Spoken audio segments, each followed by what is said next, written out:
Japanese powerhouse are here to rock our world. With several FNCS titles in the bag, they might just make it happen again. Put your hands together for Noah Riley and Bad Sniper. This newly formed duo for this event have both World Cup, Cash Cup, and FNCS experience under the belt. I mean, this can become dangerous.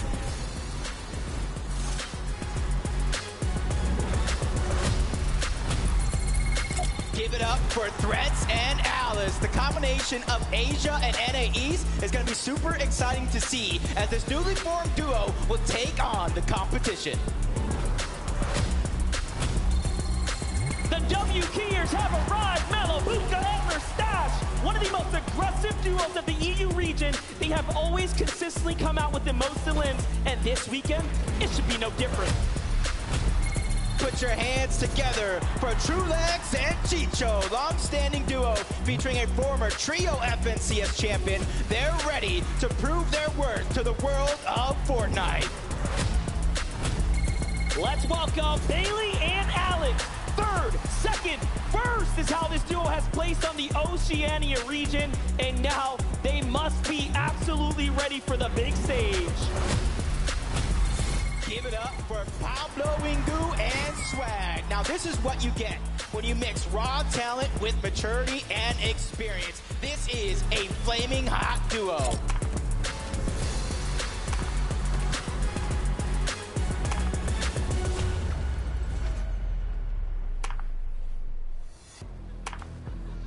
Right, ladies and gentlemen, how are you doing out there? I'm joined right now by Clicks and Dude, make some noise! All right, Clicks, my friends, out here in front of a live audience, you've experienced World Cup before. How great is you back here in front of all these amazing people? You know, after 2 years, it's finally a pleasure to, be at another LAN event, seeing the crowd, different atmosphere, so hopefully we do good. Absolutely, and Duke as well, I'm gonna ask you, quite new to in-person events, but being here, this experience so far, being around the players, the audience, how are you feeling going into this? I'm feeling great. It's like, the experience is insane. I'm loving it. You're absolutely loving it. Are you guys loving it too? All right, Clicks and Duke, thank you so much, guys. And let's over to Kelly and see who she's with. From one Savage to another, I am joined by Mr. Savage and iDrop here. Now, iDrop, I know that you guys are going to be contested on drop. Are you planning on fighting or splitting? 100% fighting. I've had it uncon for 12 months on the best region, so we're definitely fighting. I love it. Mr. Savage, I heard that it's your birthday today. Everyone, on three, can we give Mr. Savage a big happy birthday? 1, 2, 3. All right, guys, good luck in game number 1, and let's head on to the next 10 players.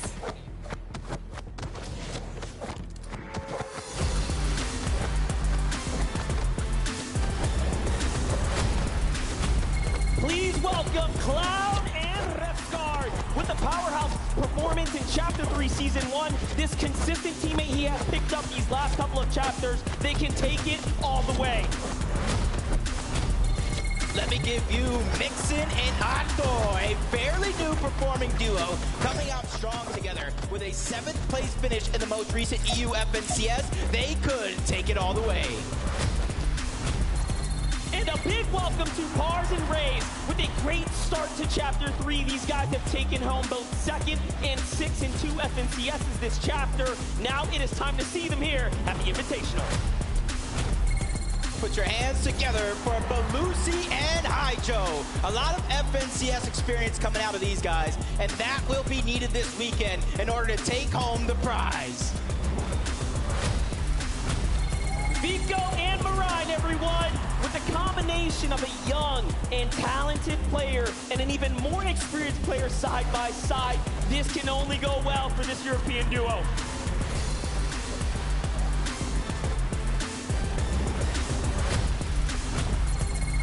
On1 and Baka, everyone. A duo showcasing their skills last season of the NA West region. With a 2nd place finish in FNCS, they're here to take home the glory.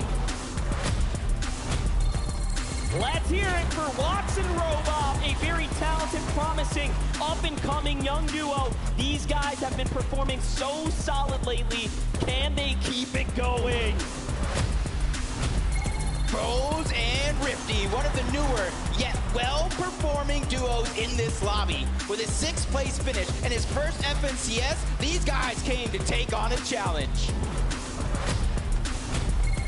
And a big welcome to NA East, Larson and Smite, a well-performing Chapter 3 duo. They are here and ready to compete on the big stage amongst the best of the best. Put your hands together for Falconer and Hellfire, NA West OG, teaming up with an aggressive style European player. Now it's time to find out if it pays off.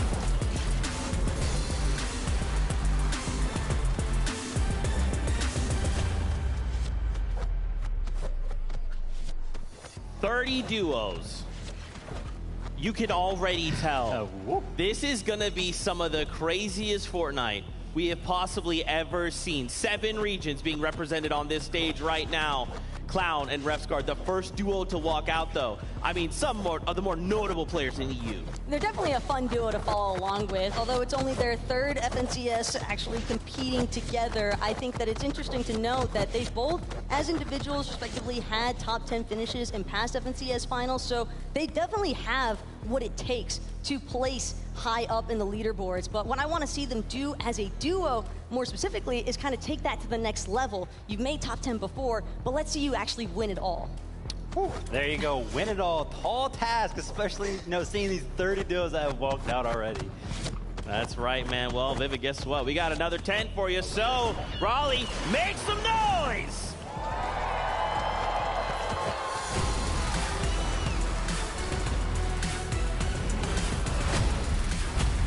Put your hands together for Peterbot and Jamper. The individual skill is so high in this duo, and despite being new as a duo, they're boasting FNCS and Cash Cup title wins. Make some noise for Pamstu and Fats, the French-Canadian duo with a tight bond. Back from Grand Royale and the most recent NA East FNCS as 3rd, they are here to take it all. KBR and Z, folks, the regional FNCS champions of Brazil Chapter 3 Season 2, and now they are here and ready to compete on the international stage.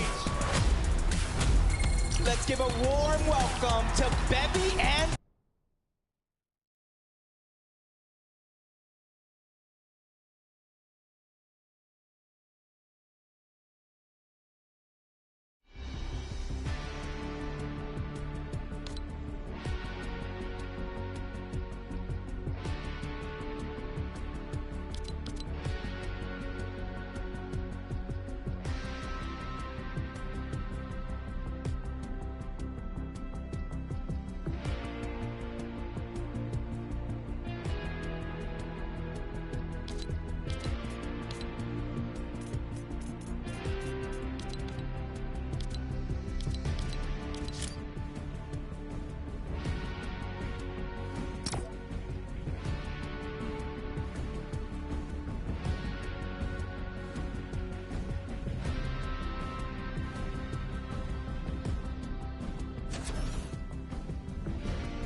40 players down, 10 more to go here, but before we can get to that 10, I have a special interview with Swearin, and Swearin just being here in front of all these people with this big, beautiful stage. What are you feeling? I feel really great. Like, this is so cool. I mean, Raleigh showed up, Fortnite community showed up, players showed up, like, everyone's excited. I don't know, I'm hyped for this. Like, it's so awesome. I'm super hyped as well, and I know that you recently ran a tournament where it was just all goo guns. Obviously, thankfully, we're not going to be seeing any goo guns today, but what do you hope to see? Okay, real quick, I didn't run that. That was Peach Cobbler. I played in it, did really bad.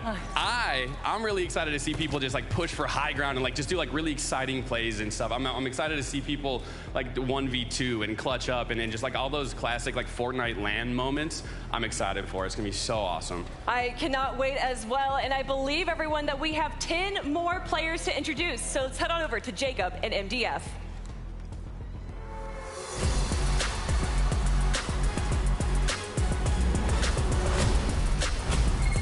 This is King and Ed Lagana telling you duo, but there are no new names here. From the World Cup all the way to the Invitational stage, these guys are the biggest threat to the lobby. Please welcome Focus and Spy with progression throughout each and every FNCS with a third place finish in the most recent Middle Eastern FNCS. These guys are ready to compete. It is Thomas HD and Tripper, and folks, 2 words: dangerous and dominating, as these two are extremely experienced and they must be ready to win this weekend here in North Carolina. A huge welcome to Macwood and Kanata. Reunited has never felt so good. These guys are looking to pick up where they left off and take home the prize. Let's hear it for Acorn and Edgy. Consistently great performances throughout their careers. They are here to continue that trend. NA East, show them some love.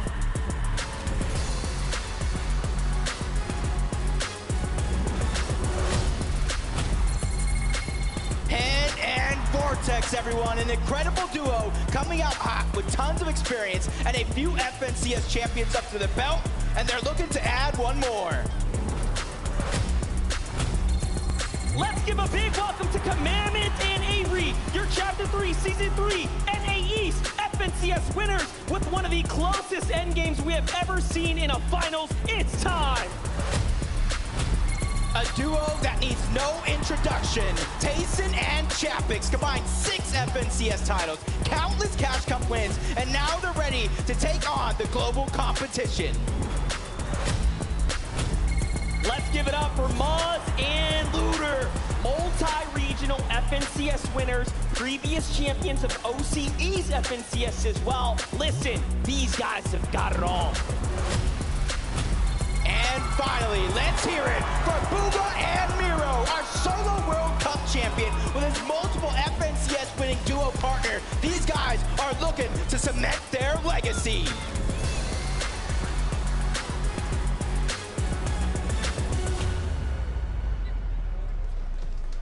Let's freaking go! Look at this insane roster of duos that will be competing on the FNCS Invitational stage. I'm gonna pass out. I'm gonna pass out. Please do not pass out, Zeke. Listen, 50 of the duos now set on stage, and one of them is standing out to me. And I know it's standing out to another part of the crowd right up there. King and Ed, making a big name for himself at World Cup, of course, being the most aggressive player there. He stole the hearts of all the fans, and I'm hoping that he kind of redoes that performance here at the Invitational. And his flexibility as a player, I think, is only going to pair so nicely with Ed. Despite the fact this is their first time competing together for this FNCS Invitational, I think that it's awesome that he came in 5th at the solos for World Cup, but he also had a duos placement there as well. So it's a quick indicator that Brazil can definitely represent. That's right. I just want to throw some stats at you guys at home. If maybe this hasn't quite set in, you don't understand how insane this is. 15 FNCSs, 105 FNCS events across 7 regions, 88 FNCS championship titles on that stage, 47 FNCS champions on that stage, 27 countries all represented on that stage. And guess what? We're ready to kick off the competition. Adam, Let's do this. Yes, indeed. Can we get a huge round of applause for Thomas HD and Trippin? Thomas, it's 10 top 10 FNCS finals for you. You must be feeling very confident coming into this competition. Yeah, I'm really excited to play. It's gonna be a long time since like the last LAN event, and I can't wait to compete. Hopefully, a good placement. We're hoping, I'm sure it will be great. I mean, Trippin as well. This is your third FNCS finals together. Is it third time lucky for you, fellas? Yeah, hope so. I'm excited to play, and yeah, I'm playing with Thomas, so can't go bad. All right, give him a big round of applause, please, folks! Best of luck, fellas. But we also, whilst up here as well, must chat to the reigning NAE champions as well. Give it up for Commandment and Avery! Avery, my man. This is an incredible opportunity and experience. Obviously, playing in front of a live audience as well. How hyped are you guys as a duo right now? Well, this is my first LAN. It's an honor, honestly, to be here. Like, it's just unbelievable. Really, you guys are unbelievable! We've also got as well, to talk about obviously last season's win. 1 point separated you guys from first and second place, which is Booger and Miro. How are you going to try and retain that title this weekend? What do you have to do right? We're just going to try to play our game, be consistent, and hopefully we can take it home. Do you think they can take it home, folks? Yeah? They seem confident. Thank you very much. Come on, Avery. Back to you, Zeke. Thank you so much. We are drawing ever closer to starting this competition, kicking off and jumping out of that battle bus. We have to highlight a few more duels for you. I wanted to start pretty easy here, right? Janice and Vidil. I mean, EU fans, you guys already know what these guys are capable of. And here's just a handful of stats. You know, these stats don't look that crazy vivid. Are you sure, Zeke? Because I don't think we're looking at the same stats if you don't think those look crazy. This is from the Elite Finals EU Week 6. Total point 310, 25 eliminated. That's just over the course of those 6 games, of course. And listen, if they're putting on performance like that from game to game, I can't wait to see what they can do at the Invitational. And it's so exciting to finally get a chance to see them compete on that international space because we are looking as well at the European FNCS champions from Chapter 3 Season 3. That's Giannis and Vidil. They are a dynamic duo. They don't want to mess around. Even at one of the intro videos that we saw, what was the first thing that Vidil said? You want to contest us? That's fine. 3 points for us. The confidence. Listen, I love the confidence out of everybody. Also, you know, shout out to Trippin, right? Because like his interview went, yeah, I'm playing with Thomas. We're going to do great. Like it literally can't go bad. That is a lot of trust in your duo right there. Love that. You love to see it. Talking about Vidil and Janice, they're currently uncontested at Greasy Grove. What does this mean for this duo? Having a POI uncontested that literally 6 other regions and even your own said, no, you can have that. That's fine.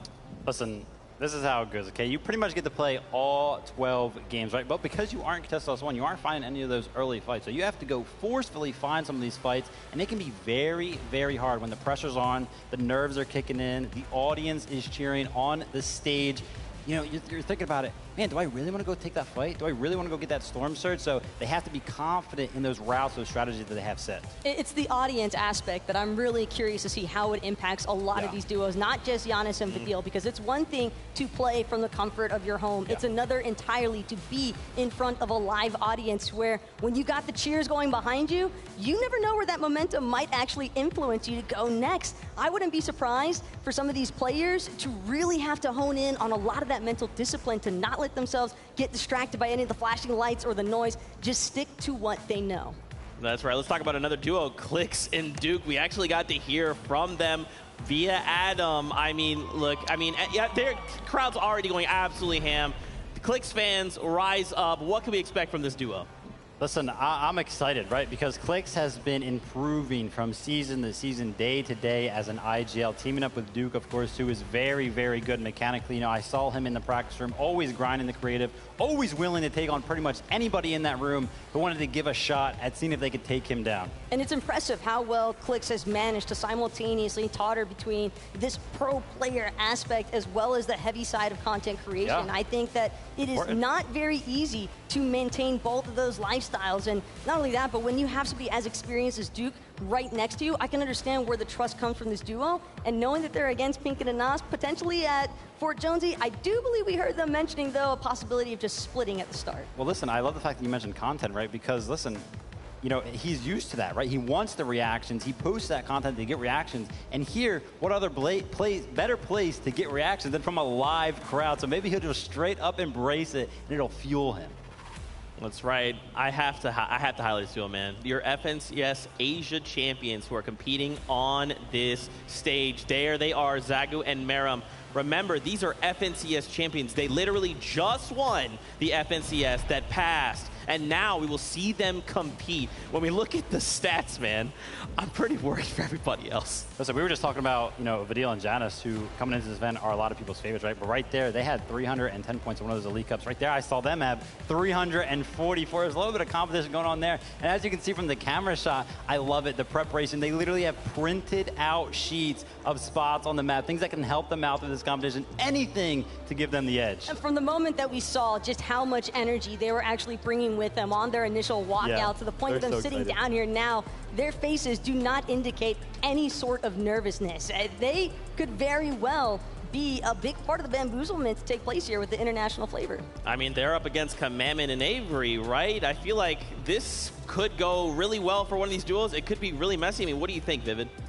Over at the Rave Cave. Listen, I think, you know, ultimately Commandment and Avery are going to be comfortable over there, right? They did win an FNCS from this POI, and of course, you know, Zygu is landing on the outskirts of that. So I don't even know if they're going to take any of those early fights. But again, as the game develops, if they start to struggle on Storm Surge in the later parts of the game, they might want to start taking that early fight. But there is usually enough space surrounding Rave Cave for duos to not necessarily have to look for those early engagements if they don't want to. And you also have to keep in mind that they're not the only ones that are going to be landing there. There's also going to be Thomas HD and Tripper. That is a notorious favorite spot for them to go, is that south side of the Rave Cave. So curious to see where exactly these zones wind up actually taking these players and how their encounters might actually shape up.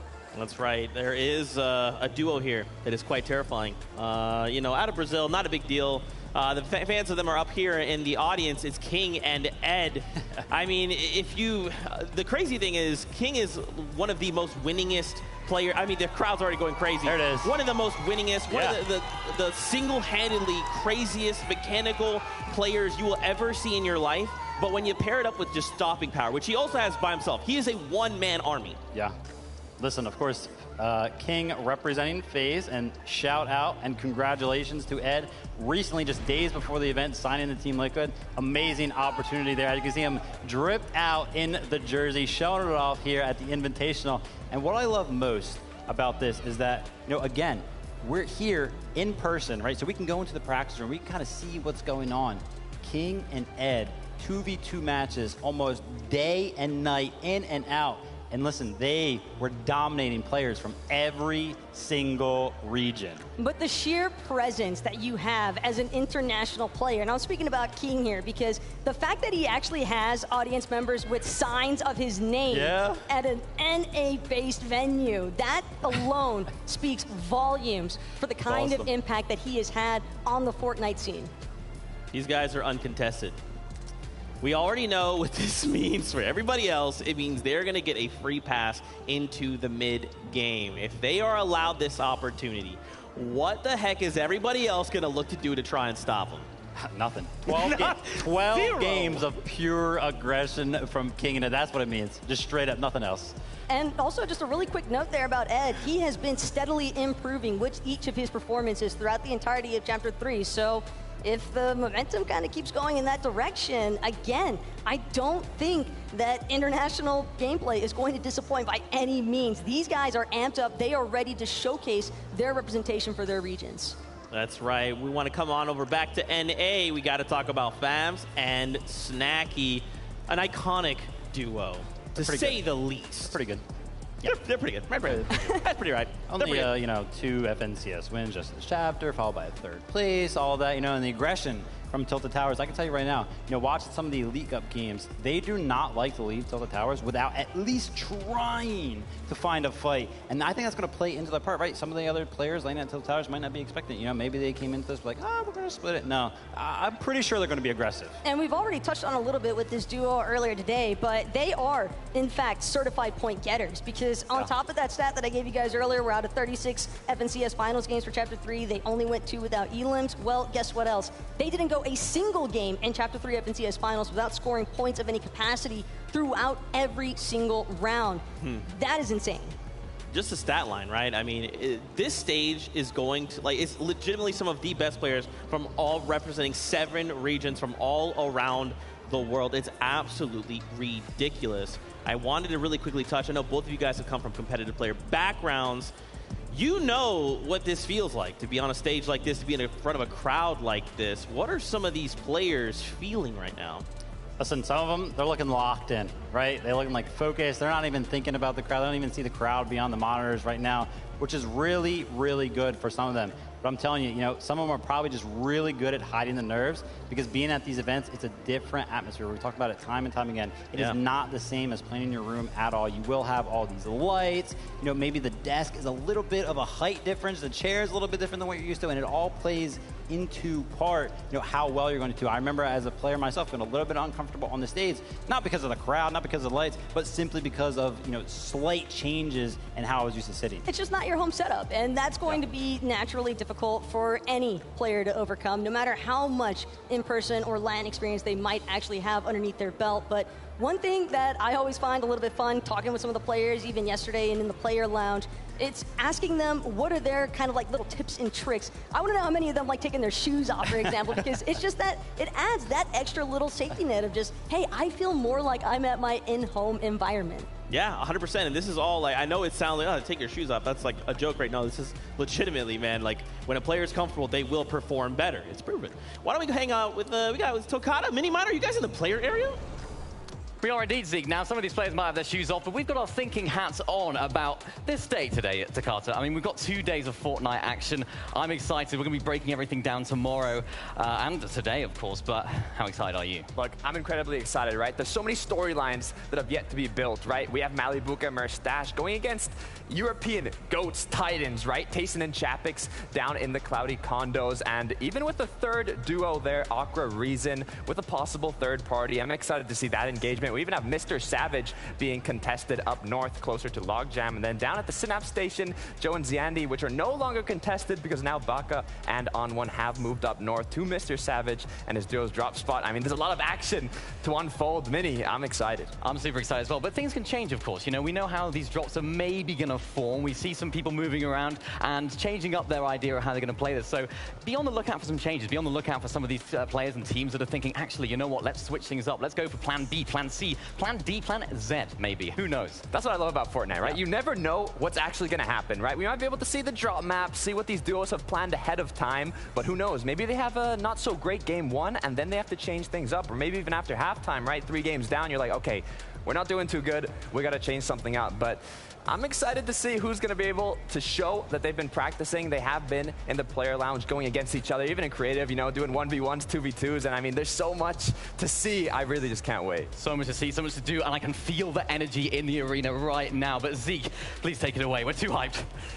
Bro, I'm right there with you, man. I just cannot wait to see all of the action unfold before our very eyes. We're almost there. Just a couple little things before we start the battle bus on its journey. I wanted to highlight another duo, Cammy and Seti, right? For you longtime EU fans as well, these guys recently just won a DreamHack. They've literally came in 1st and 2nd place in a solos competition. They were the best 2 players at the tournament. And the thing that I love about Cammy and Seti is that individually, they kind of remind me of myself, right? That really slow, methodical game play style. They're not going to go for anything too flashy, anything too risky. They're just going to play their game out and play that top 10, top 5 consistent every single game, because they are laying at that mid-map spot uncontested. Yeah, the infamous Cammy split, as everybody in EU and just about the world has basically come to know. Exactly, but I am curious to see how their surge management actually unfolds throughout the entirety of Chapter 3. I don't think that they really had too many issues with it, but it is important to note that for this duo specifically, they don't really like fighting early. And, well, fortunately, having an uncontested drop spot can definitely feed into that. So naturally, you want to wonder where their points are going to come from or where their surge management is going to come from. And I think that that is something that they're largely just going to have to control throughout their mid-game. Yeah, they also have to be very, very careful when they're landing there in the center of the map. There are a lot of teams landing around them, especially, we think about Tilted Towers right to the left of kind of where they're landing. And then also center map, Cold and Sentinel are expected to be contested there at that loot lake kind of area. So if any of those teams kind of want to disengage from some of those early spawn fight situations, they could easily run over to the split that Cammy and Seti are looking to take and maybe gather up some loot themselves, which could force a fight. And that's really disadvantageous for Cammy and Seti because they're going to be split, right? They're at these split jobs, so they're usually off on their own. And I think what you're getting at is adaptability, right? These duels being able to moment say, we had a game plan, we did not find the chest, we did not find the thing, we got tagged, someone has pushed on our location, we need to change up something. What does that look like, man, right? Like, if this was EU FNCS, I'm like, oh yeah, no problem, I got all the notes for you, but it's NA East, it's NA West, it's Asia, BR, OCE, there's so many other regions that you have to kind of be accounting for. And not only their own meta, it's that duo, right? Like, oh, I know they're from BR and they do this, oh, great.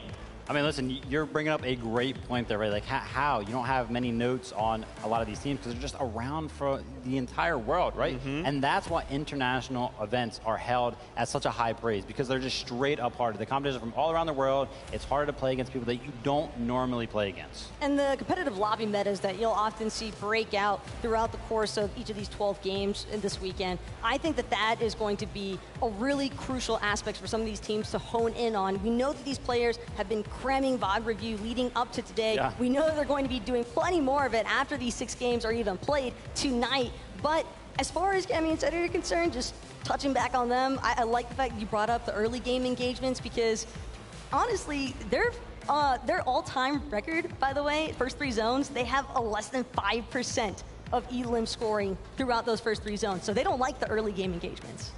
That is absolutely crazy indeed. A duo I feel like could be a dark horse in the competition that I really want to see kind of win it all. It's Acorn and Edgy. Edgy over in NA has come second place. So close so many times. Paired up with Acorn. Look, we know this duo is absolutely incredible. They are some of the toppest caliber duo that NA has to offer. Yeah.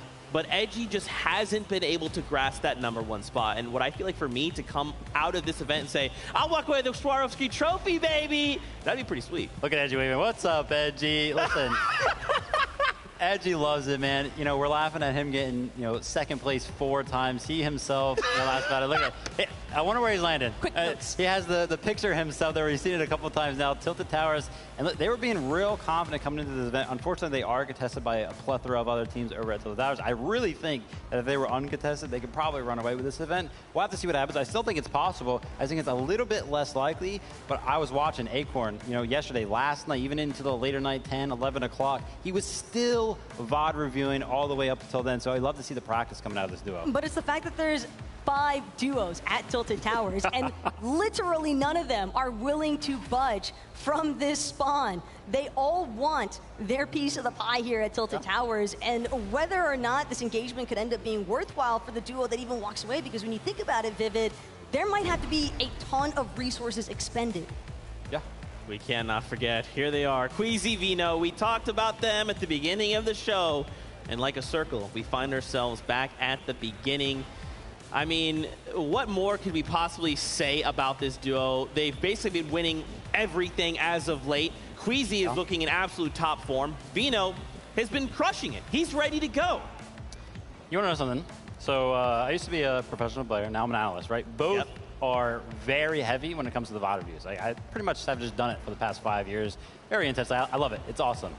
I have never watched a VOD review and been like, wow, I am impressed on the individual level. Because I've been at the top before, right? You know what I mean? I've seen pretty much everything that these players can do. You're still first in our hearts, Vivian. Thank you very much. I appreciate that. Vino, I VOD reviewed him for this event. This is an international event. I'm typically on the NAE side of things, but you know, let me dabble in EU so that way I'm prepared for this event. I'm watching Vino. Individually, like I said, I've never been impressed.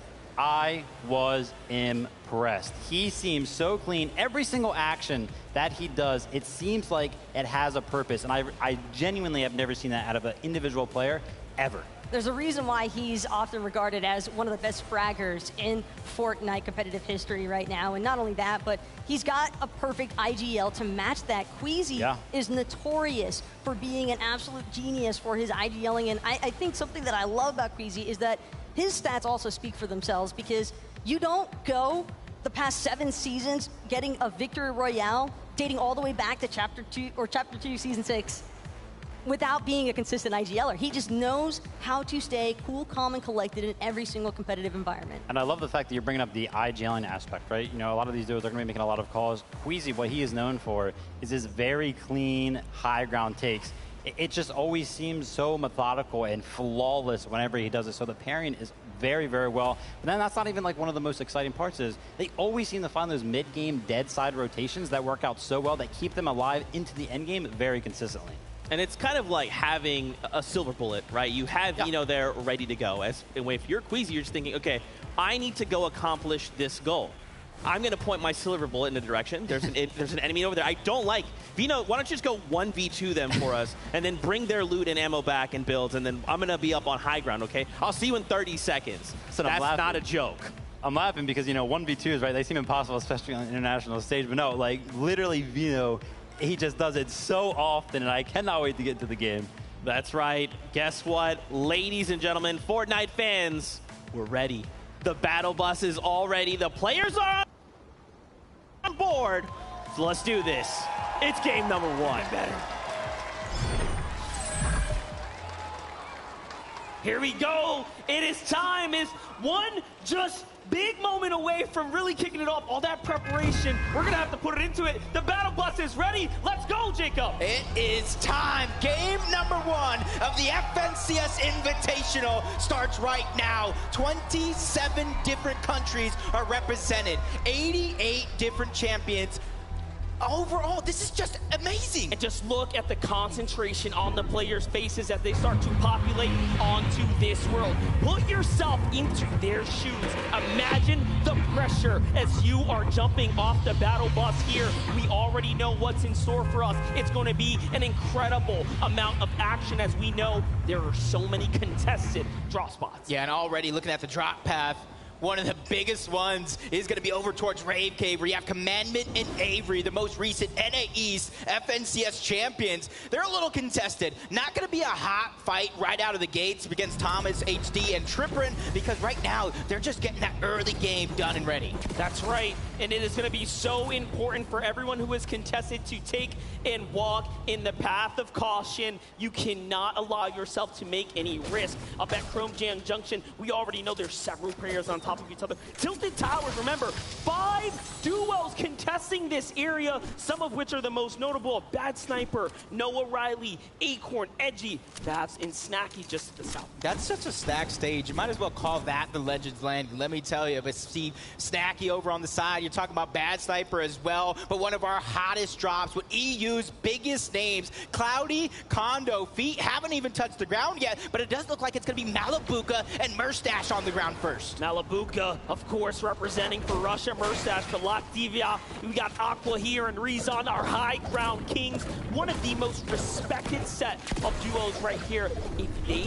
If they really cut loose, they make endgame, it's over. You're gonna see Aqua playing for that big high ground play.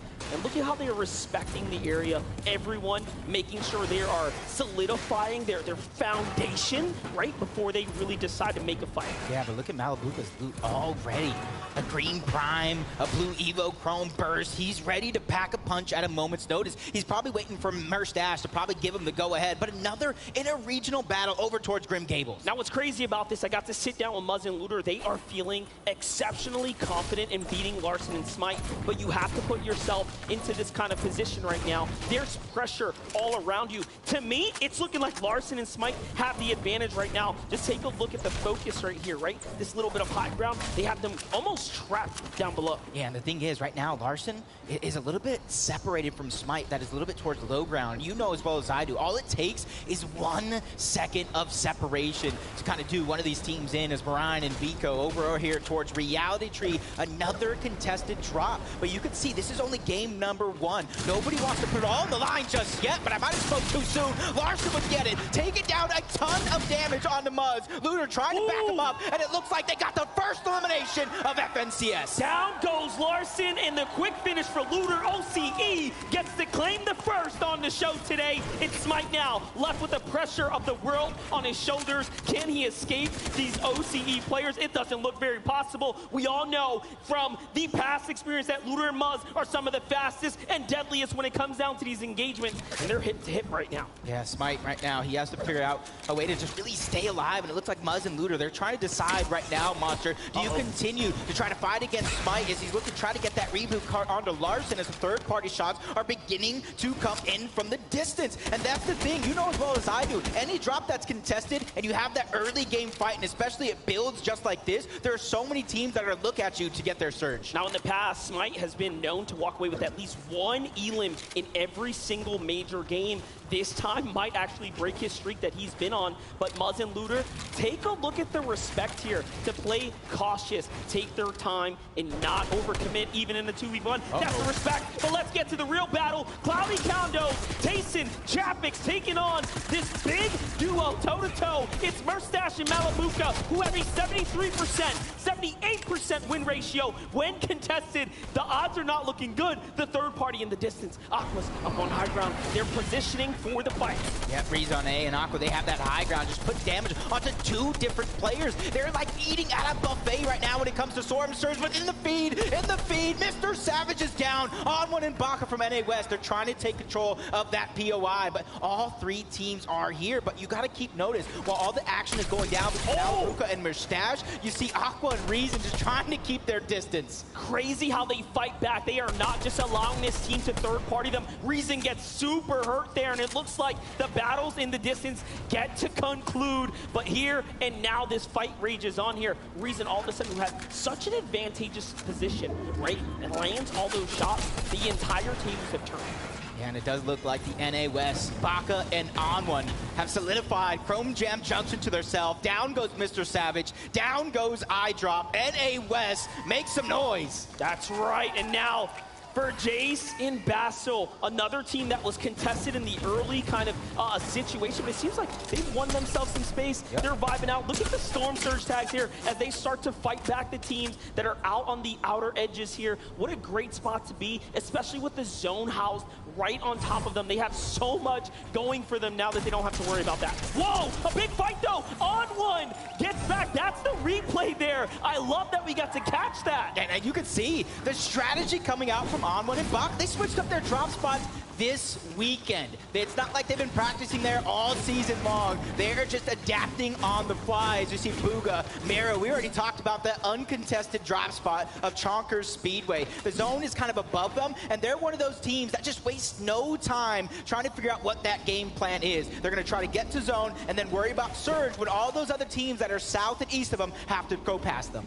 And the Middle Eastern, one of the few representatives of the Middle East community here, and Andalex, what a monumental task to step up here and for the first time ever compete with a duo. So we love to see what we have going on here. So much representation of all of our spaces. You know what I saw, which was in the feed as well? Japan versus Brazil. Looks like Peppo found one too. So little exchanges happening everywhere.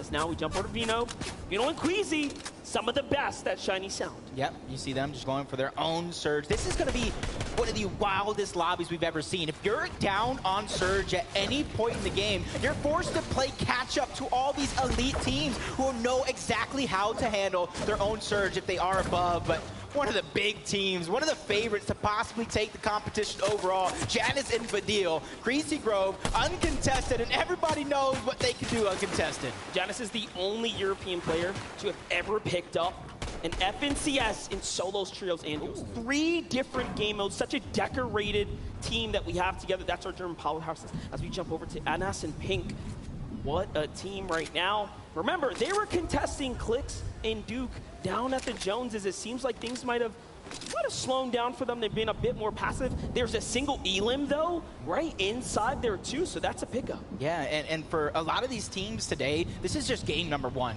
The nerves right now, they're just feeling each other out, trying to figure out how everybody's playing, and then they're going to adapt as soon as this one gets at least towards the mid-game, probably towards the end game. It's going to get super exciting very, very quick as Merstash, Malibuca, that fight done and over with. They know it's about the resource, about matting up and setting yourself up for later on. And I love that you say that, because what they have that the other teams don't, tons of accessibility to the metal. Yep. You see how their metal resources really starting to cap out there.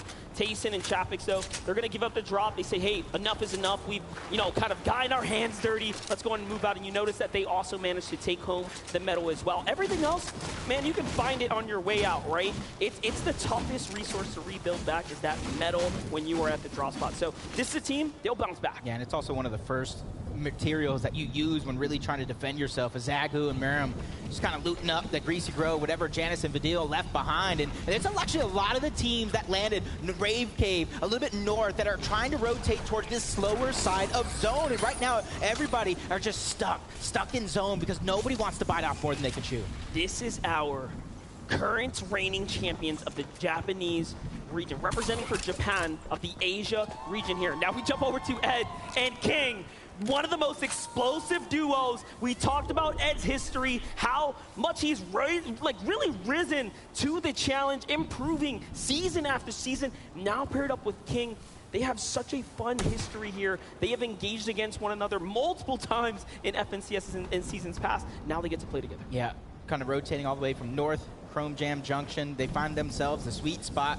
But a team that has so much experience together, but years ago, now reuniting for the Invitational, Macwood and Kanata. And let me tell you, in some of those practice games, Monster, that uncontested drop spot that Kanata and Macwood have proven to be fruitful. They got first place in scrims, and now they're here to try to replicate that on the biggest stage. Only 2 duos have fallen, and now another steps into the position here to possibly take a fight, but no. Bevies and Vortex are know a little bit better. They're going to land right behind Chapix. They find Tayson out by himself. A great shot here, and now he steps up. But smarter to go ahead and defensively poise up here. No need to get too antsy. Yeah, not just yet, at least. You can't really get too busy too early. There's so many players that right now, you see 95 left alive. When Storm Surge actually activates Monster, this is probably going to be one of the most scariest things I've seen in Fortnite in quite a while. That is true, and Bevies and Vortexes are really considering peeking out. Now, one thing we spoke about with the professional players is that one thing you don't do is open those big boxes and peek for too long. If there's ever a time to do it, you can do it here in the early game kind of situation while you have some time. But while we have some time, let's just go ahead and catch up with Mini Miner. Not quite there, Tokata, but close enough. I got you, Monster. We're going to be taking a look at North Shiny Sounds, where we have a fan-favorite duo, Queasy and Vino. I find it interesting how they were playing split up here. Queasy was on the low ground, taking shots from opposing duos, but Vino, up above on the balloon, was able to get free tags on the opposing duos that were looking at Queasy, and having this split mentality in the drop spot is crucial for getting those free tags and able to set yourself up for that late game. An amazing breakdown there, Jacob. Yeah, one thing that I didn't really mention it. Did you see the 18 splashes on him? Yeah. These guys are ready for that end game. If you have that much heals, that's going to allow you, if you are down on Surge, to kind of handle it with Fabs and Stacky. FNCS champions from NA West, hurting on Storm Surge right now, trying to get themselves back up. But it does look like the fight, maybe the dust have settled, and this is the aftermath. As you see, yeah, Fabs does have one elimination, 36 above the damage threshold. Even though right now they have a little bit of comfortability, that threat is still looming in the back of their minds. That's right, and they rolled up, they took down a team there, and now they get to go ahead and reap the rewards. They needed those tags, but that's not going to be enough. There's a little bit more in front of them. Ooh. A team that's well below the Surge right now, our full Middle Eastern duo, Spy and Focus, are sitting here, and it's not looking too hot. 220 damage below. I had so much time to catch up with Spy. He is an incredible, and I mean incredible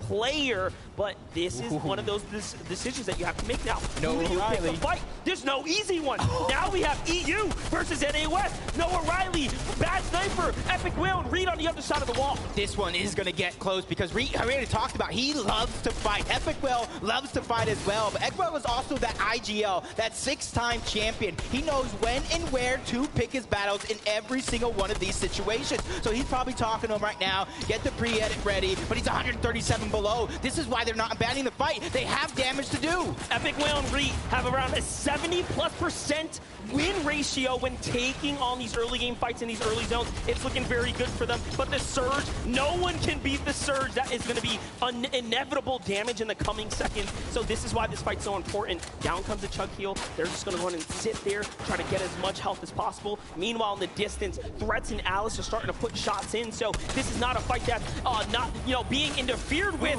Reed's going to fall first. Epic Will's by himself. Shots come in. Noah Riley wastes no time. They pounce in, and they're hunting now. Reed's on the run. Shots from the side. Who will steal away this elimination here? Someone has to get it in there. It is. They close things up and finish it off quickly, and just like that, EU comes out on top. Oh my god, but the action is just all over. Basil, Chase, they're out as well. That's Pink and Anas who pick up 2 more. And I even saw moments ago that Booga went down. The elimination feed is just lighting up. Pars and Rays go down as well. This one is getting active very fast, but that's because of the Storm Surge. But this is something I feel like all of us preface just a little bit. Handling that Storm Surge is going to be so important throughout these 12 games. Kanata and Macwood take down Booga and Miro in the feed. It is done. It is wraps. Meanwhile, Asia's champions are finding some too, but KBR and Zeke, representing for Brazil, are here, and they need more tags. They're just 8 above. Well played for them to go ahead and find a few to keep them in the game, but let's get on over to that fight that is inevitably going to continue.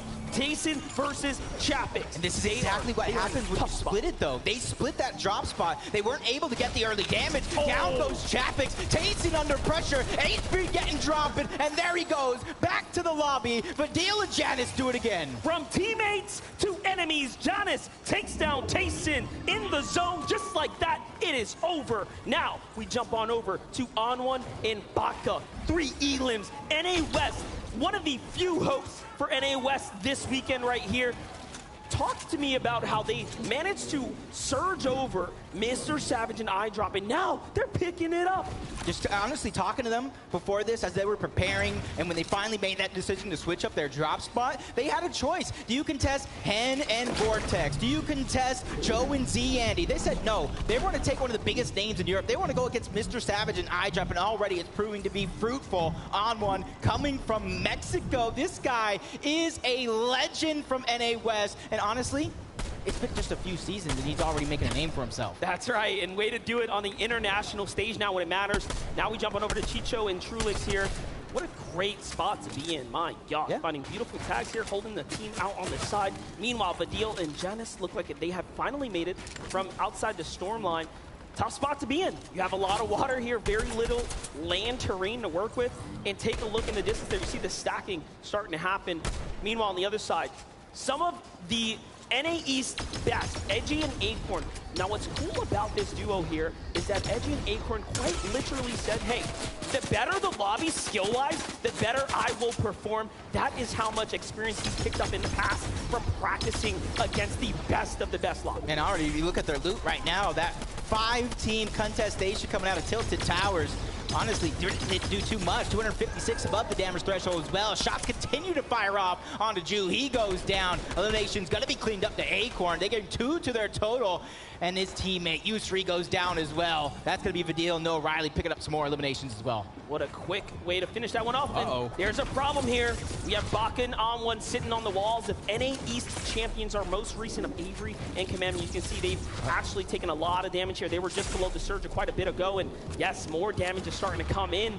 It's only a matter of time now for them. They will have to take a fight. That's no easy fight on the other side of the wall, but first tags there are going to go to the side of the NA Esports. Yeah, Amwon and Baka right now, they just need to play their game. They are down on Storm Surge in terms of commandment and Avery, 65 above, those traded shots. Actually, I wish Amwon and Baka would have just stayed in the box, because honestly, if they would have just waited a little bit longer, Storm Surge would have had these guys almost down and out, and they could have easily cleaned those up. But right now, they're just playing safe. They just want to go ahead and make it towards their end game, because this is one of the teams. They finished second in the last FNCS of NA West. They know how to fight with the best of them. This is what it's all about. We show up for big moments like this. Can you step up to the plate? We are just moments away from the game becoming extremely difficult. The zone is only getting tighter and tighter. And take a look at how many players have huge pressure, rapid and endless now. And they have Clicks and Duke sitting above them. Macwin and Kanata starting to look down as well. They're off to a hot start. That is one of the teams to look out for. Meanwhile, a single Elim already for Clicks on the other side. So they've survived the drop. A huge shot. Clicks finds a one. They're on to Andalek. Then the finish. Two. Clicks and Duke managed to get 2 more eliminations. Oh my gosh. Hey, you got to give him credit, though. He said it himself. He has that World Cup experience teamed with an FNCS champion in Duke, his first time in an in-person event, and he's already loving the environment. Even though he didn't take that off-spawn fight, it was so that he can make it toward this end game and continue to do things like that. Alice and Threats, they're communicating with a translator between them. NA East and Japan playing with each other, but hold up. Vadil, Janice, this is a problem. One of our favorites. When you look online, you look at Twitter, you look at what everyone is putting together for a top 10 list. You expect this team to do so well in game 1 and already broken apart. Yeah, Janice was down inside of the storm. Vadil really couldn't go and save him. Yes, no HP really to regain. Merce Dash and Malabuka, another one of those teams towards Cloudy Condos who are nobody really fought it off spawn. They got some tags and left, 31 below. The pressure is on. They're so close to zone, but they can't necessarily travel to zone because they have to worry about Storm Surge that's actually doing a ton of damage. 31 below. Not looking good, Jacob. Tags are coming in. Clock is ticking. They do have heals. They can survive for a little bit more, but you hear the shots raging everywhere as the lobby turns online. Vadil fires back. He catches Macwood in the feed.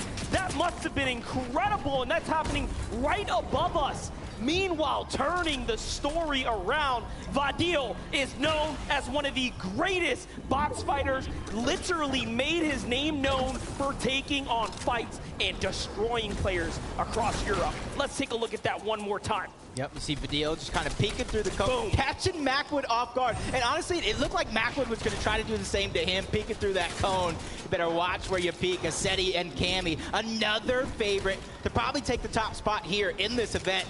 306 above the damage threshold. They're still continuing to put that pressure on the lobby. That's exactly what you got to do when you make it to endgame, especially if you're a team that doesn't fight off spawn. Becoming Legends, Cammy and Seti have 2 launch pads. They have material. They have heals. This just might be their game. Well, let's jump on over to Seat. KBR. How's it going here? 132. They have Z-Handy and Joe FN on the other side of the wall. It's going to be a tough one. 23 duos remaining here. The surge is still active. And now as the timer hits 0 and the zone reveals itself, we're going to start entering into the first moving zone territory. These next 25 seconds are going to be some of the toughest they have ever had to deal with. Remember, for some on this stage, this is their first LAN, an in-person event that they have ever experienced here, and they get to play it out now. And this is where you talked about some of the players that had rotation.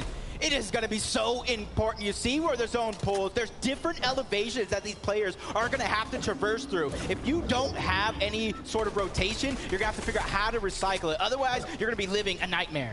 Vadil, he has a launch pad. He's going to play for it. High ground. The first ones to go is Pino and Queasy. This is where you expect them to be. They're up top where they are so comfortable. Now, can they hold it all the way? The launch pad comes down. They don't want to stay there and commit the map. They're going to go in and switch it up. Merstash on the low ground down to 40 HP, but he still has some movement to work with. You can see him just speaking through the cone, gathering that information.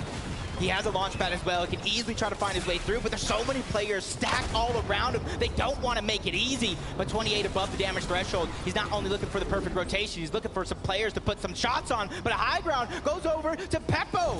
Whoa, Asia on height now too. This is big. That's something you did not expect. But Vino and Queezy are now looking up to take the side and go for it. They land on top of Asia, and it's all or nothing now. Vino fights for it. The wall gets edited. It's not quite his. It's a battle on all fronts here. Can they win it off? And he does just enough.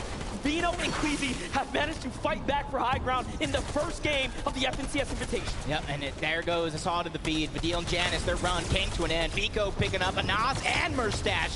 Two different players as Alice is trying to break through. 118 below the damage threshold. He knows he cannot stay in one place too long, trying to reunite with Threats, but he goes down as well. Storm Surge really eating these guys alive. Alice has to do something, but the options are so thin. He doesn't know what to do. Finally finding one player, puts the shot on. Storm Surge still going wild. He's below, but that Siphon coming through just in the nick of time to keep him alive. He is alive. He takes down the run, steps into the zone, and look at this. A huge pickup now. That's going to buy him more time. That could be the absolute difference. Meanwhile, Seti and Cammy playing their game. Pamstu, in fact, still alive as well. High ground has Queezy and Vino. Low ground has Chicho and Trulix playing and leading the front side of the zone. There's not a player in sight.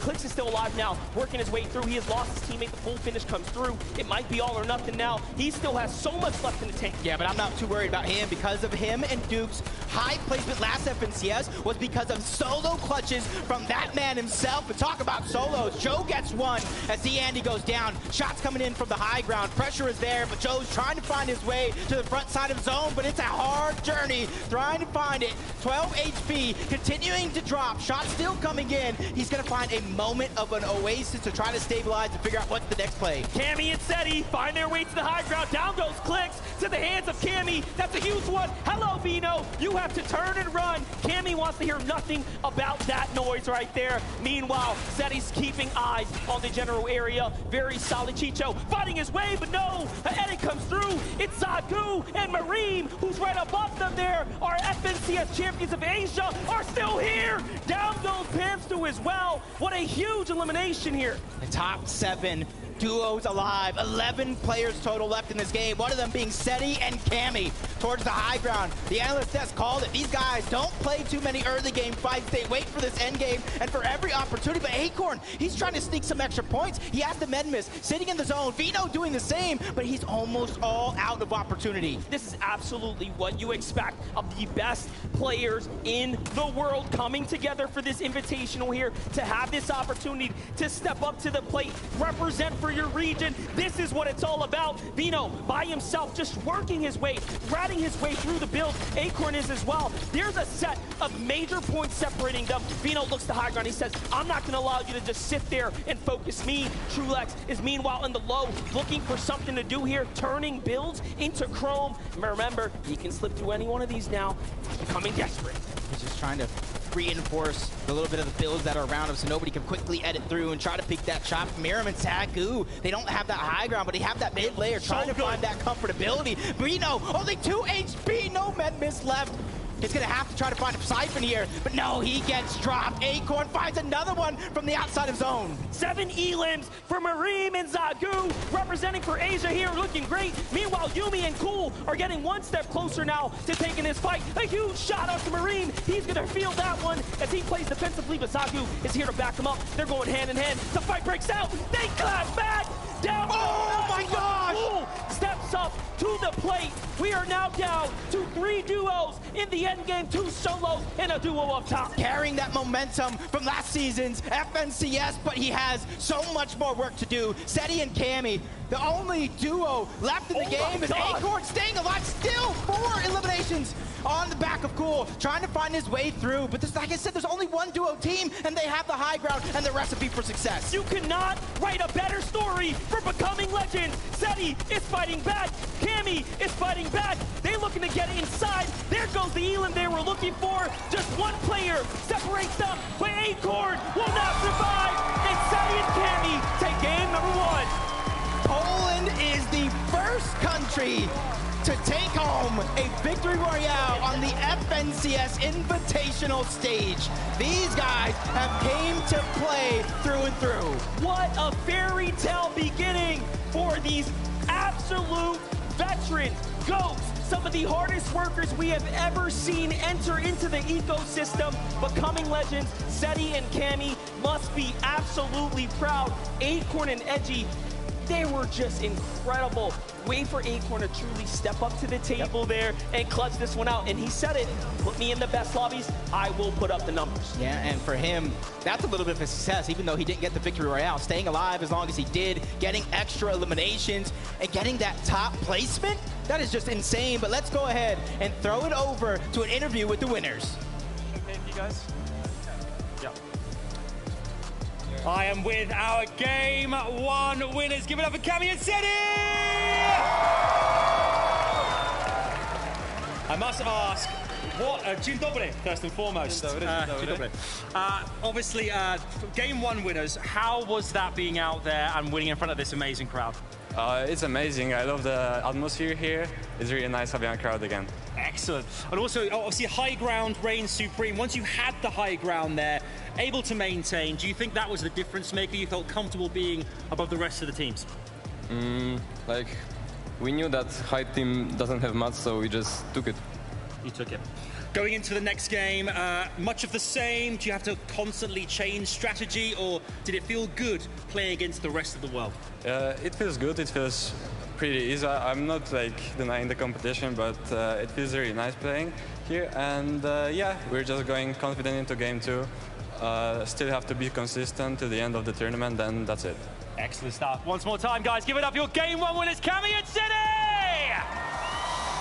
Good stuff. Let's head back over to our man, Zeke on the desk. Thank you guys so much. Game number 1 is taken by EU. This is going to be a tough one for everybody else. EU, let's represent, baby! Cammy and Seti, though, come out huge in game number 1. What's crazy, too, for a moment there, we watched Queasy and Bino go for height in 6th moving, right? But it's not them who end in height. It's Cammy and Seti. It's crazy. Big development there. I can't believe Cammy and Seti are the ones that actually end up on the high ground. I love the fact that you mentioned that there were a little bit of flip-flopping going on the high ground. Somehow Cammy and Seti, probably the least likely to, in my opinion, to find themselves up there, do so well played coming from them. And also, not to mention, this end clip right here doesn't even tell the full story. Seti goes down in that mid game, and Cammy clutches up 1v2, which is why he has so many eliminations coming into this. And then to close it out here, just 2 separate solos, and they make easy work of them. It was right around the start of Zone 8 that we saw Cammy just sweep Queasy completely off guard there on the flank. Didn't seem as though Queasy was fully aware of the fact, because there were so many teams trying to challenge that high ground at once, but it was Cammy and Seti who actually successfully walked away with it, and they just had so many builds. That vertical play throughout the entirety of 8th and 9th zone, there was just nothing anyone else could do about it. And the thing that I love, right, is we came into this game and we were like, who's going to be nervous, who's going to be confident? I have never been able to tell if somebody is confident. After winning game number 1 of an invitational, it seemed like there was like no expression coming out of Cammy and Seti. There was like, yeah, that's expected. That's what they're used to, right? That's how they won the most recent DreamHack. This is almost like, it's like their life is on repeat. But this time, instead of DreamHack, it's FNCS Invitational, right? I'm curious to get your guys' thoughts. We saw a lot of like self-regional eliminations, right? EU eliminating EU, yeah. NA eliminating NA. It was kind of crazy. I'm surprised there wasn't more, I guess, intermingling. Big battles going on here, and it's really close towards the top of this leaderboard. Of course, Cammy and Seti finding themselves at the top. They're getting that victory royale, securing 44 points. The early lead after game number 1, but NA West also representing here, going down in that third place position, getting 42 points on the back of so many eliminations. But it was actually the 4th place position. Noah Riley, Bad Sniper, they're walking away with 8 elims. That is a good chunk of points that they were able to compensate for, despite not being able to close things out. And I think ultimately we saw in the first 3 zones a little bit more EU heavy as far as the elim fee was concerned. But by the time we hit that mid game, it seemed as though all of NA and some of the international regions just really started to hit their stride, because everything just started lighting up immediately.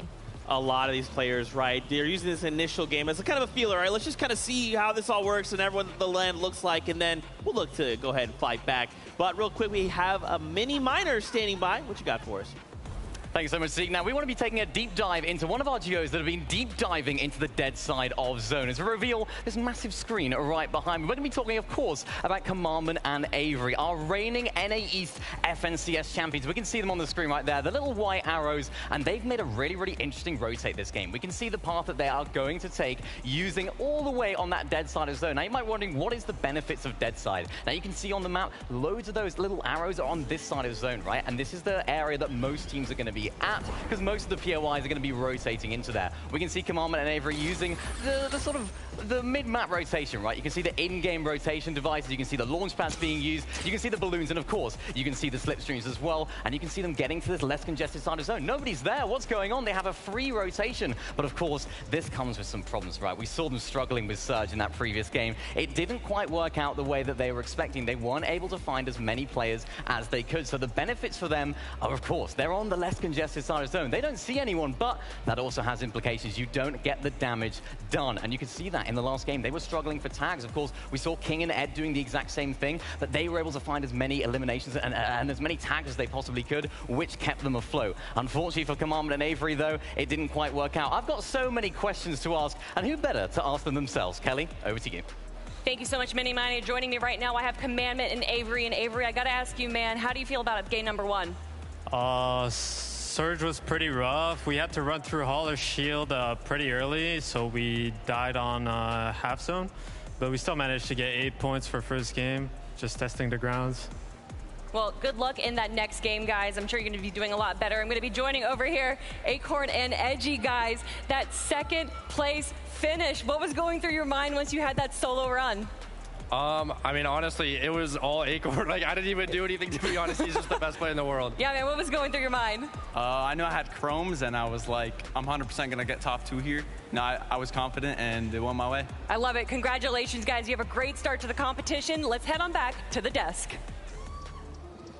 Thank you so much, Kelly, and of course, Mini Minor, and shout-outs to the players. That was just game number 1. Now, this looks a little deceiving, right? For a moment, we celebrate Cammy and Seti. We think, okay, they got the victory royale, big deal. Yeah. However, Acorn there, it's okay. They didn't get the victory royale, but that's not what they needed, right? They just needed to place high.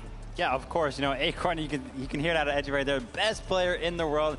Love that confidence coming out of the teammate. But again, you know, one of those solo clutches that we kind of saw was from Cool and Yuman. I think it was Cool specifically getting into that endgame, securing that 3rd place position.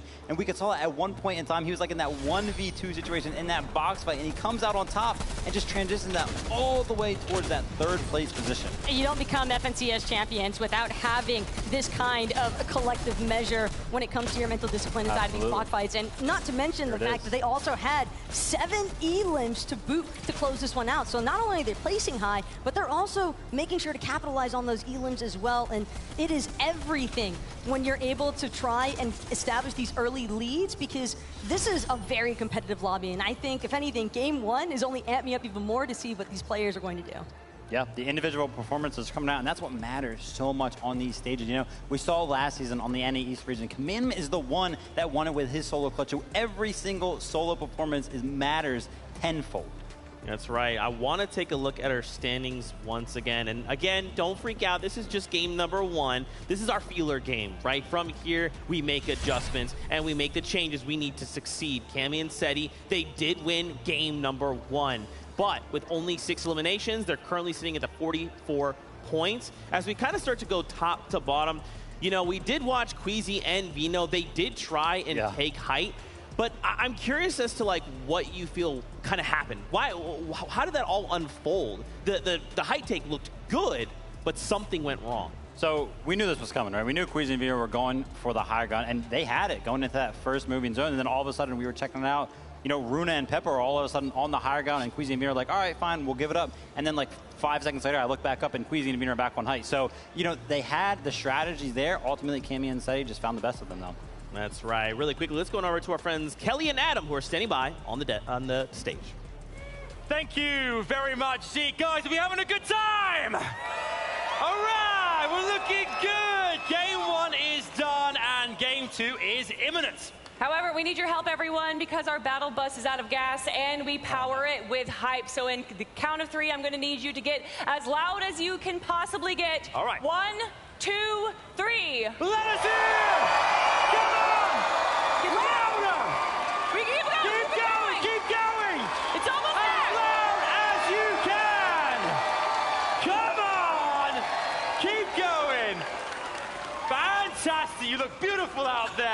It's time for game number 2.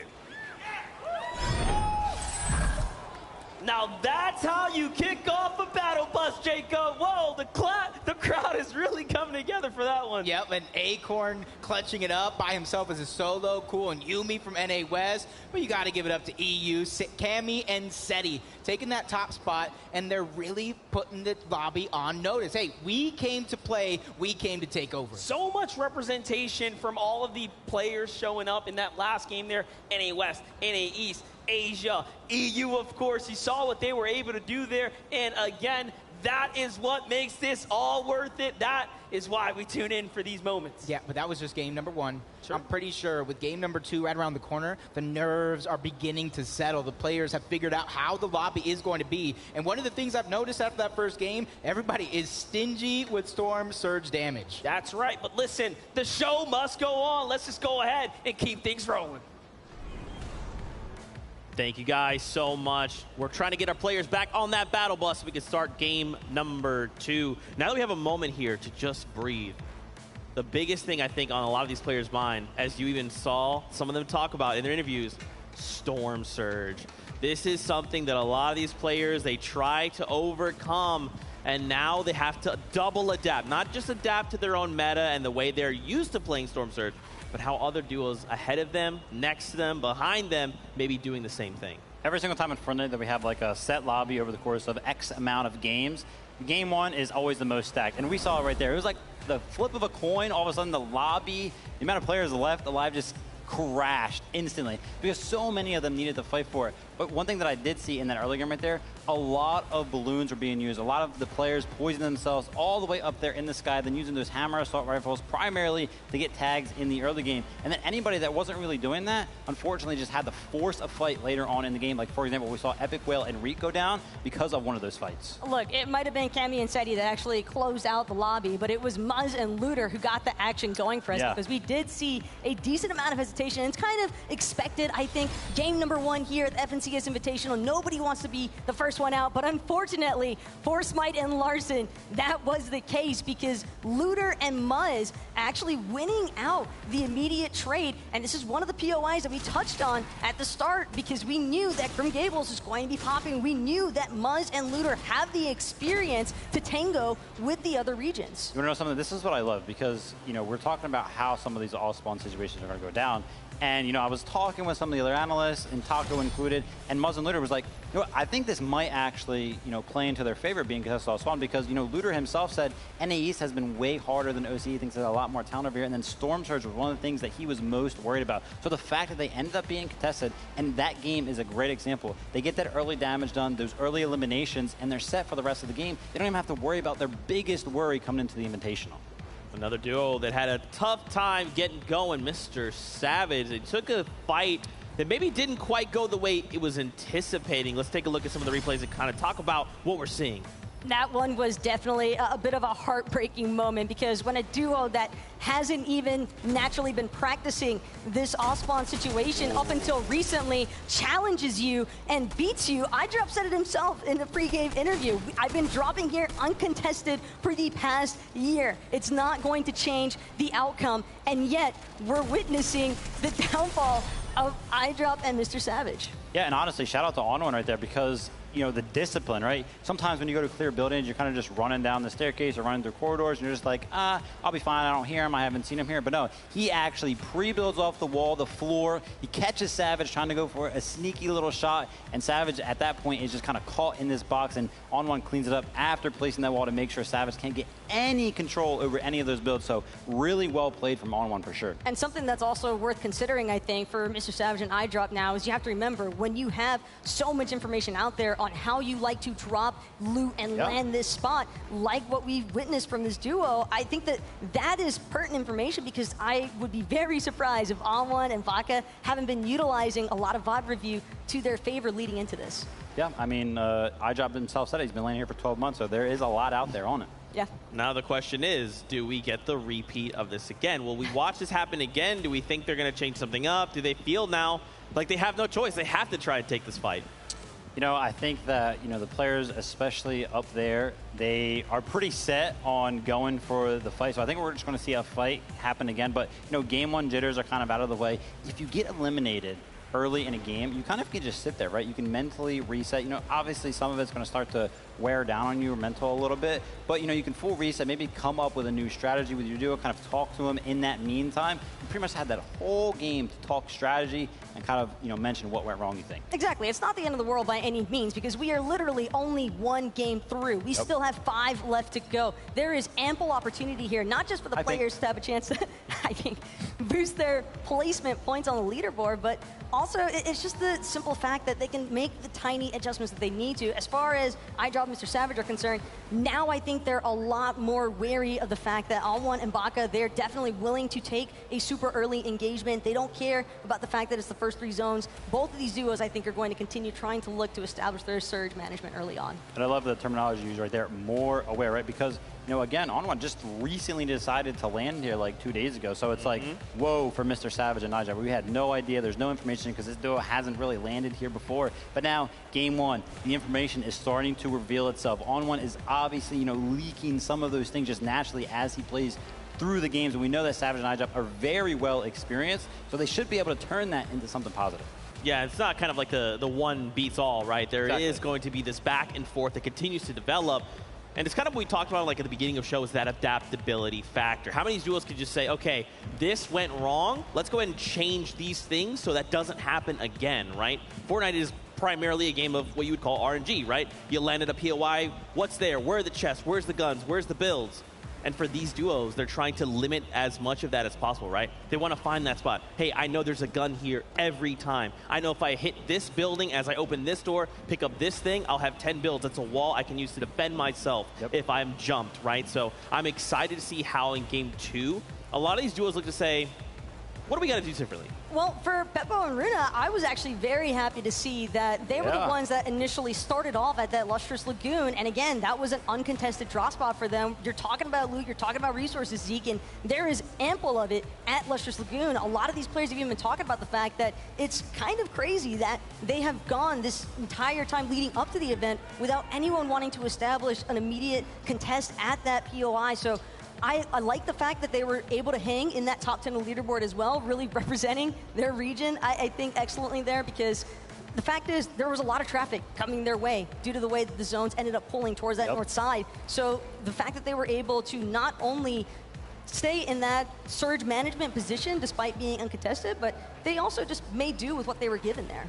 Yeah, absolutely. It's really cool to see that they actually also took the high ground from none other than Queasy and Vito in that endgame. Ultimately, yeah, they did end up losing it, but I want to see more of that, right? Just because you lost at just this one game, you may have a very good strategy that takes out, you know, something that Queasy and Vino aren't used to, and that's kind of that multi-regional invitational that is just so good, and all the strategies start to come out and catch players by surprise. You'll love to see it. This is just kind of our insights here from the desk, but we also have Mini Miner standing by to get his thoughts on that game. Absolutely, Zeke. It's not just me, it's Takata alongside me as well. Now, we've been watching all of this action unfold behind the scenes. We've been able to see some extra POVs, Takata. It's been intense, right? We've seen some crazy plays. Look, players from all around the world, it's what I love to see these players shine, right? Zagu and Miram, they were fragging out, Mini. They got, what, almost 8 eliminations in that match? Even players from the West Coast, Cool and Yumi, they were also popping off in that late game. And what's going on with Seti and Cammy up in the clouds, right? We never seen them up there, right? Playing up top, it's something that you love to see in game 1 of an international event like this. And this is what the invitation is all about, right? We have so many different players from so many different regions, bring different strategies, but it can all change. As we talked about earlier, things can change so quickly. Cammy and Seti on the high ground. What's going on? This is crazy. But of course, Cool and Yumi as well, you mentioned it, right? I had a few questions to ask about their surge. I actually spoke to them in person in the player area, and they said, we have all the answers, Mini Miner. Don't worry, don't be concerned. And I was like, mate, you carry on. You do it, mate, if that's what they're going to do. And they're pulling out all the stops today. I mean, they proved it, right? The way they played that late game, they were ready to dominate. But I mean, Seti, Cammy up top, I think that was more of like a situational thing, right? We had Queasy Vino earlier up top on the high ground, but then Seti and Cammy saw the opportunity and they striked, right? I don't think it's going to be an every game type scenario for this deal. We know they like the consistency, so I wouldn't, be surprised if they switch it up a bit, but I'm excited to see what they continue to do. I am very excited as well. I'm sure as are the devs. Let's throw it back to them to see what they think.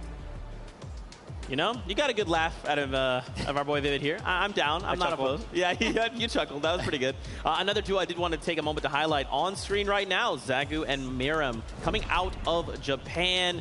These guys were just looking so good. 7 eliminations there in that game with a 41 total point. Now, this is just out of game 1. And I mean, consider, we kind of talked about it. They're contesting Commandment and Avery over at Rave Cave, and they were allowed to leave Rave Cave. Yeah, 100%. You know, I think that that's pretty much what we can expect, but something that I did not expect, and my eyebrows, they went up, right? I raised them. That stat sheet right there. They did 2,200 plus damage this game. That is incredible. You can see it right here. A lot of it coming from this end game, actually picking up a plethora of eliminations. Their box fighting skills seem to be catching a lot of these players off guard in the game. Woo, look at that. Absolutely crispy and cooking inside of these boxes. It's looking like a full-on barbecue right now with Zagu and Miram, the way that they were just lighting it up inside of that low ground congestion. Not only that, but I just love seeing how poised they are after that finish. They have not lost sight by any means. They know exactly what's on the line here as far as regional representation is concerned, and you absolutely love to just see that energy kind of be reflected in their gameplay. Yeah, and I love the fact that you mentioned energy. I've been seeing them walk around the player lounge, everything like that. You know, the walkouts, they always seem so happy, right? They're so happy to be here, and they seem confident as well. There's never really like a, you know, oh, we're worried to be here. No, they're just fully embracing it, and we can see it right there in game number 1. They came on top pretty much. When you have performances like that, I can imagine why they're so confident. Because again, I think a lot of duos may not have necessarily been anticipating some of this aggression that we are witnessing right now in game 1 from the other international regions. But at the very least, I do expect a little bit of a bite back from NA East, West, and EU. I think for me, I'm looking forward to seeing how many more duels try to go for height, right? For in this instance, Zagu and Miram, they were just in that mid ground. They didn't even care about high ground. They're like, exactly. No, you guys battled out. We want more eliminations. We'll stay right here. Do you guys think that maybe more duels will look to just say, like, look, our kind of strategy to win is that high ground. We got to go for it. Yeah, I mean, 100%. We saw a lot of teams that actually like to play the high ground, unfortunately not making it into that game. They went down a little bit early, like, for example, Aqua and Reason. Jason and Chabix also went down. Another one, Alex and Bailey, we talked about them from OCE. They love to play the high ground, and they just, all 3 of them went down a little bit early, so it could change big time. You know, we also saw Kanata went down a little bit early. Macwood loves to play the high ground coming out of NA East. Pretty much the only thing that he shies for, but being left as a solo, he couldn't really do that this game. But just look at some of these names that are located on the second page already for the leaderboard. You got Thomas HD, a Tripper, Pink, and a Nas. Again, I think Vico and Varine have been really exciting to kind of follow along with, especially since they're relatively newly formed here for the FNCS Invitational. I don't think that is an easy feat by any means to have to quickly adapt to your partner. 100%. And listen, I can't believe it, actually, because Clix and Duke were actually popping off towards that end game, right? And, you know, the crowd was going crazy. We on the desk were like, wow, they're really showing up right now. And, you know, on that leaderboard, it's really showing as well, finding those eliminations on big name teams as well. They're coming into the Invitational with the experience, and it's showing. How many of these duos are thinking themselves, game 2, I'm ready. I have that strategy locked in. I think I know what I need to do to get going, because I want to make the crowd here in the Raleigh Convention Center just lose their mind when we're taking shots. Because, man, there was some eliminations happening, and I was just on my feet screaming with the crowd. You know, straight up, ultimately, it's going to be based on an individual level, I think. You know, how good are you, and how good is your mental at taking something that could be negative and turning it into something positive? Because, you know, not everything went right for any duo of that game, so they have to think about those things and like, okay, what can we do? What have we scrimmed before that has kind of helped us throughout these situations? And just make those changes come into game number 2. But there's also duos, plenty of them, especially the top 10 on the leaderboard, who, you know, found things that worked for them. So keep doing those things, but again, not everything went perfect, so keep that in mind. But nerves aside, as the game games go on, it's going to start feeling more and more natural, I think, for a lot of these players. You're going 100%. to start being able to focus in a lot more on the actual gameplay itself, and I think that's where the audience just becomes a little bit of background noise until it comes down to those final moments. But something that I'm really curious to see is whether or not these players are actually going to showcase some of their flexibility or adaptability, because Merstash Malabuka, I think they're a great example of a duo where they can go a game or 2 or 3 without really being able to catch anything, and then they just turn up. That's right. We've heard from us. We've heard from Mini, Minor, and Tokata. Let's throw it on over to casters to hear their thoughts on game number 1. Thank you so much for that quick, of course, toss there so we can start getting into our perspective here. I mean, Jacob, let's talk about what we know just coming out of game 1. Yeah, I mean, what we know, NA West, Cool and Yumi showing up big. Not only getting that 3rd place finish, but you saw that 2v1 off the back of Cool. Another thing, Acorn, NA in general, just kind of showing up. Obviously, EU won the game, but I think we need to start giving NA more credit. Yeah, definitely have to give them that credit. They show up and then wait for them to win those early engagements. Yep. I mean, listen, we got to sit in the player lounge, quite literally stand over the shoulders of Anwon and Baka while they were practicing. They took on the likes. You know who they're training against? Who are they training? Reet and Epic Whale. That's their training partners. And I don't know about you, but if you were following Twitter, I posted a little clip of Reet taking on Merstash and Malabuka. So it kind of all ties together if Merstash and Malabuka are known as some of their greats. And then Anwon and Baka could hold their toe-to-toe with someone like Reet.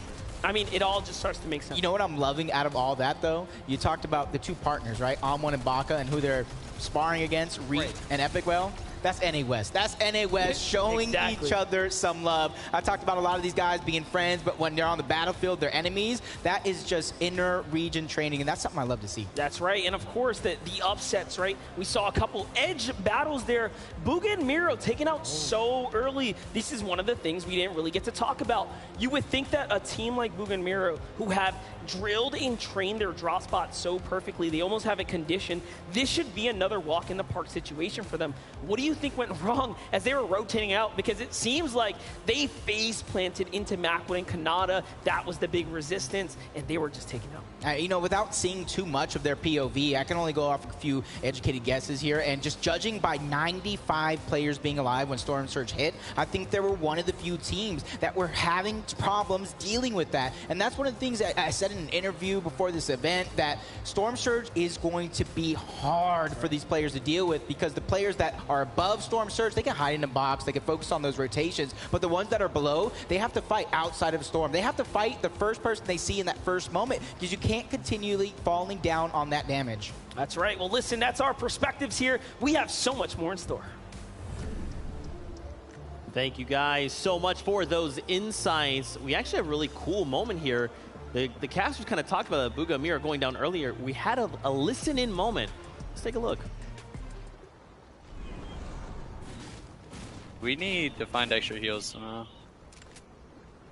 You should pop cabbage maybe for whites. I need to heal. Unless you throw me a mini now.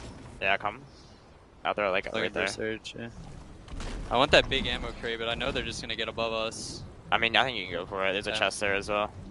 It's definitely worth it with our loot. It's just glid off the thing. It is, yeah. If we could get Surge here, we can get enough. I mean, make sure this isn't baited, bro. It's not. Here, we can get stacked, bro. I'm chilling. If we get Surge, we sit in zone, bro. We should look. Yeah, like where though? We'd have to follow right side. Yeah, like, we have to go right side. I'm just gonna go up. No, we should bun. Alright. You can already tell.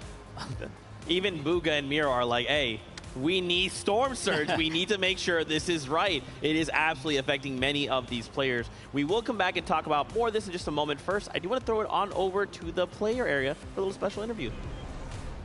We have a very special interview, Zeke. I'm here with one of our alternate players, Frey. Now, Frey, you've been watching in the crowd, right? What's the energy like? How does it feel? The crowd is amazing. I'm so happy that we have Leonza back.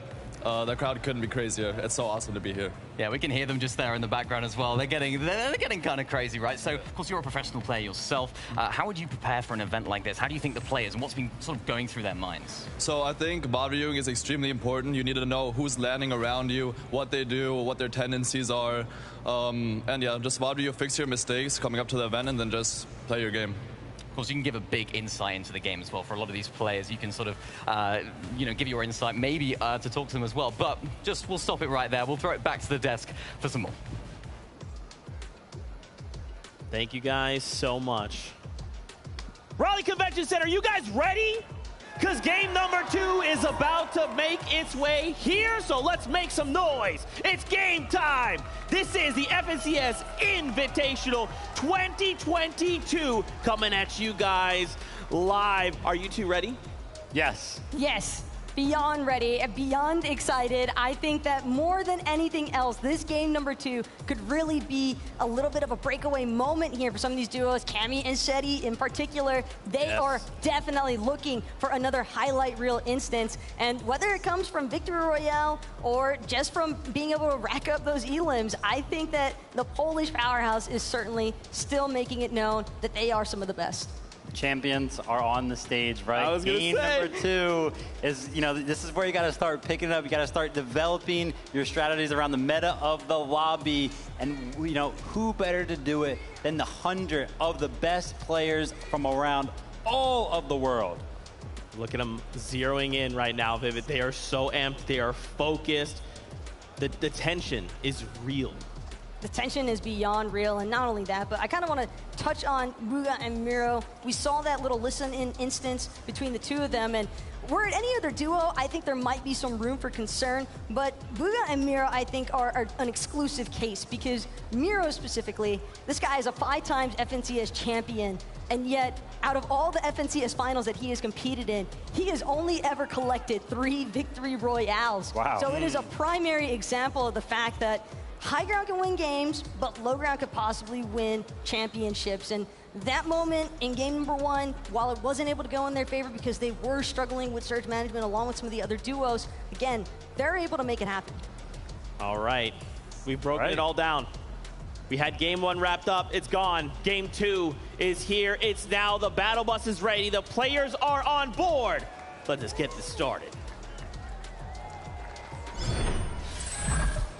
Here we have it. Thank you so much, Zeke. We get to start gearing up for this battle bus to take off now. Yeah, this is finally setting in for a lot of these players on the stage. Game number 2 is starting right now, and hopefully all those nerves from the end of game number 1 have settled, because now when push comes to shove, some of these players that might be at the bottom of the leaderboard, Mr. Savage, iDrop, that went down early, they might have to start dealing with that storm surge early. And that's right. We saw what happened in game 1. The real question is, how are you going to adjust coming into game 2? This battle bus is telling me that the Chrome Jam Junction is under fire very quickly. It's so close to the drop spawn. You can see already things kick off. This time, iDrop says, you know what? Let's put that weight, in my experience, on my back. Savage takes down Baka, and all of a sudden, it's a different tale to be told. Happy birthday, Mr. Savage. First elimination here in game number 2, and that puts On1 on notice. You gotta have to watch out, because we're here to fight. That first one might have been a little lucky, but another one, this one, I feel like has to have a little bit more damage, because all 3 of these players, Monster, they were dealing with Storm Surge, and they were just on the cusp, some were even below.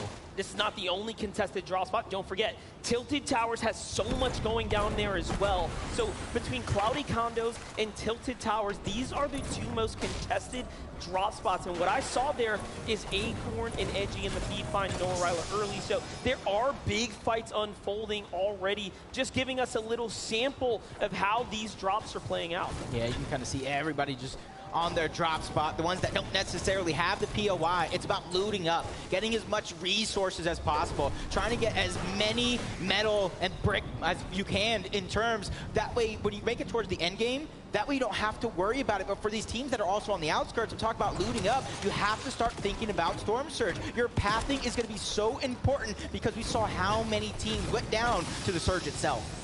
Here is Poland's finest game 1 winners from Becoming Legends, Cetis and Cammy. This team here has placed top 10 in every finals they have ever competed with together. But wait a second, hold that thought. And Asin Pink here on the other side of the Joneses. This is a fight that's being extended out. The last time we were here, Clix found an elimination with Duke. They actually held it off. Remember when we talked to Reet and Epic Whale, they said, hey, you know what? I believe in the fighting power of NA on this one. They have full confidence that they can do it. Yeah. Pink and Anas have to jump back. Yeah, and you got to think back to that NA East Finals where Clix solo points after solo points, but as long as these two guys stay alive, they're going to be contenders for every single tournament they play in. Duke has FNCS champion in trios. Clix is one of the best individual players on the planet.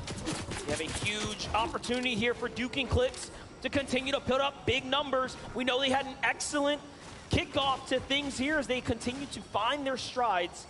But things are going to slow down, and you know, you really genuinely expect this to happen, especially at a Fort Jonesies. This is not a POI big enough for two. Yep, you see Clix just trying to gather the information. The longer this fight goes and the higher they build, if it comes to it. You got Jason Basil over on the side. Those are the third parties that we saw towards the early of last game. This is Nas Pink trying to get deep into the box. That Evo Chrome Burst AR. We saw how much damage it does to these builds, and it eats through in a second. More importantly, if you can find the tags, just big. like that, Pink and Anas already turning this story on its head here. That's bait there. He sees the shotgun. That moment, Duke does not let it drop. Now, mind you, Clix has some of the greatest track record in history of taking on head-to-head battles like this. This is why he is so recognized as one of the greats of the space in these kind of moments. This is where these guys, 66% of their overall victory royales do come from the low ground. The Pink and Anas, they're just trying to keep a little bit of elevation. They're not ultimate high ground, 3-4 boxes big. They're just trying to keep that advantageous position as long as they can. But this monster, this one's dragging out a little too long. Do you think there's going to come a point in time where they just kind of abandon and try to get to the zone? Well, I hope it continues because the rest of the lobby is just taking their time. 49 duos are still alive here, and this is one of the only ones deciding to go toe-to-toe. Clix, once again, gets tagged there. And again, let's talk about the bad blood developing between these two. Pink and Clix were once upon a time almost duos, as Pink was so close to traveling to United States to play alongside them, but now they find each other on the other sides of the monitor here, going head-to-head. And I mean, looking at the HP so far, it's looking very good for Guilds, NS, and Tundra's Pink. Yeah, and honestly, let's talk about this prolonged fight and what happens if they do actually split right now. They're not going to have a lot of time to go ahead and mat up, but a big shot coming out from Clix. We know what happens when this man has his back against the wall. His bite is much louder than his bark. This is where Duke does tend to shine right now, these real scrappy types of engagements. This man does not tend to miss a shot. As now, they're looking. They know the enemies felt that on the other side of the wall, but hey, the longer they stay here, the less the less odds they have to actually survive. The longer story is, of course, making it to endgame. Let's jump on over, though, to our favorites of Miro and Booga here. Head-to-head with Z Andy, Joe FN, Bevy in the distance as well. There's so much going on here. Yeah, for them, we saw that replay of last game during the listen-in. They were just dealing with Storm Surge, and not the best way. Even though they were about 50 above, that's not the position you want to be in. But you can see Booga and Mero have a 60+ win rate when contested. So they just need to find their rhythm here on this international stage. Talking about international stage, Alex and Bailey, they have taken this from the player lounge to the main stage. Game 2 now, the fight, the second time. The story won't be the same. It's Yusri who finds the trade there and now has to protect his teammate. A huge shot onto Bailey. It's not looking good for Oceania's champions here, but Bailey waits for the toe-to-toe. He gets the thirst, he needs the points. That's a kind of play you only see in person. A huge shot. Bailey says, respect me, Yusri, back up. He has some heals to use, but does he have the time? Not finding a way to stabilize. Bailey's gonna get in, but only a sliver of HP, and that's why he's picking and choosing his fights right now. He's just going for piece control first, trying to heal up, getting as much shield as he can, but you can see he has no HP to regain, so that knock on the Jew is so important. And he knows he cannot allow him to get the heal off here. You will not save your teammate if it's up to Bailey. Yusri may have the health advantage, but Yusri has his back against the wall right now. The defensive trade, a huge shot, and Bailey gets caught with his pickaxe out. Yusri clutches up, saves his teammate, and They are in game 2. Sends him back to the lobby. But third place, NA West, Cool Yumi getting busy already. Elimination on the Wox. Now it's up to Rob Bob, trying to stay alive here, trying to get and find a position to where he can hide. You see it in the mini-map. He just got out, and I love that play coming out from some of these players, choosing not to be the hero, because you end up in the hero in the wrong position, you're end up going to be a 0. Now, Robab doesn't have a lot of experience here. They've only made 2 finals together between Wox and Robot, but there's a huge development happening here. Let's watch this back one more time. Here's how it kicks off. Cool finds the huge tag. All of a sudden, the knock is there. And yes, there was a third party in the side. You get the reaction as well. You can see how fans are cheering in support of one another. But back into the action. Hellfire, Falconer, new duo, you know, pairing up with one another. They already took down King, so this has got to be Ed coming out from Brazil. EU, NA West trying to take down the region, trying to bolster their points, because right now the only points they have is that elimination onto King. But with Storm now covering and moving over them, Ultimate Teams now in the distance as well, it's going to become more and more dangerous. Falconer is one of the only competitors, one of the very few left in our scene that has been here since the World Cup. He placed 5th in duos way back when. Wait for him to step up to the challenge and take on this first FNCS Finals ever together alongside Hellfire there from Denmark. But On1 and Baka, did they get the save off? No, I think On1's there by himself. He's just trying to stay alive, and it does look like Larson and Smite might know he's there.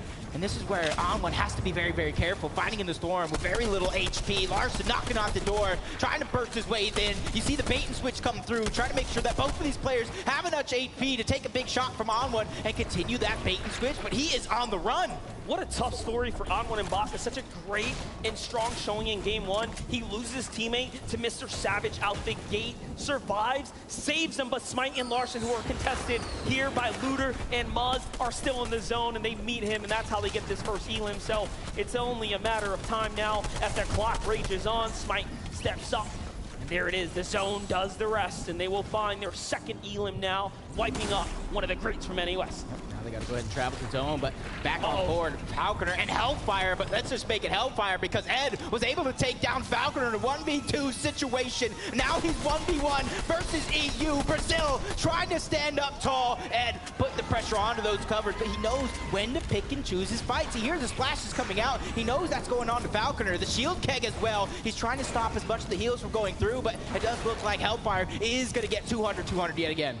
Listen, Ed recently signed to Team Liquid, showing you guys why exactly he deserves to be here. He has had some of the most impressive rises in recent times on his region, but now he's looking to represent for Brazil and, of course, for Argentina. His teammate King, who is already down. Hellfire manages to lose his teammate. The wall gets taken, and Hellfire has to react quickly, but look at that. He does not miss a beat. Ed finds the siphon, and now it's an even exchange. Yep.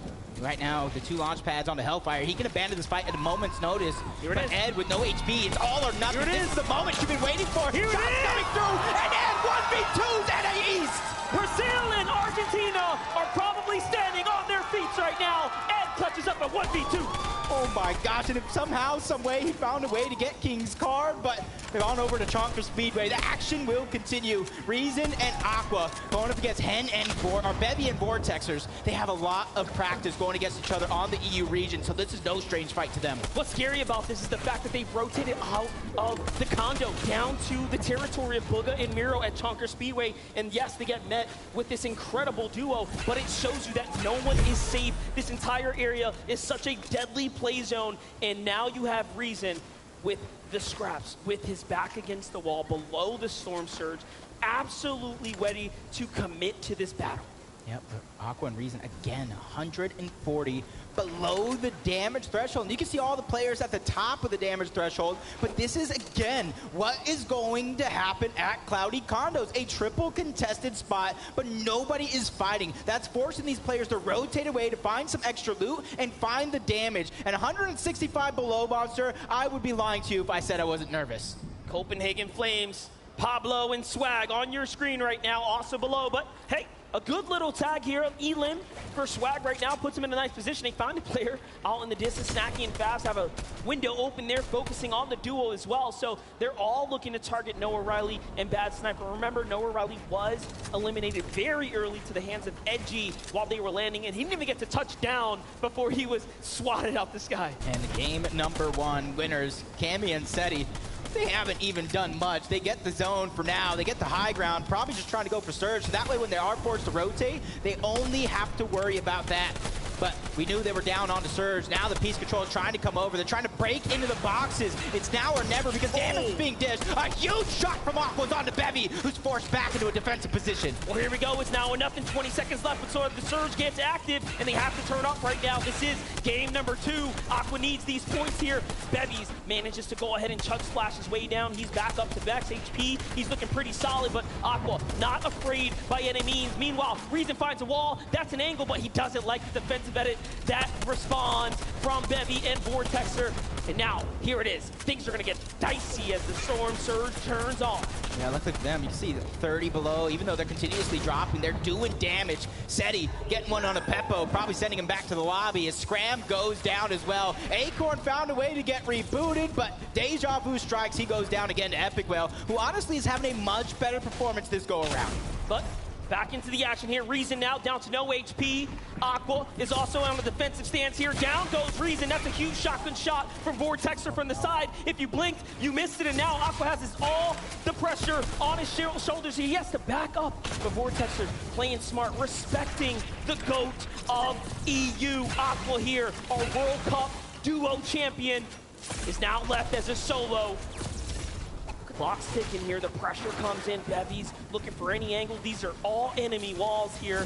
One false move and it could be it, but the Surge is gonna hurt Aqua again. He gets to heal off and no, he gets finished. Vortexer finds the second. 500 above the damage threshold. This is only their second FNCS playing together, and they're looking like they are longtime teammates already as Joe and Z Andy, uncontested, over towards Synapse Station. Looking to get some damage as well. Even though 79 is above the damage threshold, you know as well as I do, that is absolutely nothing. Nixon and Arctor here. Oh no, they're gonna find a huge elimination here. Another Surge fight that's going down. It's attracting the flies in the distance there. You see folks starting to look over. Arctor has a decision to make. Does he push in again? They barely have anything. They've used all their heals. One tag is all it's going to take them out. Oh, Grove claps back, though, and that's a huge punishment there. And with the downed body, he says, you know what? I'm going to full finish here. I'm back in this game. Arctor takes off running for the hills. That was a much needed battle by Groves, and I like to play again. You cannot be a hero in these lobbies as first dash. Looking like he's having a little bit of trouble here. 202 above the damage threshold. 2 eliminations already, so they finished this fight, but you can see the teams on the outskirts of Rocky Reels, they don't want to let this be an easy rotation to one of the deadliest teams in the lobby. The launch pad's already down. Malibu and Murstache cap off HP and hit it. Off they go. It's Chicho and Trulix who are looking in. These guys have gone head-to-head so many times in the past, and you know there is all types of bad stories waiting to unfold in front of us. But Chicho and Trulix don't get the Elim. They manage to hit the ground running. Malibu and Murstache are waiting here, though. Well, yeah, time to fight back. Malibu just trying to break through. He talked about in some of those interviews playing a little bit more passive than what he's used to. 2 eliminations. I gotta think they're trying to pick and choose a lot of their battles, but the lobby is putting such a focus onto these 2, getting them to expend so many resources. Malabuka has just about 60 to 70 HP as well. Murstache is trying to do what he can to try to find a stabilization method here, but it's just happening from so many different players who have so many different angles. One thing that is working, though, is the zone. It pulls pretty close to all the players nearby. Finally, things settle down. Tayson and Chapik's last game found the same duo on the edge, but let's jump on over to the west side. Let's get to the opposite side. It's Thomas HD and Tripburn.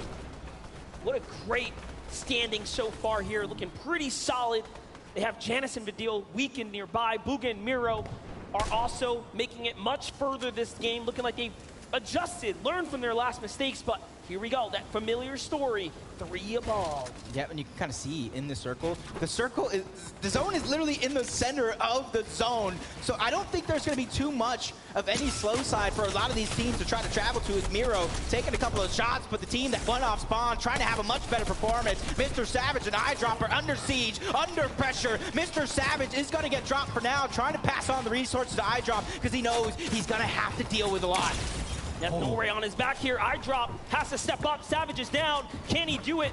He's been in so many finals with Mr. Savage. His 3rd appearance now in a big setting like this. But of course, the first return to in-person. They're going to allow, Marine might actually allow him to get the pickup. Whoa, that is a huge mistake there. Yeah, a huge mistake. And honestly, these are one of those things that you take a picture, you record this moment right here. Mr. Savage went down. You give a player like that a second chance at life, they will make you regret it.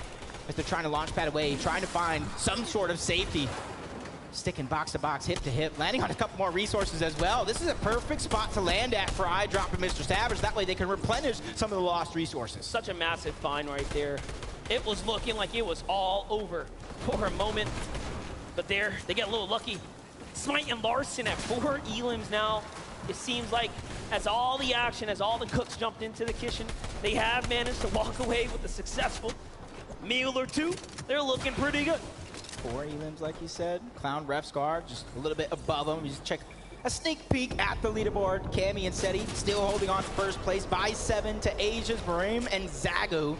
151 above for the NA West. 3-time champions, Favs and Snacky, sitting in a good spot, trying to gather the information. But Vadiel and Janice are under pressure. With Vadiel down, 56 below the damage threshold. Shots from Thomas HD to take down another EU powerhouse. And in the distance, Japan is just lurking nearby. Asia has performed so well. Remember, Marim and Zagu are in 2nd place as the most recent FNCS champions of the Asia region. Easy and Vino, though. Big story in front of them. This is a team that we have expected to come out so far ahead of the competition, as they have had one of the more dominating tracks leading into this, taking home a multitude of Elite Cup finals where the competition, as we know it, is extremely tough. Meanwhile, Smite and Larson, battle's breaking out above them. They get to steal the loot here. That's a great find. Yeah, that's a huge find for them. You get to upgrade some of your inventory, get some more heals. The Chroma Splash probably going to be used a little bit later just to get that rotation to come through. For them, they found a huge amount of resources. That way they could try to make it towards the next end game. But you see Storm Surge just still affecting so many teams. Tough spot to be in there for Larson as he misses the heal. And Anas and Pink go down from the high ground. It's Vortex in hand. They are just turning this lobby upside down right now. Queasy and Vino are back at it again, though, in this endgame here, trying to find a position. Now, remember, what they did in the last game was exactly this. Half in, half out. They say, hey, we're going to play for high ground. Vortex says, all right, you can have it. Hen says, you can have it. I'm going to low. Yep, I got to be careful here. Queasy and Vino both know 6th moving zone, which is about to happen here shortly, is one of those zones to where, yeah, you might have the high ground now, but with the amount of launch pads going around, the amount of threats that are in this lobby, you might have to stagger your teammates, 1 forward, 1 back, just to make sure nobody is able to sneak it away. Oh, this is looking like a tough situation right now for our champions, Marim and Zagu. Once again, leading into this game, 2nd place. No heals. Very, very peculiar spot to be in. The zone pulls far south as well. Now, they have some mats, but they will absolutely need a refresher right now. Maybe even a gifted launch pad from a team in the distance. All around them are so many healthy players. On the other side, Vino and Queasy starting to eye up the lobby, size up the rest of this game here. Booga finds Marim in the feed. There it is. The full finish is going to start to come through. The first elim for Booga and Miro. This is where I'm looking at the mini-map right now, seeing where it's actually going to go. There's different elevations. I think whoever is able to grab a side of that mountain first will have the best chances to win this game overall, as they're still 500 above the damage threshold. Cammy, as soon as he lands, he's going to get back up to 200 along with Seti as well. Kanata's still alive in this game as well. Keep an eye out for him, but Seti and Cammy have to defend their lead right now. 3 elims, what a way to do it so far. Meanwhile, Queasy and Vino are still on hype. This is one of the toughest end zones as well. Flutter Barn has so much varying terrain. You have to be careful. There are indestructible, large stone monuments in between you and your rotate. Kanata going down, leaving Macwood as a solo. They at least got one elimination, so they don't have to worry too much about damage in terms of Storm Surge. But Bugha and Marrow, as it does shut off, you saw they were well above it. So changing up their strategy, and it's paying off handedly. The pacing is incredible right now. Only 19 duels remaining. Things have really taken a turn here for the worst for most. Reed's gonna get burned and turned back to the lobby there as he falls, but that's still well inside the top 20. Meanwhile, Vino on high ground, looking very comfortable. No resistance. Larson and Smite are making up for where they left off. They may have not earned a huge game one, but a great game two. And now, Miro and Bugha are fighting back. Yeah, two of the big NA West powerhouses going down. They're trying to get that elimination, but Bugha and Marrow, huge shots gonna be fired, but Miro's getting tagged back up. He needs that Cypher to go through, but it's still not gonna be enough. PH then does go down. Bugha trying to be that IGL. He's trying to lead him to greener pastures, but he's running out of resources. Macwood falls. High ground though. Does Vino and Queasy still have that position onto the high ground of Smart and Lawson? They're not ultimate low, but they found themselves that perfect middle layer. And you'll notice Bugha is now left by himself. KBR finds his teammate Smite and Larson on the ultimate low. Hen and Vortex front side firing back and on height.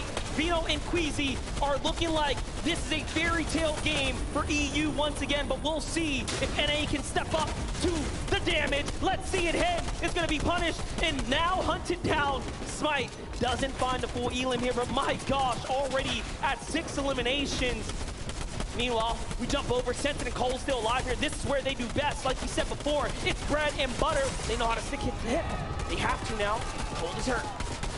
Multiple top placings out of this duo. Not wanting to fall short here today, but Cammy and Seti from high ground to low ground. Another end game is going to be achieved. True Lex gets dropped. Smite's going to go ahead and lend that helping hand, trying to steal away all of that loot, but the zone is just immediately chunking him out. 4 HP and a dream for Smite. And a huge end game right now in front of Smite here at top 5 unlocked before him. Cammy goes down, Seti goes down, and it is all his here. And now he fights back, but the zone does the rest. Great game there, but Vortex is now by himself. What can he do? Cole and Sentin now have the high ground. They have turned the story around. I don't know how they sold it away, but Kitos is a solo as well. High ground versus low ground, but it's a 2v2. Sentin and Cold versus Vortexers and Hen.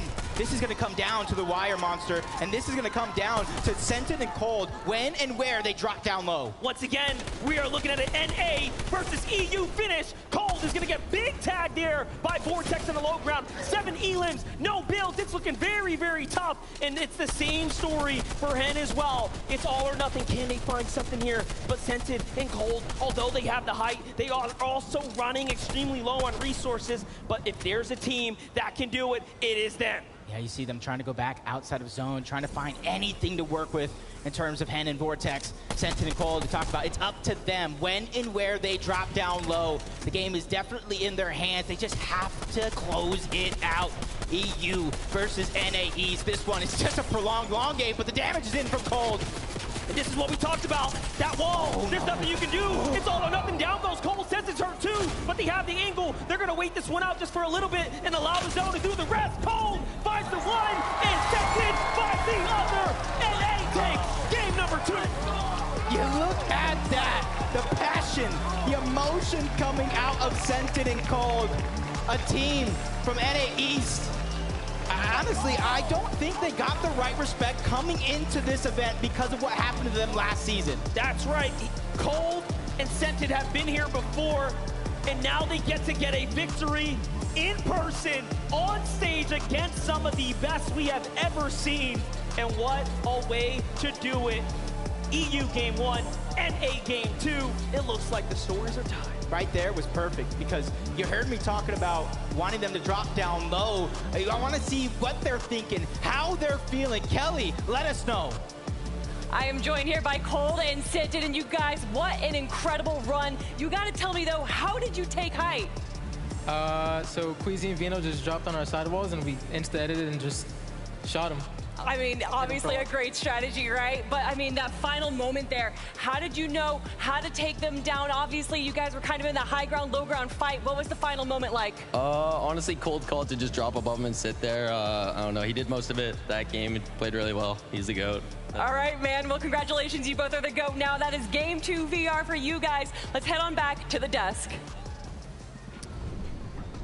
As EU picks up the first game of the FNCS Invitational, NA strikes back and says, nah, not like this. Cold and Scented, really quickly, I do want to touch on this. At the start of the show, we talked about possibly taking your shoes off as a form of being comfortable. Taco, you're right. It's a legitimate strategy, man. Anybody that has played competitive will tell you the same thing. It matters, but more importantly, what matters even more so is that jump in the leaderboard positionings that we are seeing happen now for Cold and Scented. A 41 placement jump. Granted, have to keep in mind that it's still a little bit of ways to go, but they are now breaking into that top 10. Gosh, these leaderboards always seem to surprise me because even after this incredible game from Cold and Scented, they're still 34 points behind the leaders in Cami and Seti, who, shout out to them for holding the lead. But this is just so good from Cold and Scented. And this is the moment that we missed right here. This is the one that Cold was talking about. Queasy and Vino actually make a play. And this is actually classic for them. I've seen them do this in Elite Cups where, they try to quickly pinch a duo that is in these builds, and it usually works out very, very well, but Cold and Scented hold on very, very well, as Cold mentioned, making that instant edit, getting the shot in, and ultimately they realize Queasy and Vino were the ones on height, and let's go up and take it. And this right here, it's just all about riding the zone. Now you can see the zone point up there going right through the mountain, and Vortex just had no chance after that. Clean win from Scented and Cold, who, as you can see right there, what we were referring to, Scented, no shoes. It makes all the difference, man. It does, apparently, as proven by Scented. We do have Adam, who is standing by. He's hanging out with a player. Adam, who? That's right, I'm hanging out with everyone right now, in particular Smite and Larson, everyone. Smite, that was an incredible display just then. We saw 7 eliminations. You clutched up, you had to. So how imperative is it in this situation, in this environment as well, that you have to try and gain as many points as possible, even when your teammate goes down? Oh, it's really important. I mean, you need to get as many points as you can. Every point matters. Doesn't matter. Now, you're being contested as well here, Larson. Muzz and Luta, they're looking like they're fighting each time. Are you guys up for this? How are you managing to deal with that when it comes at you? We're down to fight every game, and I don't care, bro. I'll fight them every game. You don't care, bro. They'll fight them every game. Give it up for Smite and Larson, everyone! Thanks, boys. And also over here, I'm delighted to be next to Peterbot and Jamper! Jamper as well. Jamper! It's been what an experience being here in this situation, this environment. How are you guys dealing with the rest of the regions being here, competing with you in the same lobby? Our original strategy hasn't been working, so we're going to have to make changes into the next games. But it's very fun playing here. The crowd is amazing, and I'm happy to be here. And there's still 10 games left, plenty of time to do that. Yes. Okay, you got this, you feeling confident? I'm feeling confident for you. The crowd are feeling confident too. Let's hear it from Peterbot and Jamper as we head back to Zeke and the desk. Thank you so much for that insight coming out of the players. This is kind of what we've been talking about, right? The question has been, once all of these regions finally meet head-to-head on the island, what will happen? Will strategies hold? And the answer for some is no. Because who knew that having to adapt to a meta that is completely different than your own region that you've been playing for several FNCSs now is going to be very difficult. But if it's anybody that has a strong head on their shoulders, it's going to be Jamper. He's been around for so long, and I love to hear him listen, we did the same strategy in games 1 and 2. It's not working. So let's just switch it up. And I love the fact that they are just able to kind of, have that mentality, but then also have a backup strategy. That's what's really important. But that's just part of what it means to be part of the 50 of the best duos competing here for the FNCS Invitational title. But not only that, while they might be working on some changes, Cami and Seti are a duo where if it ain't broke, don't fix it. They have been maintaining this first place position throughout the first 2 games, and it's definitely a very strong performance here out of this Polish duo. more importantly, I think that Cammy and Seti have just been able to consistently stay working throughout this mid-low ground element, despite the fact that we've been seeing a lot of high ground takes and a lot of high ground play from the close of the lobby. I think that Seti and Kimmy did a great job just holding on to this underside congestion control. You know, we talked about it after game one. It's like, whoa, Kimmy and Seti are on high ground. This right here, this was more so their style, where it's just like, you know, we're paying attention to the high ground changes that are going on. And then all of a sudden, we load up the leaderboard, and it's like, okay, they had 44 points after game number one, and now they're at 77. They just got 33 points that game.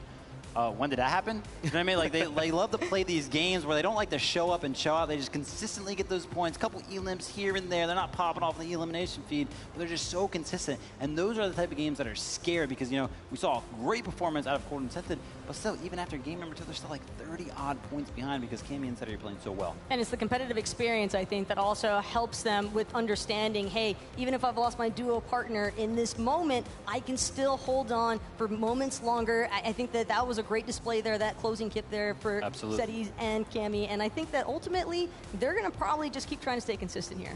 Yeah, I mean, one point we tuned in and they were 500 above Surge. I don't know how that's humanly possible, but for Seti and Cammy, it's just another day at the office. Let's talk about Queasy and Vino there.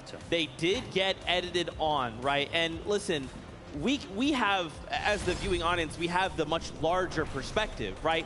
For them, in this opportunity, this was the only chance they had, and we're going to start to kind of figure out what happened. Yeah, I'm hoping that, you know, throughout these replays right here, we can maybe catch some insight into why they actually ended up dropping down, because it seemed like they were getting refreshes. I know they specifically got one right at the start of, you know, moving zone number 2. So it looked like they were chilling on mats. And again, right here, as you can see, Queasy actually only 2 builds left. So that was the call.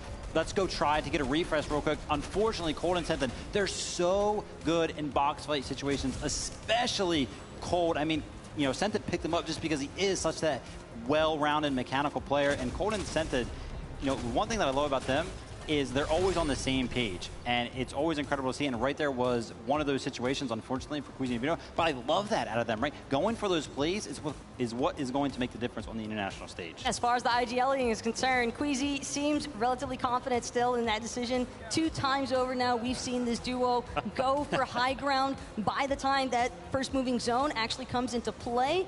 And maybe 3rd time's the charm here for this duo. All in all, though, the high ground strategy is working, right? Second place now, only 4 points behind first. So just keep doing their thing. Yeah, and I mean, I feel like, especially looking at how many eliminations they had, man. 5 eliminations, 5 refreshes, and that wasn't enough to take them through that game. So we'll have to keep an eye on that.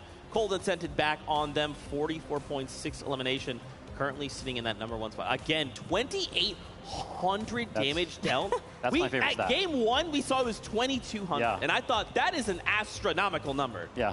Cold and Scented said, hold on, one moment. So we're going to see, you know, hopefully we keep seeing those stat lines, because as the day progresses, teams are going to get more and more aggressive, which means that this storm threshold is going to progressively go up, which means that teams are going to need to do more and more damage. So hopefully we'll see, you know, maybe we'll break into the 3,000s for an individual team, but yeah, 2,800 damage, that is a lot.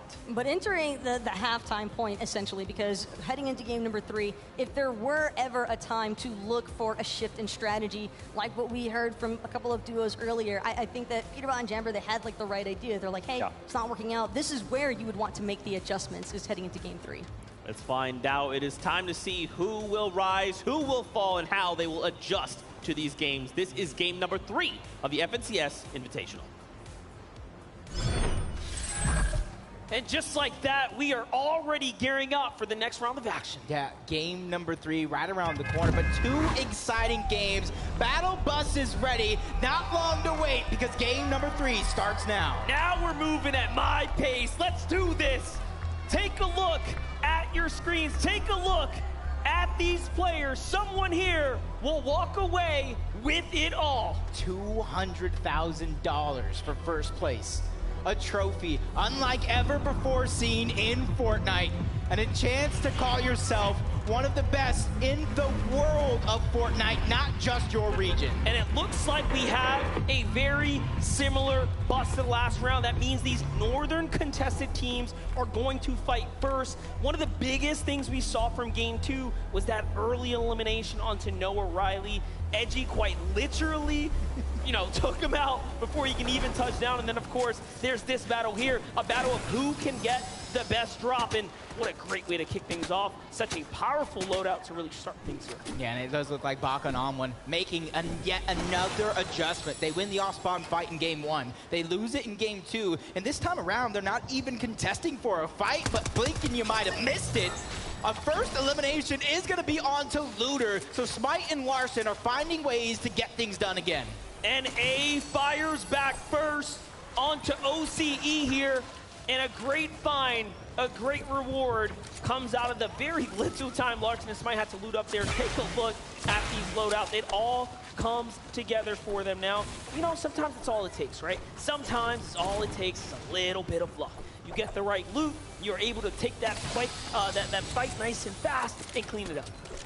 You can see now the picking and choosing comes through. They're going to slow things down, try to loot up as much as possible, making their way in towards one of the only houses towards Grim Gables. And you can kind of see in the distance, Muzz is still floating around, and he's not trying to cause too much commotion and put the focus onto him. He's just trying to wait for Smite and Larson to leave so he can try to get that free reboot onto Looter. All this pressure onto Muzz's shoulders now as he is trying to wriggle his way through this low ground here.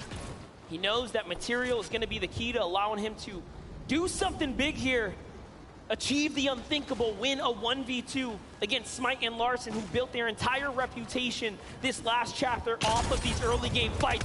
Smite wants none of that. He walks to the wall.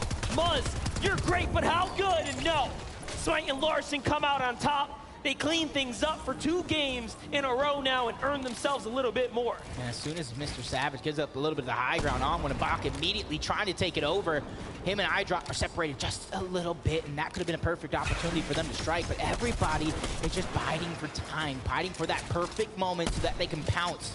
And this one that we talked about, you heard it from Mr. Savage, you heard it from iDrop. I've been landing here for a year straight. No one is going to scare me off. Well, the real question is iDrop walling out right now? He's getting very close to On1 and Baka. But no, now he decides, all right, I'll listen to you, Savage. I'll come on down, but you have to meet me down here as well. And they start to retreat here. And this might just end, but no, Baka steps up, but Savage is so quick. What a shot right there. And now he turns the tables around. iDrop looking to meet them down here. A great pre-fire, but not enough to find a tag. And all of a sudden, now they reevaluate. Yeah, I like the outside of the box thinking coming out for a couple of players in the game already, bringing out their protractors, trying to find that extra angle. And that's the thing, if you have all that confidence in your teammate as a solo, you'll allow them to kind of play with the angles, play with the high ground, and try to see what they can get. And they get 149 damage, disappearing off the back of On1. Another shot's gonna be fired. Hey, Rob goes down. It's a 1v1. Mr. Savage versus On1. Savage wants none of it. He wants none of it. He finishes it up. And just like that, 2 games now, he's back in it. Meanwhile, Malibuk and Merstash, one of the greatest duos we expected to show up today, put on such a performance, have been met with so much resistance every single turn. There's a new great team waiting for them. This has been probably their least favorite duo to meet, though. Yeah, Chapik and Tayson. It does look like they're fighting over the vault that is right below him. Doesn't want to let that one go easy. But you got to be careful because there's a 3rd team landing towards Cloudy Condos, another team towards the north in the form of Kanata and Macwood that could be lending that helping hand, trying to get that Storm Surge damage for themselves and make your job that much harder. For Malibuk and Mustache, it's all about trying to find the perfect angle, trying to find that information so they can try to catch a player off guard, because we already know they're one of the most aggressive teams in this lobby. See it. They're waiting, trying to capitalize on any opportunity here. We all know what Tayson is capable of. One of the most winningest players in the European region. He has done it all. He has proven it all. All that's left is for him to show up in person and put the numbers up. But it's no easy task right now. Malibuk and Merstash are so good. playing defensively right now. They're doing a great job, but Tayson is slowly, inch by inch, getting closer and closer. He won't let that piece control go over. Tayson has tried a few times, but you try again. Eventually, you'll find some success. They're able to take it just for a few seconds, but the longer you fight this far out of zone, it's going to get more and more dangerous because we got a little bit of a north zone going on. These guys are going to have to end this one sooner than later, even if they both choose to disengage. Merstash fighting back here, trying to regain the walls here. Ooh, that's a nice one. Huge tag on Chapik here, nicely done. He's gonna open things up, allow him to get some more territory, and closer he walks, but Tayson fights back. The 4X FNCS champion is all of a sudden now with his back against the wall here. But no, he's hurt. Malabuka says, forget that. It takes him down, and now it's up to Merstash, and no, he finishes it off too. And Chapik is left running, trapped now, inside the box. Oxygen starting to run out. He fights back, but for how much longer? Chapik does so much damage. He loses the wall, and no more shield now, and it's all over. Chapik and Tayson fall. And for Malabuka and Merstash, that is huge. Because not only does it get you elimination points, it gets you the Storm Surge, so you don't have to worry about it later in the game as Chimp and Scram trying to get things going for them. Chimp, one of the most consistent players in NA East. And you got Pamsu and Vatch on the other side, also from NA East, so they have a lot of familiarity in terms of fighting against each other. Scram is going to be the odd man out, and you see him trying to find some separation because him and Chimp are not that close together. And all it takes is for both of them to kind of bum rush into one box and kind of end their run. Now jumping over to the other side of the map. As we all know, this area, one of the most hotly contested zones right now, Tilted Towers, at every single in-person event, has always been the home of fireworks. And Chicho and Trulix are looking to go ahead and see what they can spark up nearby, but that's not going to be anything. On the other side, NA West cooling Yumi. One of the few teams on NA West showing up in the top 10 so far. Yeah, had a fantastic game, number one, third place. Cool, got to be living on a prayer right now because for him, he's 1v2'd. Unfortunately enough, he was unable to get Yumi up in that game. He had to finish it off as a solo. And for this duo, it's kind of slow and steady. They land out here towards the island, a little uncontested. They might have one team just a little bit south. For them, it's about getting the resources, looting up, and then they go on the top of the Mighty Monument to find their surge before they eventually try to rotate out. Robob and Walks now, stepping up. They're chasing down Peppo here. Runa's already gone, too. Of course, Runa, yeah, way off in the distance No, here. he's gone. He's out. He's watching. Uh-oh. This is going to be good. Bob. Forced to kind of in a defensive position. Walks trying to alleviate some of that pressure. Peppo doing all he can. One of the best in his region, but while it does look like it's going to be taken, Walks with a huge shot. Runa and Peppo go down in 45th place. Tough spot to be in for Runa and Peppo. One of the few representatives for the Asia region have now been taken out. Cold and Sensed on the other side after a hot win there are now positioned up dead center, and it seems like they have done enough.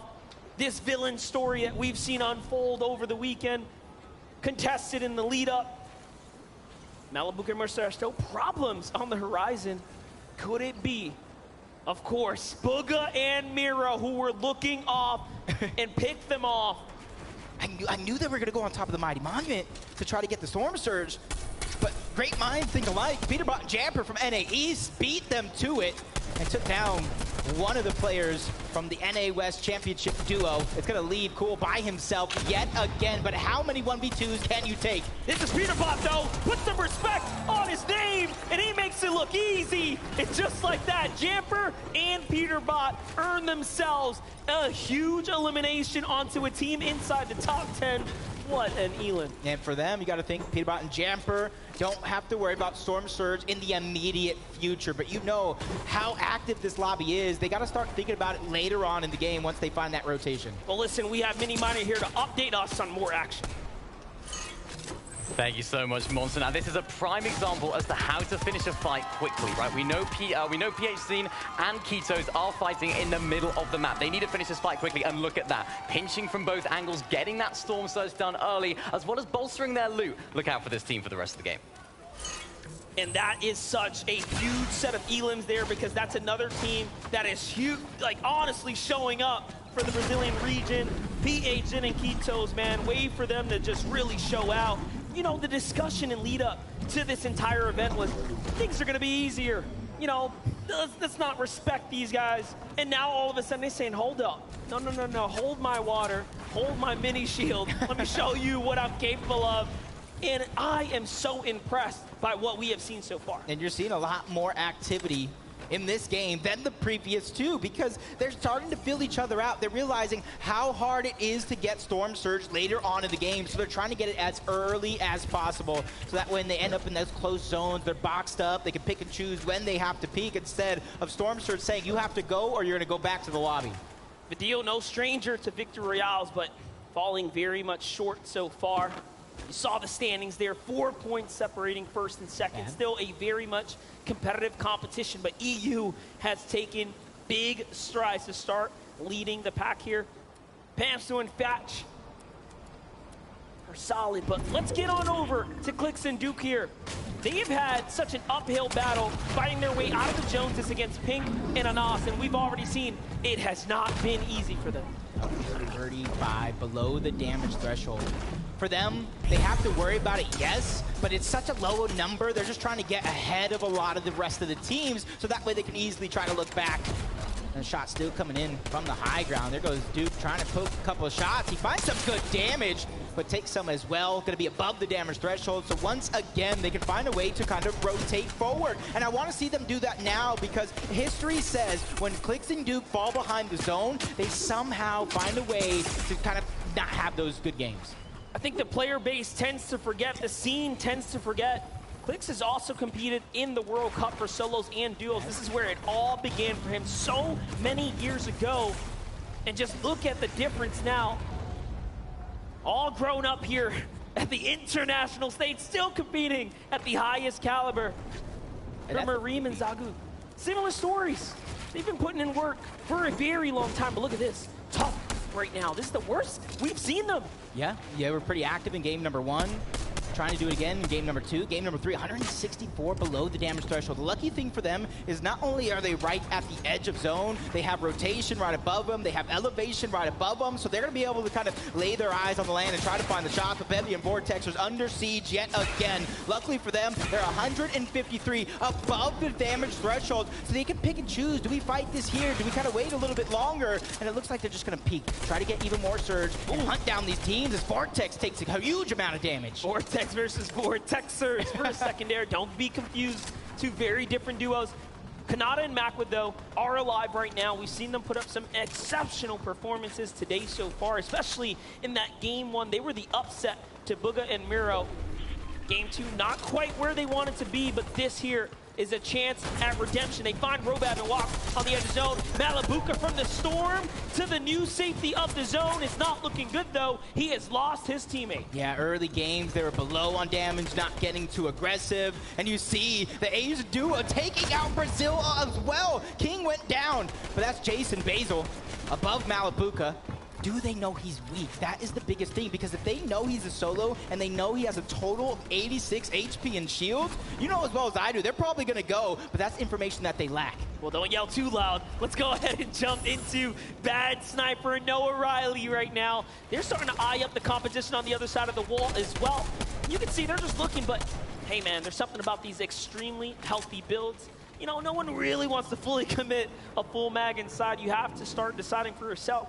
Are they in a world of trouble? Can I actually do it? And Bad Sniper says, instincts speak louder here. I want to step up. I want to take this fight right now. He heard Fab's shield get cracked by Storm Surge, and he immediately looked that direction. Bad Sniper and Noah Riley coming out with a vengeance here in game number 3. Right around the corner, though, you got to watch out. Cammy and Seti is there, but back on board this fight where Malabuka is still alive by himself. Jason Basil, they're trying to attack right now, but Malabuka doing a good job. He's doing everything that he can. Pressure from so many angles. Is he going to be able to escape? Let's see it go down. Jason Basil have an incredible win rate in these close game battles in the early zones, and look at that. All of a sudden now they add to it, padding the stat, making it look nice and solid. Clix and Duke thought about it. They say, no, OCE boys, you got it. I'm getting out of here. And that is so much respect, because they are so far below the surge as well. They could have easily stood there and fight. They need it more than anyone. And as do, oh my gosh, our game leaders, Seti and Cammy, are actually below the surge. This is so bad for them. They just need to be able to find a position front side of zone, but they think it's the less traveled, but there's so many teams in front of them. 3 directly on the right, 3 directly on the left. Oh, no. 1 is behind them, and it's hot on their heels. That's Noah Riley, that's Bad Sniper. Huge shot by Cammy, box to box, he's knocking on the door. He wants to finish this one off inside of Storm. Nobody really having HP to kind of regenerate, and Cammy and Seti go down. And Bad Sniper gets to represent for France. They're taking down our Polish duo alongside Noah Riley as well. Way to do it there. Switzerland has to be happy, but let's jump on over to Rezon, who is, of course, representing for the EU side and Germany. But let's see it. Aqua looks for something. He's got Duke in his sights for Duke. Claps back, and Aqua's hurt. He loses reason, but Aqua manages to find a 2-for-1 special and cleans things up. Yeah, Duke was getting chunked out by the zone. He had 2 players hot on his heels. It's not the exact position you want to be in, but these guys can show up at any moment in any game. But for them, they're down 3. And 1 shot, 2 Eaglems, a very rare occurrence. When you're that good, you're that good. That is true. Here's an ass in pink. We already know. Now, their biggest problems are down. They're out. Kitos and PHN, here they are, looking to continue to hold their position. They're 100 above the surge. They are just around that top 5 position leading into game 3, what is almost the halfway mark of the competition. And Brazil could not be prouder to have them representing here. See, jumping on board, Bob Kebab, who's already down. He is out. Chimp's going to be able to get 2 more points in the elimination for himself, including Storm. Surge just walks. He has no shield. He has no HP to regenerate. Just 50 HP total left to his name and those 2 launch pads. But that's also what worries me is those 2 launch pads, because he has a far rotation to go, and he's going to have to probably use both of them with short pads in order to get there. That's right. He's looking to go ahead and make that move. There's nothing in front of him. Meanwhile, Miro and Bugha, decisions for them as well. How do they want to move out? They hear the launch pad go off. They say, hey, let's save ours. Come up here. Let's go ahead and recycle that. Can they find it? There it is. They do get it.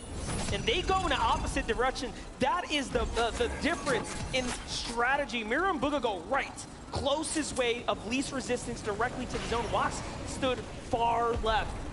And that probably would have been the saving grace, because he ran into Aqua and Reason, who immediately took him down. His threats is going to fall as well. Pablo gets taken down to Brazil's Kitos. Alex going ahead and taking down TSM Reed. So much action going down around the lobby as Bugha and Mero trying to find that sweet spot, because you know as well as I do, as long as they make it to end zone, those eliminations will naturally present itself.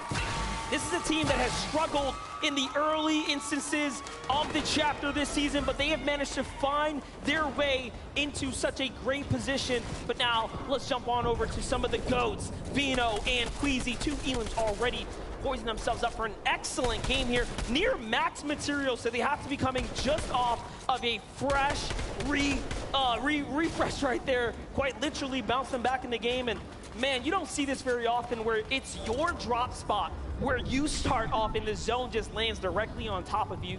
So they are being served up. Yep. And right now, for an end zone like this, when it is on your drop spot, you already know how to traverse every piece of terrain that is around, as Kitos still trying to do wonders. Not a lot of HP on PHN, so these guys down on damage in terms of Storm Surge have to figure out what they're going to do, because if they wait too much longer, they will be down. They will be out. Well, here it is. Luckily for them, the threshold is met, and they do not have to fight, but they know what's in front of them now. They have a huge monumental task to step up here. And you can see there, that's a wall that cannot be built there. Here it is. So it's all or nothing now, right? We know the Brazilian region to be one of the most aggressive. PHN is literally tied for 3rd for the most FNCS champions individually in his region and globally. So that's a team that has everything to play for right now. But jumping over to Zaku and Marine, they're still alive right now. Some of Japan's best are here. Brennan Thomas HD, one of EU's best as well. And honestly, one of the fan favorites to take it off. 296 above the damage threshold. Joe and Z Andy right in front of him. Piece control is going to be important towards this end game, because you go into the wrong box at the wrong time, they're going to take you out, and they're just trying to gather that information. They know they don't have far to go as the shot's going to be fired and landed onto Hen, who's dropped down to about 50 HP. And with that, you see other teams taking notice, and they're also putting that pressure on Trippin has full trust in his teammate, but their Elim gets sniped up right there. It's Zagu and Marine who are just coming out and literally reaping the benefits, taking all the spoils. Edgy and Acorn have high ground right now. What in the world? An excellent game. 1 second place finish, leading into game 3 in a such dominant position right now. Yeah, and I'm one of those people last season saying Edgy can do it on NAEs, try to be the 2 region champion. What would you call that here? Would he be the 7 region champion, 8 region champion if he wins this? I mean, at this point, he's looking to break that second place curse too. He wants to make sure he gets one for Queasy and Vino caught lacking. Don't forget, they were the most stacked duo in this lobby. This is their home position, the drop spot of Shiny Sound. And now all of that luck and hard work, preparation out the window. Yeah, it was 2 different teams, one from Asia, one from EU. They actually got an elimination each on the team. Scented and Cold trying to get to that front side of zone. They have that victory royale in the last game. 32 above the damage threshold. Luckily for them, not too many players have to go down before they go ahead and have to not worry about it. It's Aqua, Reason. Not too much to worry about in terms of Storm Surge, but they have to find that sweet spot in zone. They're going to use the launch pad to get there. When you see Reason and Aqua looking up, you know there's only one thing in front of them. How can we take this high ground? Tripper, though, has a problem in front of him. He gets punished. He backs up. Great defensive maneuvers right now. Okay, and Thomas takes the lead. He says, hey, you go ahead, pause down, heal. I'll continue to tarp out. We have the zone right here. See Andy and Joe, even with a messed up finger, Joe is not gonna allow him to stop playing for the big positions right now, and he's got this high ground. It doesn't even look like it's been affecting him at all. Yeah. Look at this, 3 Elans. Booga's low down. He had all the mats to hold on to that high ground with 7 moving zone, even if it's contested. Reason A and Aqua trying to fight for it, but they're gonna get stuffed. They're gonna get shut down for now, and you can see the pressure from Joe and Z Andy. They're looking toward the backside of zone, and they're putting shots on players who are suffering the Storm Surge. Oh, he goes for the low pad. Aqua wants to get down to the low ground here. No reason to play for the builds. He doesn't have enough to make it. Is Reason behind him is the real question. Meanwhile, another endgame for Kitos and PHN. They have 4 Elans representing for Brazil right now, and they are almost inching their way to the top 10 right now, but Cold and Scented are right in front of them. This is where they do the most work. This is where they play best. Yeah, they're just recycling a lot of those builds towards the low ground. Trippin trying to take that cheeky shot to the backside of zone. Elevation up. Thomas HD probably leading the charge, making sure that these guys are on the same page through and through. Booga backside of zone. 2 men miss. He's just trying to go ahead and stagger himself out, and he found an elimination on the Jew. More HP for him, and look at the resources he found. And it's huge right now. He's managing to fight his way through. He finds another one there in the zone. A huge tag is going to keep him alive right now. And look at him start to sprint here. But no, he's hunted down and taken out back by Thomas HD. And all of a sudden now Thomas has all the extra refreshes here, but he's starting to run out. Is he going to go for low ground, or is he going to continue to hold out here? Reason has a decision to make as well. Off to the side he goes. This player's in front. Cold is down. We saw that exchange. It's a big one. Yep, he's just trying to stay alive. Reason's doing a good job staying ahead of zone. And now he just has to man-minute stuff to find a way to stabilize. It's Thomas HD. He's trying to stagger himself towards the backside of zone, running out of ticks onto that man-minute. Oh. A huge shot's going to be fired. Thomas HD is trying to stay alive, but he goes down. Zagu from Asia strikes again. It's just not enough. Zagu says, I am here to play, and put some respect on us. Scented is going to fall to EU Scram. And again, Zagu is now by himself. Chrome Splash comes out. He finds his teammate. Does he get the save? Now this is what you want to see. A big save here in the ultimate low could change the entire story. This could be huge for Asia. This could be huge for Zagu and Miriam. But Joe and Ziani, they have the high ground. Oh no, he wasn't able to get the revive off. This is going to be huge. He's the only solo left in the world of duos. Oh no, but he knows that's enemy build. He goes up, the side jump. He has enough. He takes high ground, but no. Ziani's here to back him up. He goes for the falling shot, doesn't quite find it. Chimp and Scram, Healed is going down, and they are having an opportunity here, but no. Chimp does not take advantage. He is now by himself. He has lost his teammate.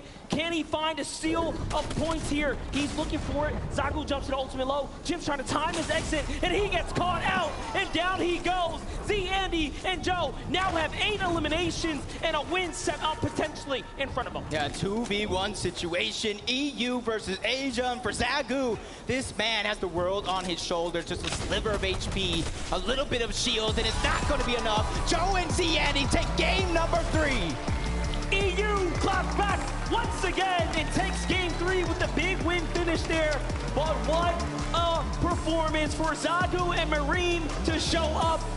That is an incredible way for them to go ahead and make a statement today. Yeah, incredible indeed, because it's all about consistency, not necessarily getting a victory royale in every single game. If they can keep this up at this pace, it'll do wonders. But for EU, Joe and Andy, they take the game and they have all the momentum now. And this is what I love about in-person events, because they get to take that walk straight to center stage, and we actually get to hear from the competitors.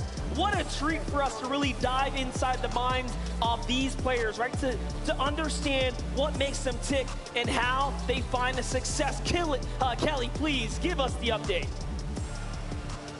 Joined here by Andy and Joe. Everyone make some noise for our game 3 winners. So I swear, I was watching the game and I saw Acorn and Edgy had height. I turned around, looked back, and then you guys had it. How were you able to take it? We just fed it up and cleared 90s to the sky limit. It was absolutely incredible. Not only did you get the VR, but you also walked away with 9 eliminations, I believe. Is aggression a big part of your play style? Yeah, we want height, just spraying down, getting kills. So from now on, are you guys going to be going for height every game, or is it mostly circumstantial? We'll see.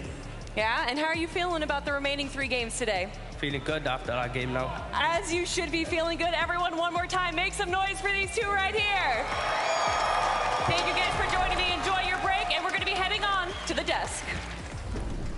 Joe and Andy, victory royale in game number 3 of the FNCS Invitational. A huge way to show up, and not only the victory royale, but accompanied by 9 eliminations. Tokata, that's what you want to see on this stage. It's what you love to see, right, Zeke? Those big VRs that boost you up in that leaderboard. I mean, we saw Queasy and Vino dominating the high ground in the first 2 games initially, but Joe and Andy now showing how it's done, not only securing the VR, but also with a good amount of units. And you know what's more impressive, right? This is a very, very north zone. These guys land all the way down to the south, down in Sound Up Station, just before the zone started closing. It was 5th zone, I believe it was. They had 3 eliminations. They sorted out their Storm Surge early on. They got the materials, and they were able to take high ground so effectively. I like the way they played it too, Takata. They were playing one up front side, one up back side. No one was getting up there. I love how they've adapted. They were actually originally going to be contested by Baka and On1 in the Synapse Station, but now having it uncontested, they have to figure out how to get that damage, you know, before the late game and not have to worry too much about those rotations, but they've done it,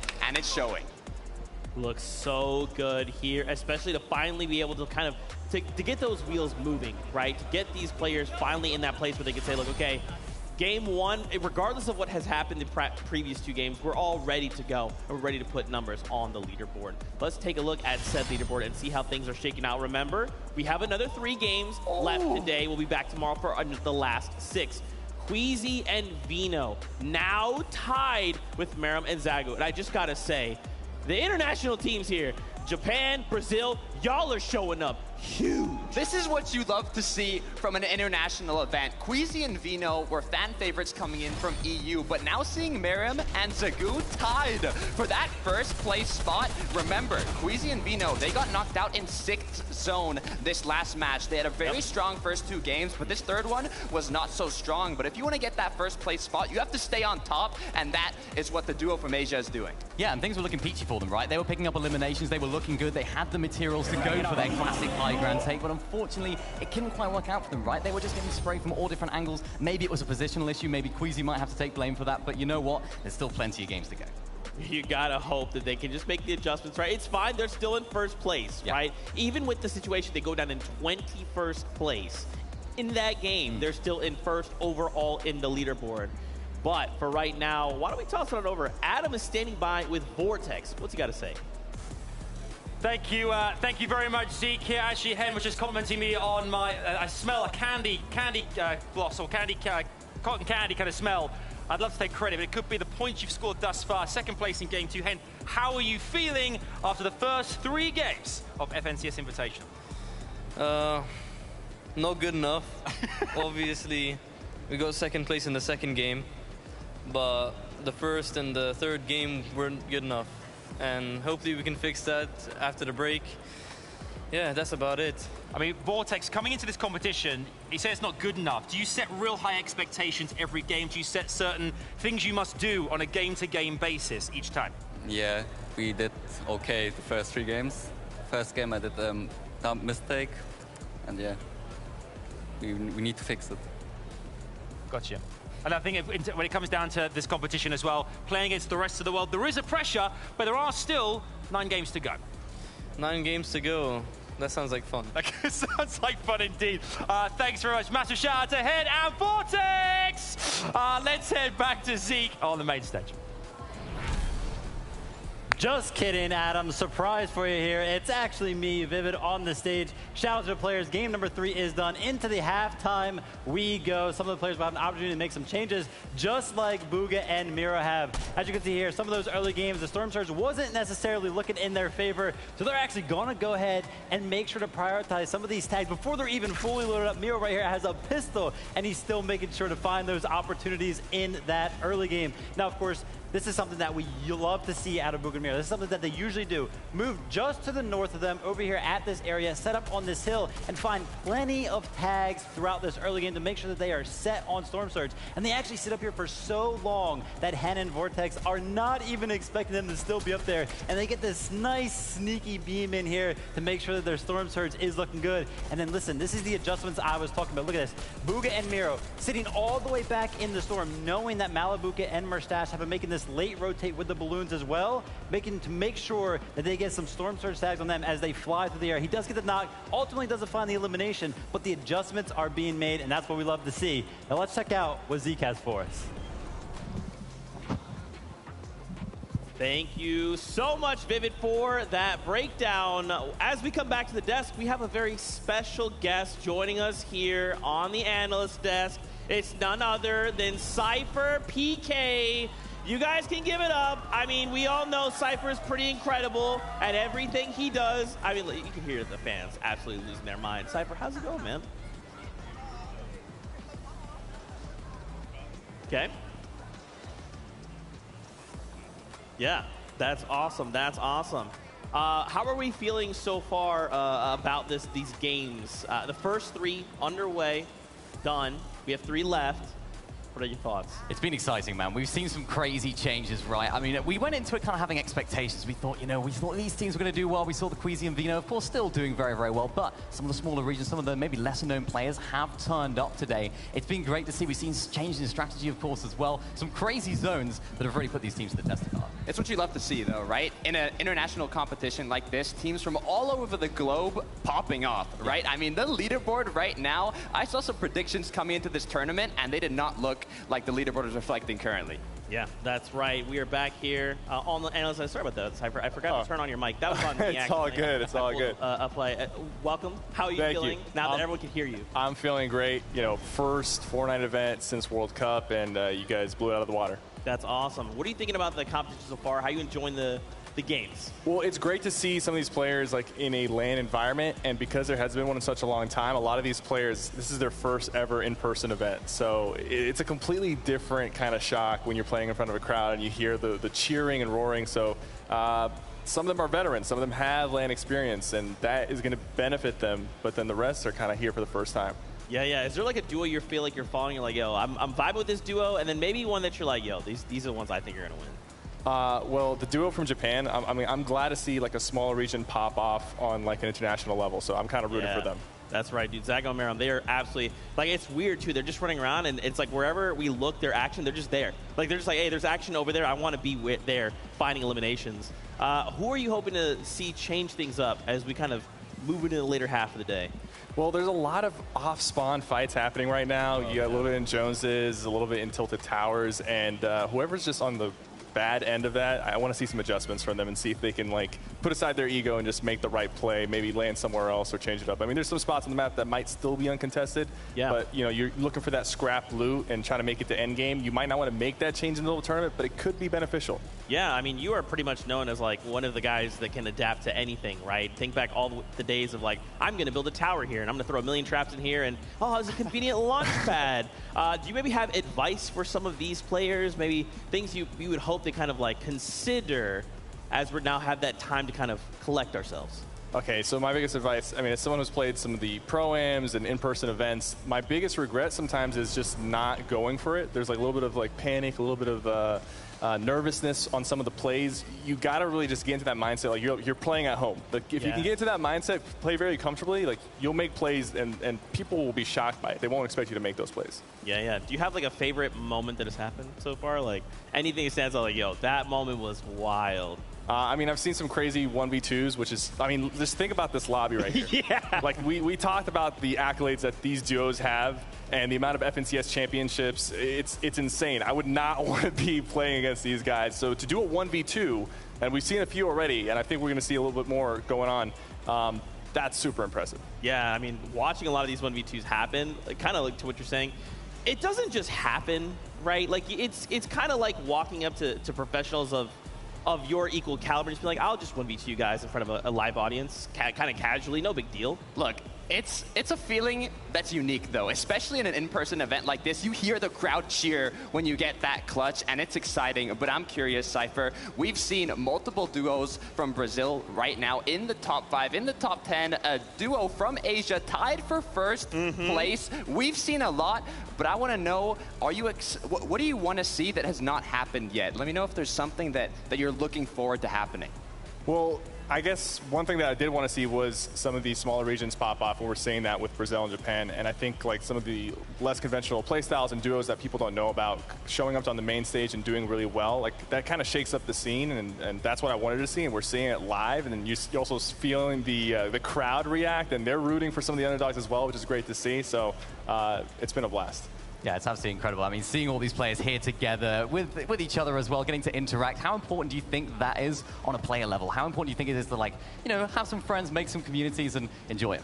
I mean, it's so important on a player level, but even just from a competitive standpoint, like, this is esports. Like, competing in front of an audience and, you know, having that pressure on you and still performing and still doing well, that is a true testament to what kind of player you are, in my opinion. If you win online tournaments, that's great, but this is the true test of skill. Yeah. Cypher BK, thank you so much for your insight, brother. It's great to have you here in person. Fans, if you see him, make sure you say what's up to Cypher. He's one of the coolest people you'll ever meet in your entire life. The players are currently on a little bit of a break as they collect themselves, so why don't we go hang out with the casters, Monster D-Face and Jacob PR. Thank you so much, Zeke, there for, of course, introducing us. Now, listen, all that hype about what your favorite moments, I want to talk about what I've loved the most so far. Let's talk about how this script has been flipped way upside down. Not a single person expected, I think, what we've seen today. And for me, the Brazilian region, Ed in the 2v1 situation there on the outside of zone. Wait for him to clutch up. And then PHC and Iquitos coming through, putting up incredible performances so far. What a way for them to represent for the entire Brazil region. I like how you're going for a region that isn't necessarily the most talked about. No EU, no NA at all, neither one of East or West. And I'm going to follow suit. I'm going over to that Asia region. I want to visit Japan one day, and I hopefully get to meet Zagu and Miriam. These guys are lighting up the leaderboard. They are putting on a show, and it's a show that I don't think anybody expected to see. And they put every single competitor on lobby on notice. We are here. We're here to contend. We didn't fly that long just to come home, which is $1,000, 50th place, just for a top 10. They want first. And not to mention, they are coming off the heels of being the champions of their region. That was a big part of the entire story as to why we began rooting for them from the beginning, because we have never seen such a gathering like this before. And it's only their second. This is their second finals appearance. That one championship, that was their first time playing together. They have a 100% win rate. Incredible. Absolutely incredible. And you guys get to see some of those highlights right there as well. Just coming through, performing, playing these end games, and and doing it in a way that not a single person on the internet that I follow expected. I can tell you that. No, and that's exactly what I want to keep seeing, though. And I want to see also the TSM duo, Re and Epic. Well, I need to see them really step it up to the plate and to begin to knock it out of the park. But am I necessarily surprised? Not necessarily, because they do have slow starts, but they have great finishes. Well, that's right. That's a quick temperature check from us. Let's keep this thing going. Thank you guys so much. Fantastic insight just all the way around. As you can see, we've got a lot of empty chairs here. Our players, after the first 3 games, have a moment here to collect themselves, go back to the player lounge, talk amongst themselves, potential coaches there, whatever they need to do to kind of recollect and prepare for the last 3 games on the day. Now, earlier, we had a really cool moment. We got to listen on between Bugha and his duo and kind of hear what was going on. Well, guess what? We collected a few of those for you guys that you might have missed during the game. So check this out. Nice! Juvik. You see clicks at them? Yeah, they're here. Okay. I see. Raiding the thing. They slid. They're running away. I'm gonna go towards them and get some search, okay? Okay. Go to the pond and farm. Come down. That's stupid. And I'm trying 3 more. 1v, 6 way.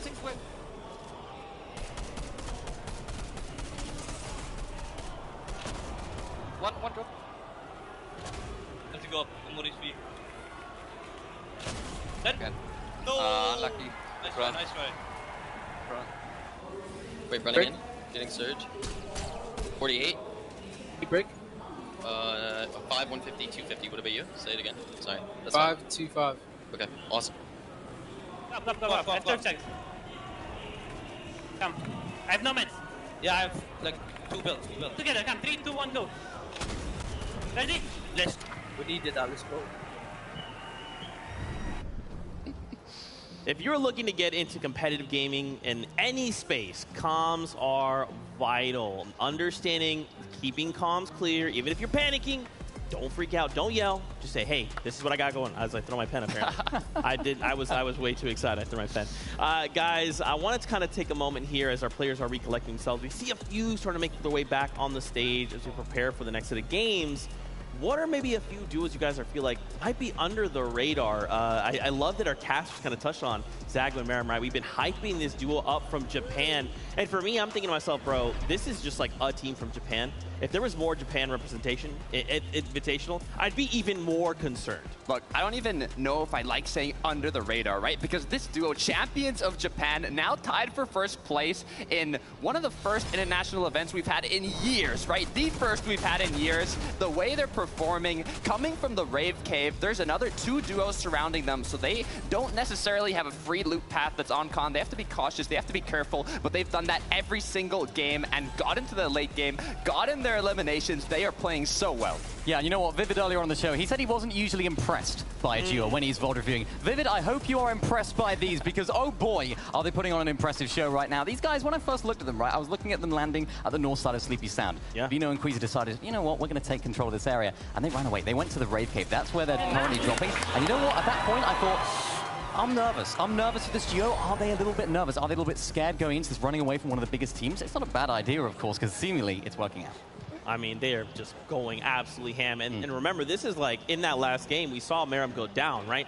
And in that game specifically, Zago actually tried to go for the revive. Yep. In an alternate universe, there's a universe where Maram was revived, and they 100% go on to win that game. So we'll have to keep an eye on this duo. Is there another duo for you guys you feel maybe might be under the radar, like truly under the radar? Look, I don't want to say just one duo. I want to shout out both Zeke KBR and also Beachetin and Kitos. I mean, they've been playing so well, especially in this most recent game. They're getting to the late game, and not only that, they're getting in with a good amount of elims. If they keep up this consistency, I wouldn't be surprised if they maintain that spot in the top of the leaderboard. Yeah, and the latter there, you mentioned Beachetin and Kitos. Those guys are doing really, really good at getting that early aggression off spawn. They're getting their Storm Surge out of the way because, of course, they're landing at a central POI, that sort of red bridge just to the left of that sort of mid-map area. They're doing a really, really good job at getting the surge. Of course, we had a few questions about that. Maybe there could be third parties coming in, of course, with there being such a central location. But they're answering all of the questions. And oh boy, are they fighting with some prowess. They're fighting with some aggression. And it's good to see. They're not nervous.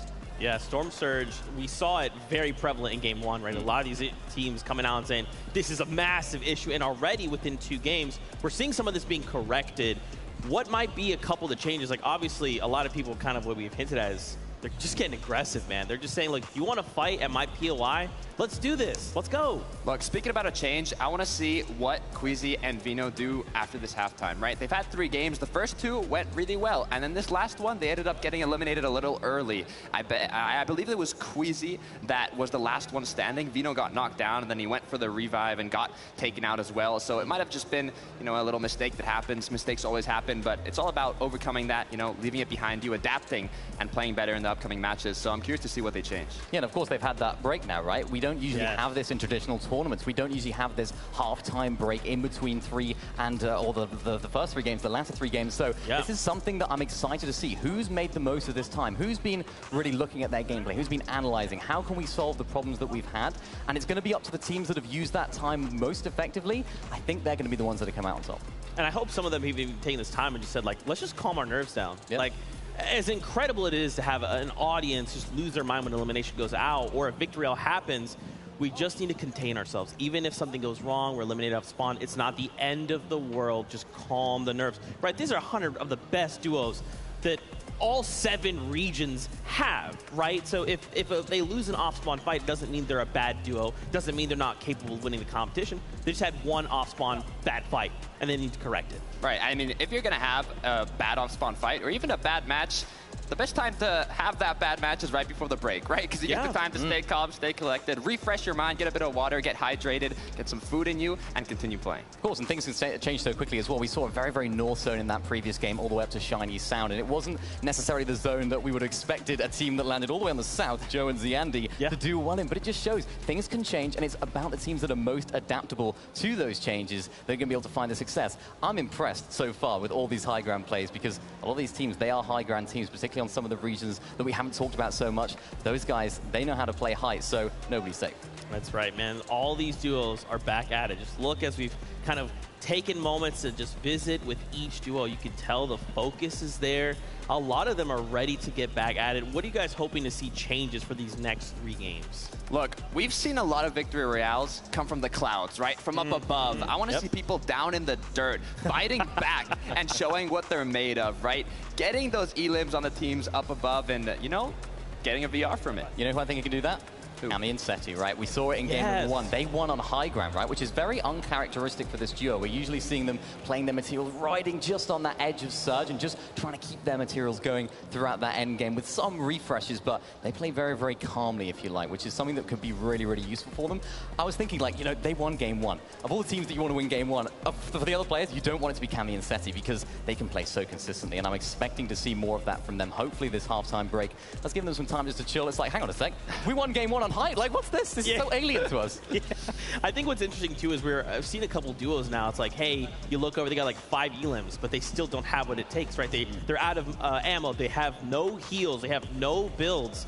Why is that? If we're capable of finding 5 eliminations on a stage like this at calibers like this, what are we lacking? There's so many types of engagements that you can encounter during a match, right? It could be early game engagements that staggered out and lasted a long time. We have Merstash and Malibuca going against Tayson and Chapix. I mean, those 2 duos alone are literally titans of their own region, and having them go head-to-head, those engagements can last a little while, and if it takes a long time to finish an engagement, you lose a lot of materials, you lose resources, you lose shields, and even if you end up coming out on top from that engagement, you've already used everything, and it's difficult to come back from that. And of course, I mean, look at the lobby, right? Let's just take a look at it because everyone in this lobby is incredible. They're not going up against the likes of me and you. They're going up against some solid players, and they're proving. Yeah, I'm a walking 50 shield refresh. Don't even worry about me. I can back. We do have Adam and Kelly standing by. Friends, over to you.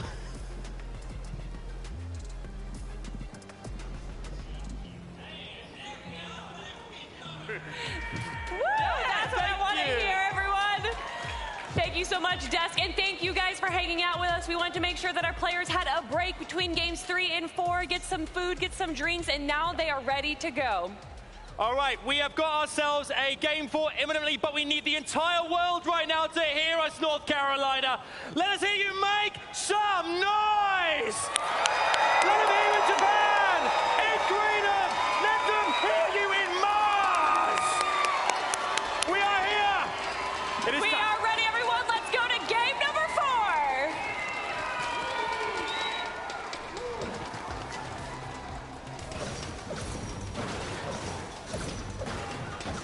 Now that's what we like to see. Let's go ahead and just pick things up and get right to it. Game 4 is underway. The players are already landed off the battle bus. If you were walking around, take a seat because it's time to get into the action. And it's already looking like Kanata trying to get busy. Taking down Vortexers for the first elimination of the game. Ascented trying to put shots on into the distance. It does look like Cole got a knock onto Pars. The angles and the pressure is already coming out. These guys have been battling all weekend long for that contested drop spot in the middle islands. And with Pars dropping, Raze has the world of pressure on his shoulder in this game.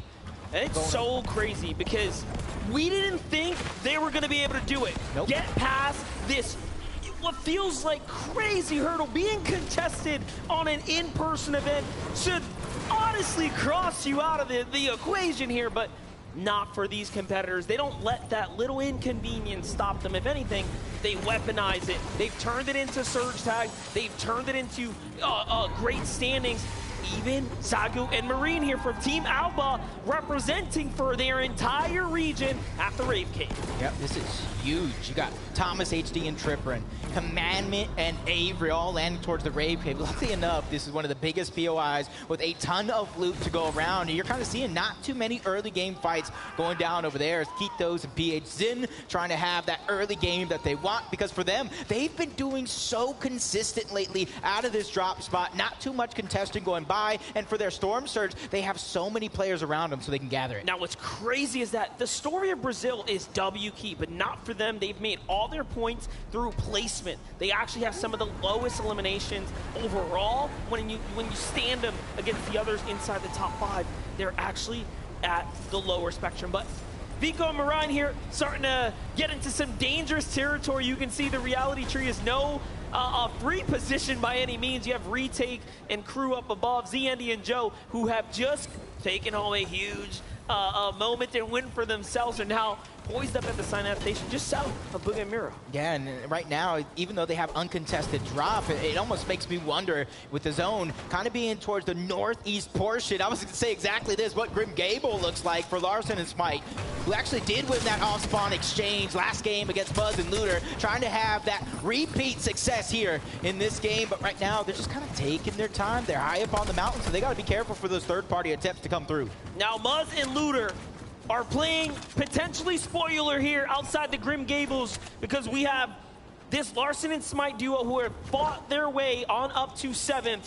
And again, Elims are the name of the game for Larson and Smite, but this is where they have built their reputation, fighting in the early game, managing to get so much experience being contested season after season. It started way back north where Vino and Queasy are, but hold up, Larson finds one, the trade is good, and Smite gets the other, and down goes OCE, Muzz, and Looter. That was a fantastic play by Larson, reading him like a book. He turned the page and got an elimination as Mr. Savage strikes again. Onward goes down. Baka has to go ahead and figure out what to do next as iDrop's trying to get those angles. Right now, they're just trying to alleviate the pressure, but the Brazilian duo that you're talking about, King and Mr. Savage, they're looming in the distance, waiting for that perfect moment to strike. And that's right. This is such a huge opportunity. Now, remember, they land just west of the Chrome Jam Junction. For them to come in, sweep things up, could change the story around. There it is. They open up with a couple tags, but iDrop gets to the loot first. He's got the refresh. He's got a little more material, and you have to assume King and Ed are just a little bit more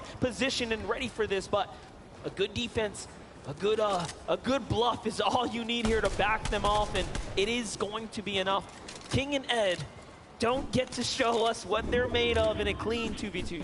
Another team's kind of floating in towards Chrome Jam. That is the Asian powerhouse. But over here, towards the islands, towards Mighty Monument, you have the FNCS NA West champions trying to have that repeat performance in game number 1. That's Basil, that's Chase that are under pressure. High ground is seemingly right now cemented to the PSG TNA duo. Now Yumi is very solid. Cool's gonna find Jason to feed there. It's up to Basubai himself. Basil has no teammate to work with here, and he is trapped inside this stone build here. This is a very tough tower to play out of. Awkward positions to build, and the terrain gets extremely weird. He does drop a few layers, but there's only 2 exits, and one of them's cut off by tons of enemy territory. So Look at this. He goes out the back with the windows there, and that is that game knowledge kicking in there. Yumi and Core looking so solid. This is what they do on a day-to-day basis, isn't it, Jacob? Yep, this is exactly what they came to do here with that stunning performance last season. Even though it was a 2-day competition, they ran away with it on day 1, and when push came to shove, they held on to it in day 2 to take home that crown. But you can kind of see the Brazilian duo slowing things down just a little bit. They thought it was going to be an easy third party on a Mr. Savage and Baka and on one, but it wasn't as easy as we thought. Definitely, and of course, plenty of highlights as well. Let's get caught up with how this unplayed and unfolded. So On1 just gets snuck up on there. You saw all the chrome builds. He says, no, I'm not going through that. We're going to go and take the easy path here. But that's exactly what iDrop was kind of talking about. He said, I've been dropping here for 12 months. Right. I'm ready to fight. I'm not splitting loot. I came to take what's mine. And he does it game after game after game. If they can keep up this type of consistency, mix that with an opportunity to take the end game, this is a recipe for a duo that can catch fire at any moment. Because you got to remember, one of the last in-person events that we had, not the last one, but one of the last, Mr. Savage took it out on top. You had Bizzle in second, and the placements down far after. That's right, but look at this. Seti and Cammy going to the old trusty right on top of this air blimp. This is what you expect. This is a huge double-edged sword here where you expose yourself, but you just open up the entire terrain before you. As we jump on over to Kitos and PH in here, looking absolutely phenomenal. They have more eliminations against players inside the top 10 than any other duo, just showing us exactly what they are capable and made of. This is literally the story of them on their region as well. They consistently take out teams at the top, and that is perfect preparation for a lobby like this, because you got to think the Brazil region, they're fighters. They love to fight, and right now they're playing against the best, and it's working out. Let's talk a little bit about this zone for a second here. For the first time now, we see a little northern pull off to the east, so we get another kind of shake-up. So the last time we went to Shiny, it didn't quite work out for Vino and Queasy, but what we did see was that they were so just suited for a big game. And now that we know that, it should be the same story. But let's get on over to Lustrous Lagoon here.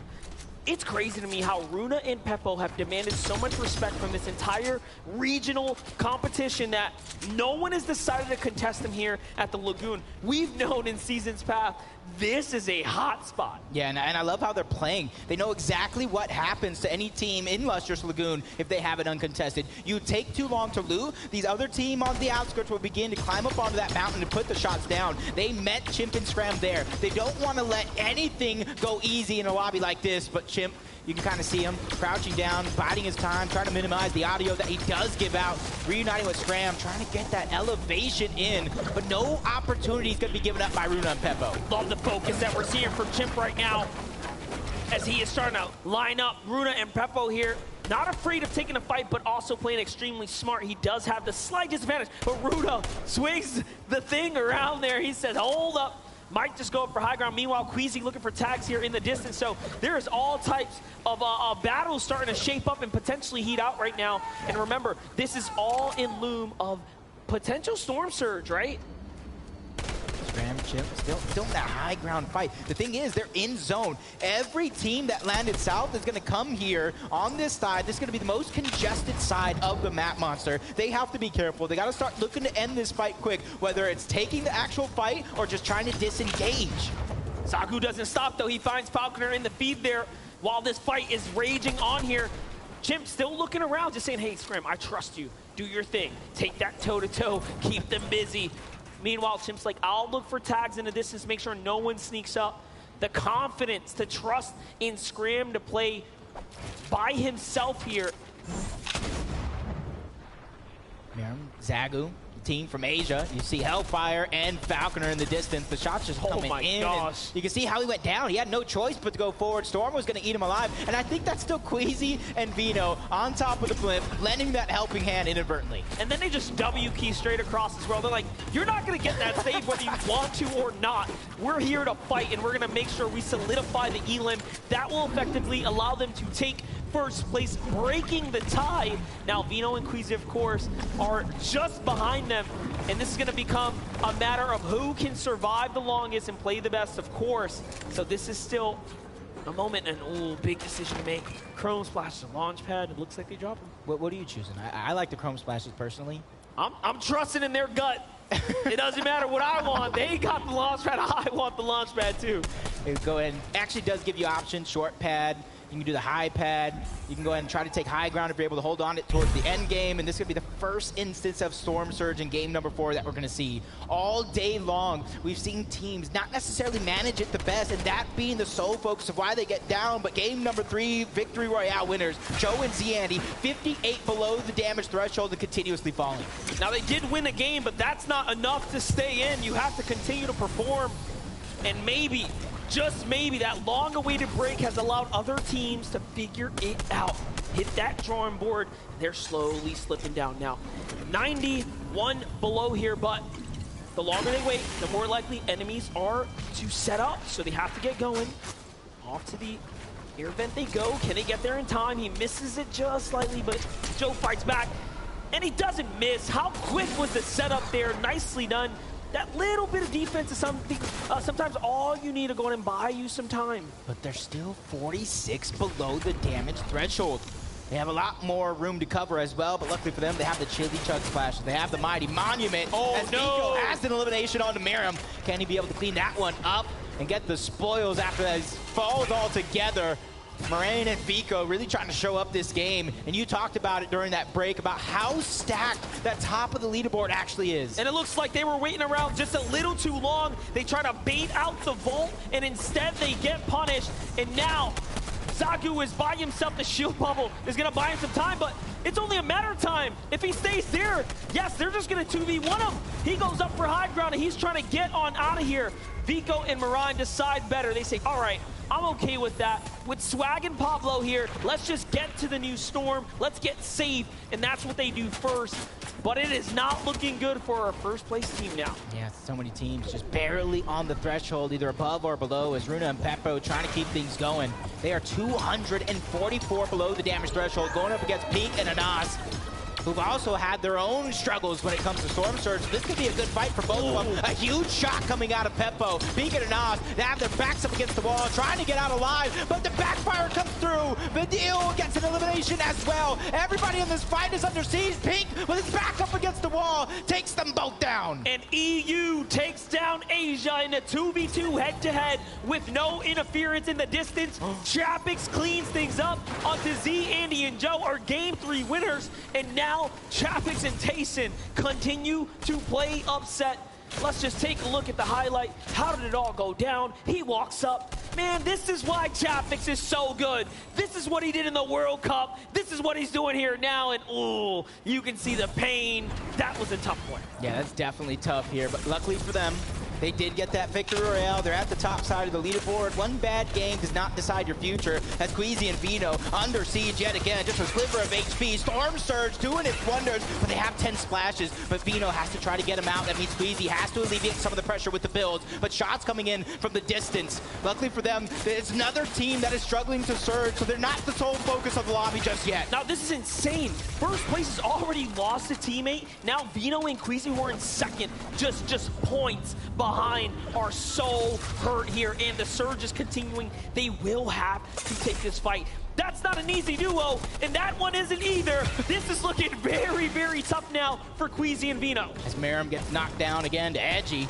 They're just going through it this game. We talk about consistency being the key. 44 below the damage threshold. Commandment and Avery become the targets to Queasy and Vino, but how long can they last? Just only a few ticks away. The short pad coming through. They get the damage, but is it going to be enough to go above the damage threshold? Yo, it is not, but it is finally at the tail end. Barely going to be enough. Launch pad going out. They're going to live, Monster, to fight another day. How did Queasy survive that with 1 HP, and now he gets to fight back back just a little bit here. Can he find anything? Was there something left behind? They should know better. This is their landing spot. This is their home territory, and they're just going to go ahead and look for scraps now. And just like that, they knew what they left behind, and they are going to be back in this game in no time. Some of the biggest brains in Fortnite to kind of remember something like that. That is outside of the box thinking, but the Storm Surge has not left them just yet. 49 still below the damage threshold. Commandment and Avery, I don't know how they made it out alive either, but they're still doing a good job this time around. 187 above the damage threshold. Let's see what they can do when it's not going to be a worry. Let's not forget, these are our previous NA East champions, but hold up, Vino says we need some Elins, but no, he gets taken out, and Queasy, it's up to him, and he falls too. And all of a sudden, Vino and Queasy are down, and Zagu is there to play in the mess here. He is putting his own 2 thoughts into the battle. He has not given up, and this is an opportunity now. Look at Zagu's HP. He is so hurt there off to the side, and now he turns and burns. He's like, yeah, I'm gonna leave it to you, Avery. I'm gonna leave it to you, Commandment. You guys can have it, but it's Savage and iDrop who get all the loot. Yeah, and that's huge for the loot for Savage and iDrop, because now they can kind of pick and choose. You see, he still has some bandages there, so he's trying to look for something else to maybe trade it off. But with 2 launch pads, the zone right now is not going to be a worry at all, especially since Commandment and Avery are already making their rotation outward. But another team landed towards Cloudy combos. Malibuca and Murstache. So let's think about this, right? 3rd place is out. Joe and Zandy are out. That's going to allow things to get really competitive at the top. But now that we see Queasy and Vino crossed out as well, it is that much closer here. Let's take a look at these quick highlights here. How are they so far ahead of the Surge? Well, there you go. You ask and you receive. Jamper just gets clotheslined without any notice. It almost looks like they were thinking the same thing. Let me knock on this door, take this piece away, but Jamper was just a little bit too slow to the punch. Throws Rifty, trying to fly high through the sky. Tripper and Thomas, it's like target practice for them as Macwood does go down to Hydro. And there goes the leaderboard, 5th through 9th. Look how stacked it is. Only 8 points separating those teams. And remember, Joe and Andy are down and out. Zagu has jumped back into the game here. Impressive. 46 damage above the Surge. All he has to do is out-survive 2 players, and you would think it would not be possible, but he has found his way back into this game here, and he is still getting that much more lucky. Sometimes all it takes is a little bit of luck, and look at the heals come back to reward him here. He's going to hold on and continue to earn. Seti and Cammy have an opportunity to go ahead and close this gap. They lost out on it at the last game, falling short. But as we know, they're slow, they're steady. Yeah, for them, it's not just chasing after eliminations. They're not forcing any of these plays. Like you said, slow and steady wins the race. And for them, they let these opportunities naturally present itself while gathering all the information in the lobby. They know exactly what to do as long as they're not playing with their backs up against the wall. Clicks and Duke, another highly skilled team, 353 above the damage threshold. They already have an elimination. For them, it's just making it to the end game itself. And it's crazy to show the disparity, the point difference between Clicks and Duke there, and 1st place, 47 points separate 20th from 1st. It shows you that's about a 2-game spread. You have to play very, very well, but it also shows you 1 big win, and you're inside the top 10. Undoubtedly, you are very much right back into this game if you can just get 1. Yeah, mindset and handling this pressure is going to be huge because it's easy. You know, 12 games, being in a stage like this, you go down early, it starts to sink in that doubt. It's easy to believe in that doubt, but right now, you guys are the best of the best on that stage.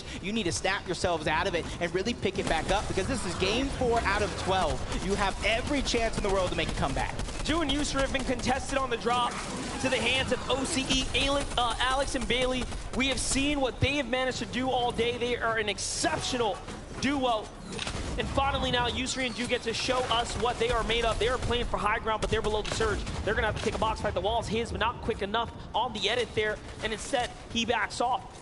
What do you do in this situation? Do you look around or take a box fight is the question. And Ju says, hold that thought. Let me go ahead and get these tags real quick. Don't worry, Monster. I got you. You ask a question, I'll definitely give you an answer in a moment. 48 above the damage threshold. They know their job is not done just yet, but they can at least slow things down, start to gather the information like a lot of these other teams are going to be needing. But them having the high ground, if they pull zone, they're going to be in the perfect position to terrorize the rest of the lobby. Ooh. Smite and Nobody Larson gets it. Smite and Larson still alive here. They came in 7th place. 3 elims added on to where they left off. Now effectively has to jump them on up for a fight for top 3, potentially first as well. I have a question though. Is Zagu still alive? Is he somehow snaking his way around the game? We're gonna have to find out. Sensitive Cold often in an end game. That consistency paying off right now as we know it should. Sensitive and Cold are just proving that they are so good at Fortnite, no matter what the setting is, online or in person. And the team, after that first game, is finally finding their rhythm. 251 above the damage threshold. 3 eliminations so far. 3 chilly chug splashes onto Merstash. So you got to imagine on the other side, probably having some rotation as well. But Scented and Cold right now trying to find a way to stabilize. 29 below the damage threshold. Luckily for them, though, that's not too much. That's one good shot, but the same thing happened to them. They're under pressure. 19 HP, trying to get the splashes off, but now Zone is ticking them out. Cold goes down. It's all to Scented. And it looks like Acorn and Edgy were just waiting for that wall to open up, and there it is. Acorn is the one who finds Cold, and Scented is now left to do it by himself, but he has been here before. That is where he feels most comfortable. Meanwhile, Pink and Anas, they have so much catching up to do. They have already picked up 5 elims. This is exactly the type of pacing they want to be on coming into an end game. But Cammy and Seti are here in the mid ground. P18 and Kitos are there as well. This is one of the most dangerous layers that we have seen, and it's players who are fighting to get that #1 spot. Oh, but Scented was able to take down Thor, but he needs that Siphon to come through, and it goes in just in the nick of time. Trying to stay alive. Chili Chug Splash to try to go ahead and gain the speed to get to the outside of zone. Somehow Anas is down. You got to thank Commandment Avery for that one. So now Pink is left as a solo. What can he do with only 3 builds to his name? And they take high ground again in this game here. 4 elims now. Things are really starting to get interesting for NAEs. Avery says, come down. Let's go to the low ground and wait for him to start taking the lead here. Now, usually we call Commandment the Mr. Clutch, and Commandment says, trust in me. I have this high ground on lock. Meet me at the top.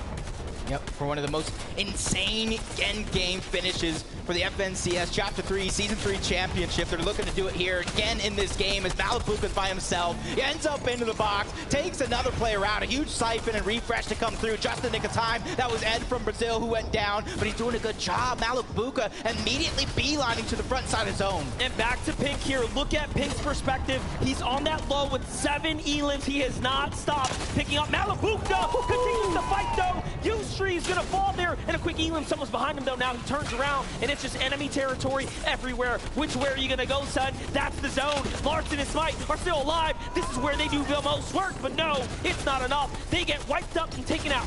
Shot missed. Duke clicks, take advantage in the blink of an eye. Another end game. They're trying to move up to the top leaderboards as Thomas HD goes down. Trippin feeling the pressure as a solo here.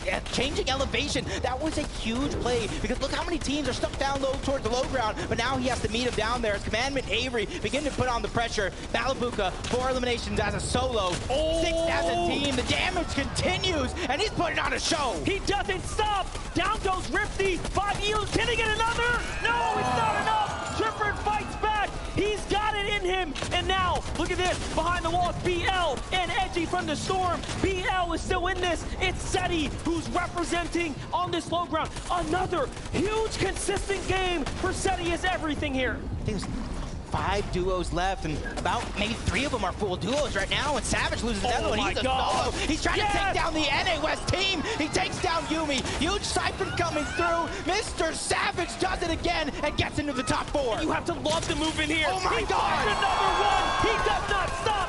Seti might just be be next? Savage is on fire. Let's see it. High ground is still NA East. 1v1v2. Commandment and Avery have everything working for them as Savage is looking to do so much work. But Seti says, hold up, I could find a chance here. He needs to pick and choose this wisely. Do you go for 2 elims on the low ground or a chance at first? And down goes Savage. Seti knows better, and it's a great game for Commandment and Avery. A huge victory royale and a huge boost for the NA East champions of Chapter 3, Season 3. Commandment and Avery switched up their games after halftime, and it pays off big. And that's why you have to love that little moment where the players get to hit the drawing board. Look at that smile on Commandment. You love to see it as they have managed to put up a huge win and represent.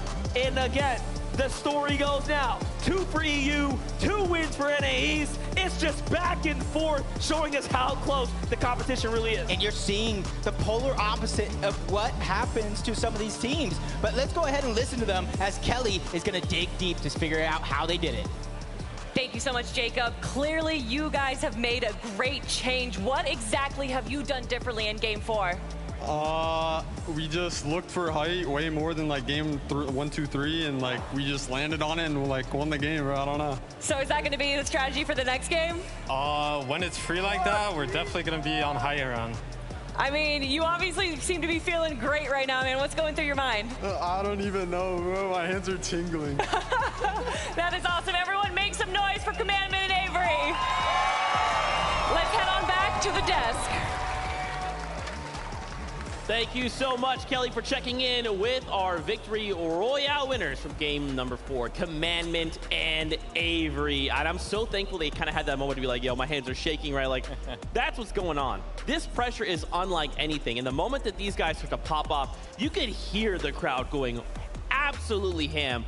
Because this is what we want to see, right? This game was like way more aggressive than anything else we've seen. It's what you love to see, right? Malibuca popping off like a solo. Mr. Savage popping off like a solo. Pink in 6 zone with 5 elims, but then Avery and Commandment taking it from above, taking the high ground and finishing it off with a nice little VR. Look, we just had halftime. They had a little break. I don't even think they changed up their strategy a lot, but just that little moment of time to reflect and get back into the game, it's changed a lot. And you saw that right there. The refresh from Commandment, that was so crucial in them holding the high ground out at the end. I had a little look. Commandment had 200 wood when they were on high ground in a second moving zone. It wasn't going to be enough. That was a crucial refresh from Commandment, and that is ultimately what got them the victory, right? They were able to take the high ground and spray down below right at the perfect time as well. Look at the standings. Oh, man, and you know what's crazy too? Cammy and Seti, we saw Seti make top 3 there, right? And even though he was a solo, he held on. But really quickly, Adam, I think you want to talk about something. What you got, friend? I got so much for you guys right now. I'm joined by the almighty Clicks and Duke, everyone! We're working so hard over here right now. Duke's hand warmer has exploded in his hand because he's working that hard. Duke, currently you guys are sat, I think, in 13th place, 82 points. After 4 games, how's it been being out there amongst the rest of the competitors? I'm feeling good playing with the loot that we have. We're doing really well. We're leaving off spawn with like 2 minis max, maybe like a big pot, and we're still doing good. I'm feeling good right now. You're doing fantastic. I mean, Clicks as well. Prior to this sort of competition, you almost partnered with Pink, who was, obviously is dropping in the same area for Jonesy as you guys. How's it being testing yourselves against them each POI and each drop? It sucks. Like what Duke said, we're leaving terrible loot, and we always have to come back. But good luck to them. And it's pretty close right now. It is only 20 points at the top, I think. Yeah, it's like 10. We're 10 points between each other. Okay. But good luck to them. Looking good. I love that. Great sportsmanship there. Big up for Clicks and Duke, everyone. And heading down this way too. Coming over to Pink and Ananas. What's up, Pink? How are we? I couldn't miss you with the hair. It looks great. How's the competition been thus far as well for you guys? Anas is playing good, and he's just following me, and I'm playing good. So far, it's good. Lots of good. That's good. And Anas as well, partnering with Pink in this competition. We just asked Clicks the question as well. Fort Jonesy, both dropping in the same POI. How have you managed to manage it thus far? Yeah, I think we're playing pretty well. It's some minor mistakes that we make that make us die, but like, overall, it's pretty good. But you've still got plenty of time to change things up. Yeah, yes. I think we're gonna keep adapting, and just do what it takes. I think in this competition, you have to adapt, being all the regions combined in one lobby. So big up for Anas and Pink, everybody! Let's head back over to Zeke and the gang. Thank you so much, Adam, and fantastic just to hear from these players. I love this setting, right? We can literally just go, I want to know what those players are thinking. Let's walk up, let's ask a couple questions, and kind of see them. You can even tell, like, they're still pretty focused, right? Like, of course, they're going to answer Adam's questions, but there is definitely like a level of resolve right there where they're like, look, I just want to get in this next game. I want to get the run back. Look, I want to speak a little bit on our current first place duo, Seti and Cammy, right? We normally see them XL in day 2, but now they're popping off in day 1, 120 points. They're showing their consistency, but I just really hope that they can keep it up. Yeah, and what's interesting about this duo, right? We saw them in the mid-ground layers that time, and usually we do see them there, but a little bit higher up than usual. And that's what they've been doing this season. They've been switching up their playstyle, which hasn't worked out too well for them in the past. They're traditionally low ground, very, very calm, very, very passive, if you like, in the early stage of the game. They're just riding on the surge, of course, that I mentioned earlier, but they are really trying to change things up. And you could see it didn't quite work out, of course, Cammy going down early. So you know what Seti thought? He thought, you know what? I'm just going to go back to basics. Back down to low ground. We've seen him solo clutching so many times. And oh boy, was he doing it again. Absolutely crazy scenes. I mean, they always put on a show, right? Seti and Cammy, they're well known. They've accomplished so much. And now, if today and tomorrow combined, they can keep it up. They can take home a title, an international title. It would be something that I'd love to see. But them having secured the VR game 1 from height was surprising. And now seeing them keep up the consistency is not as surprising. We know how strong they are, but you know, we're only 4 games in. There's still so much more to be played out. That's right, man. 2 games left on the day. And remember, this is kind of setting the pace, because we're back tomorrow for another 6 games, and we're going to walk away winners. But it is that time. We are ready for game number 5 here from Raleigh, North Carolina. This is the FNCS Invitational. Thank you so very much, Zeke. There we get to kick things back off one more time. It's Monster D-Face and Jacob PR calling all the action here. What a set of games we've had so far. Yeah, this is nothing short than entertainment at its finest. Right. I feel like a gladiator calling all the action in an arena. This has just been dreams come true. But right now, game number 5 is about to be underway, and this is where some dreams could become nightmares. Hopefully no one's dreams get crushed here, but it is inevitable. At the end, you have to step up. You have to perform. And we've seen so many great performances already, especially when it comes down to this becoming legends duo of Cammy and Seti. Wait for them to represent not only for Poland, but the organization. I know my boy Reno is proud sitting back right now as these players are competing at the best of their capabilities. But once again, this northern bus shows us there's going to be trouble for Savage and iDrop here, or Baka and On1. Yeah, I want to see Baka and On1 kind of really either do one of 2 things. Be the aggressors first, or just kind of get what they got out of their loot and try to get out, because right now, it just seemingly time and time again, Mr. Savage and iDrop have that high ground, but waste no time. Muzz and Loot are getting busy, putting damage onto Larson before he can even touch the ground. Baka does it! He does it over towards Chrome Jam. He gets the double and takes down Mr. Savage and iDrop. Man, oh man, there are big stories developing now. Green Gables will have a fight soon here. Looter and Muzz have a chance at redemption. But the story has been told for the Chrome Jam Junction. We get to close that book out for now. Meanwhile, don't forget, Kondo has the battles there too. Let's take a look here. This time they go for high ground. He beats them to the drop. Whoa! Best Savage turns and burns on iDrop. What an incredible 2v1 representing for NA West. You didn't think it was possible, but they're putting it up. That's 2 for 2. And another action going down very early yet again. Cloudy Condos, we haven't seen too much of it right out of the gates, but Chapix is down. Aqua was able to get the knock, and they're hunting. They're hunting for Tayson right now. Let's see it. Cloudy Condos is a tough spot to fight, especially at the southern area. The southern area is more often taken by a singular team of Reason and Aqua, but Malabuka and Merstash got a little lucky here as Tayson tries to steal in and sneak away some loot. But you see the knock body there. No save just yet. They're going to leave him behind. They're baiting it. They want Tayson to try to go for Chapix here. Aqua gets punished, though. And now, little lesson learned, he slows down. This is fabulous for Malibuca and Mustache, though, because now they have options. They can loot up, they can get the resources, everything that they want, and more as Aqua gets knocked, but Tayson gets taken out. Chapix and Tayson are the second team. EU are the only 2 teams down out of this game so far, but if you look at the leaderboard, Seti and Cammy sitting strong in first, Thomas and Trippin close by, but now Malibuca and Mustache, knowing that that fight just ended, they can either go right away and try to clean it up, or they can continue doing what they're doing, loot up and try to get out, but we know how aggressive this team is going to be, and I think it's going to be the first choice. Let's see it. There's still a chance. There's still time left in the ticker here, but things are not looking too hot. Let's jump on over to Larson and Smite. Larson and Smite, Grim Gables.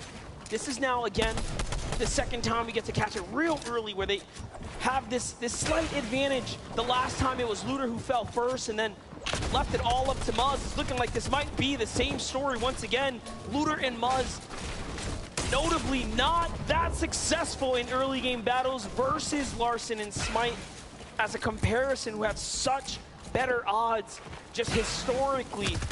And so far it's been just like that. Yeah, that was a huge shot landed by Muzz, but in that 2v1 situation, it's easy to kind of stabilize yourself, heal up, and now Muzz is just trying to get out. He's trying to survive, and it's going to be up to Larson and Smite to kind of let him. Do you let him survive? Do you continue to chase? And right now, they are hot on his heels. They don't want to let these 2 points. They don't want to let that refresh. They don't want to let the elimination slip through, and right now, it is not, but that was an explosive ending. That Muzz almost makes magic happen. Smite says, you want a show? I'll give you a show. Hold this pickaxe. And down goes Muzz. What a way to really assert yourself here. Meanwhile, on the other side, Vico and Marine push up on Retake and Novice here inside the box. Vico with a quick finish and then steps over to the side. He 2v1s at the reality tree as well. And oh, the punishment there, that's tough, but it happens. Yep, and the fights, they continue all around. Pink and Anas, they're trying to do it yet again, but it's not Clicks, it's not Dukes, it's Peterbot and Jamper this time around. What are they doing And here? they're ready to fight. They're ready to take it to them. And this is what happens when teams go the last couple of games struggling to Storm Surge on an uncontested drop. They're trying to get active. They're trying to find what damage they can gather. And for Peterbot and Jamper, it does look like they bit off a little bit more than they could chew because Pink and Anas have every single advantageous position right now. Yeah, but Peterbot, Jamper already picking up big end games. They know how to navigate these early game situations, and more importantly, Peterbot is just gross when it comes down to head-to-head. That is not a player you can sleep on by any means, and Jamper is a veteran. He does not get the credit he deserves. He has put in so much work for years now on the NA East region, and he always seems to fly under that radar. What more can do? And this is a respectable disengage, right? They come on in and say, oh, look, these guys are healthy. I don't know where's Clicks and Duke maybe, you know, let's get out of here. Yep, and now you can see Rob, Bob, Kabam, and Wax trying to bring it over towards Chimp and Scram, towards the outskirts, and another team looming in the distance. That's Peppo and Runa. And another team coming from the Lighthouse. That could be Pamsto and Fatch. Who knows? Either way, we're going to have a house party in a couple moments. Let's see it, the breakdown, though. Looking for the chop here. It's held on by nothing, and now it starts toppling over, but there are players in the distance here making it tough for them, ruining their plans. But down come Chimp and Scram. So, okay, there is a little development here. They do get to reset. Blind shots into the bush. Robobs is like, hold my mini shield. Let me show you what I can do. And he hits some huge tags there. Peppo and Runa, though, are looking at Chimp right now, and oh, they open fire, but no tags there. Yeah, and you can kind of see Chimp and Scram. Chimp, like you're talking about, one of the most consistent players on the NA East region.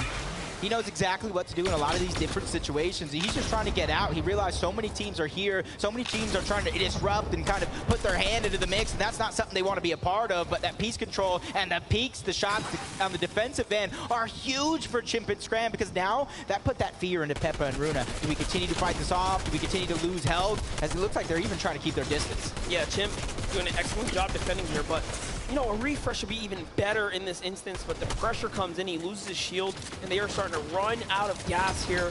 Robob and Wax walk up to the wall. They say, hey, Chimp, we thought we forgot about you.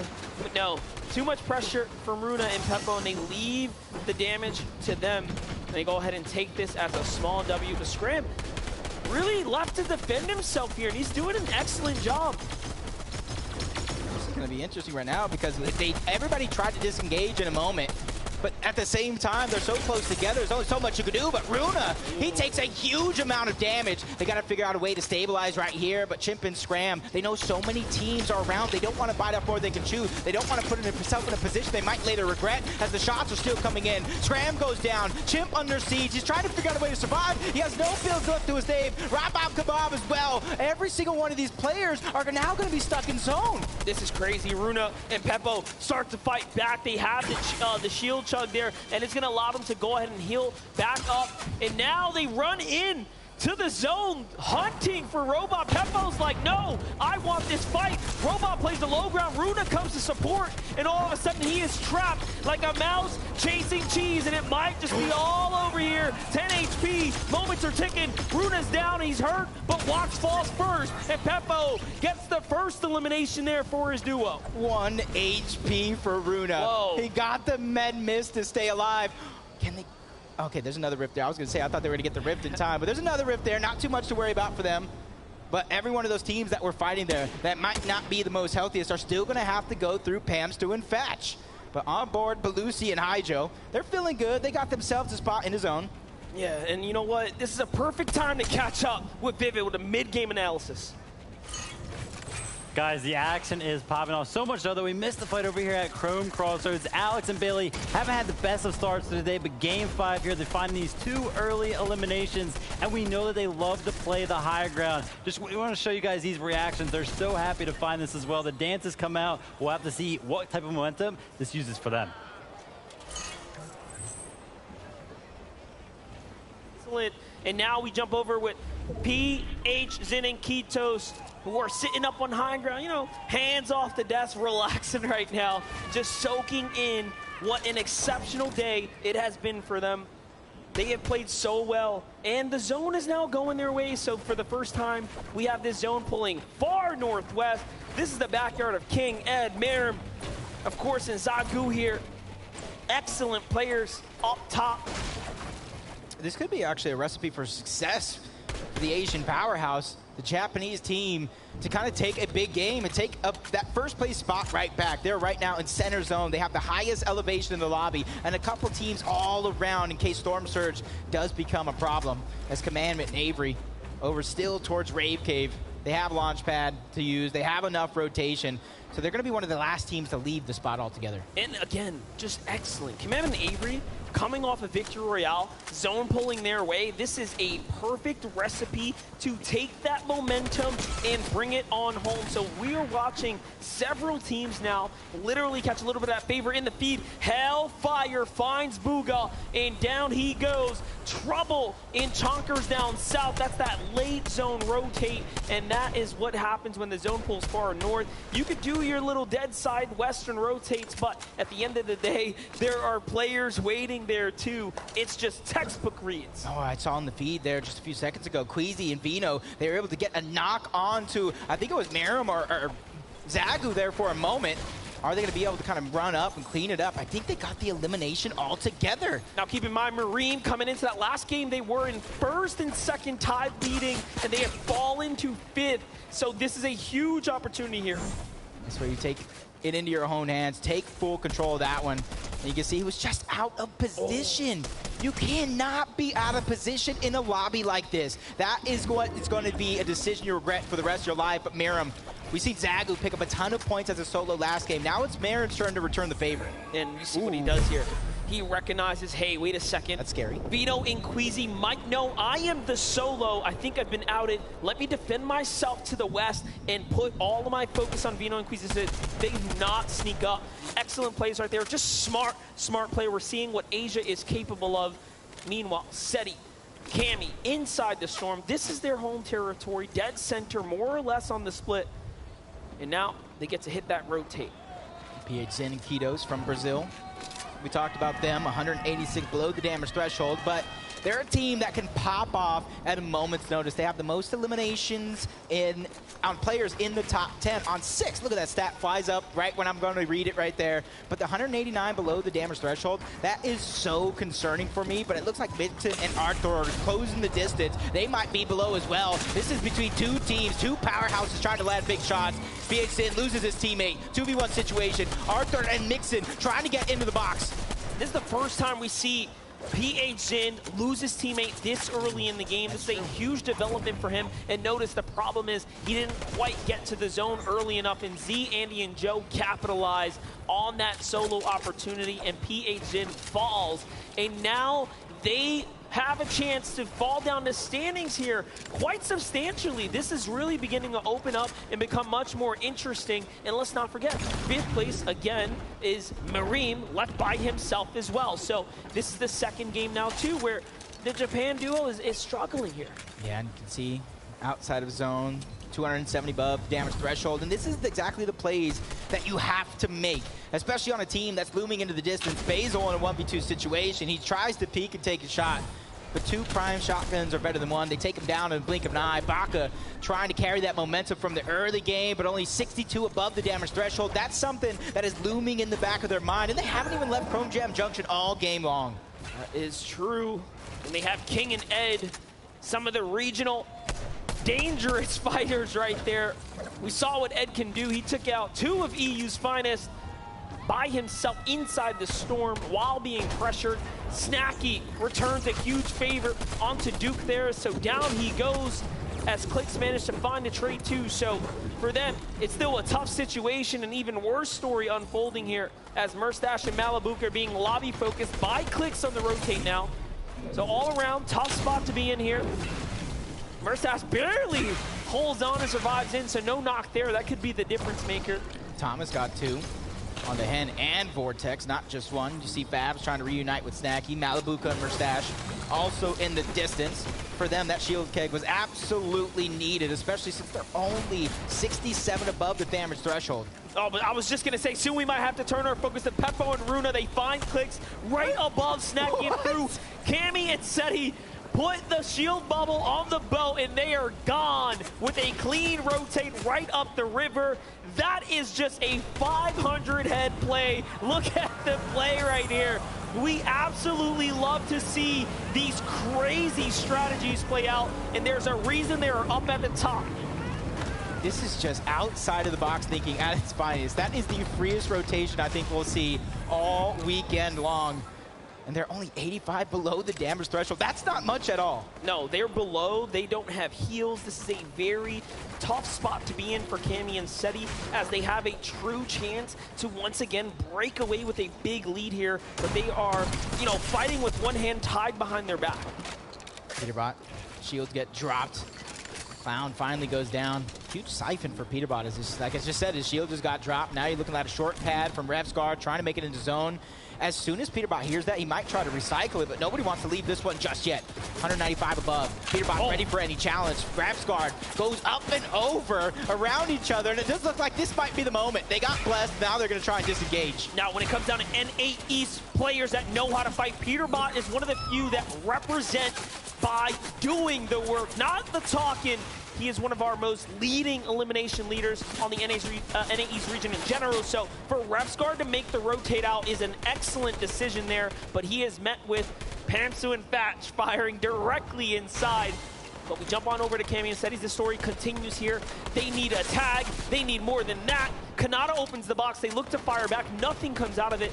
And now they say, hey, we got to get to these boxes. Maybe it's more important. Maybe it'll be easier to box fight. But Cammy falls to Bad Sniper. And it's up to Seti to do it all. Can he get pretty much a full elim worth of damage here? Oh, no. I didn't mean to curse him. Luckily for him, no more. He instantly goes down. I was going to talk about the launch pads, the push game to shove. But now Joe and Z Andy found 2 more launch pads and so much room to work with as Malibuka and Merstash. 2 eliminations. No shield to work with. I would say not much, but none at all to work with. As Fast gets one on the swag as well. Malibuca and Mustache, they are in the most congested side of the map right now. They're going to need everything they got to try to stay alive, other than that launch pad. But with no shields on Mustache, that could be a risky play. And what's crazy, remember, Cammy and Seti falling. They were in first place, 11-point lead over Trippern and Thomas. Third place of PHN and Kitos. We already talked about them just being completely devastated there. And here's the updated standing. Thomas, HD, and Trippern have a chance to catch up. Smite and Larson, Vino and Queasy as well. This is such a competitive FNCS Invitational.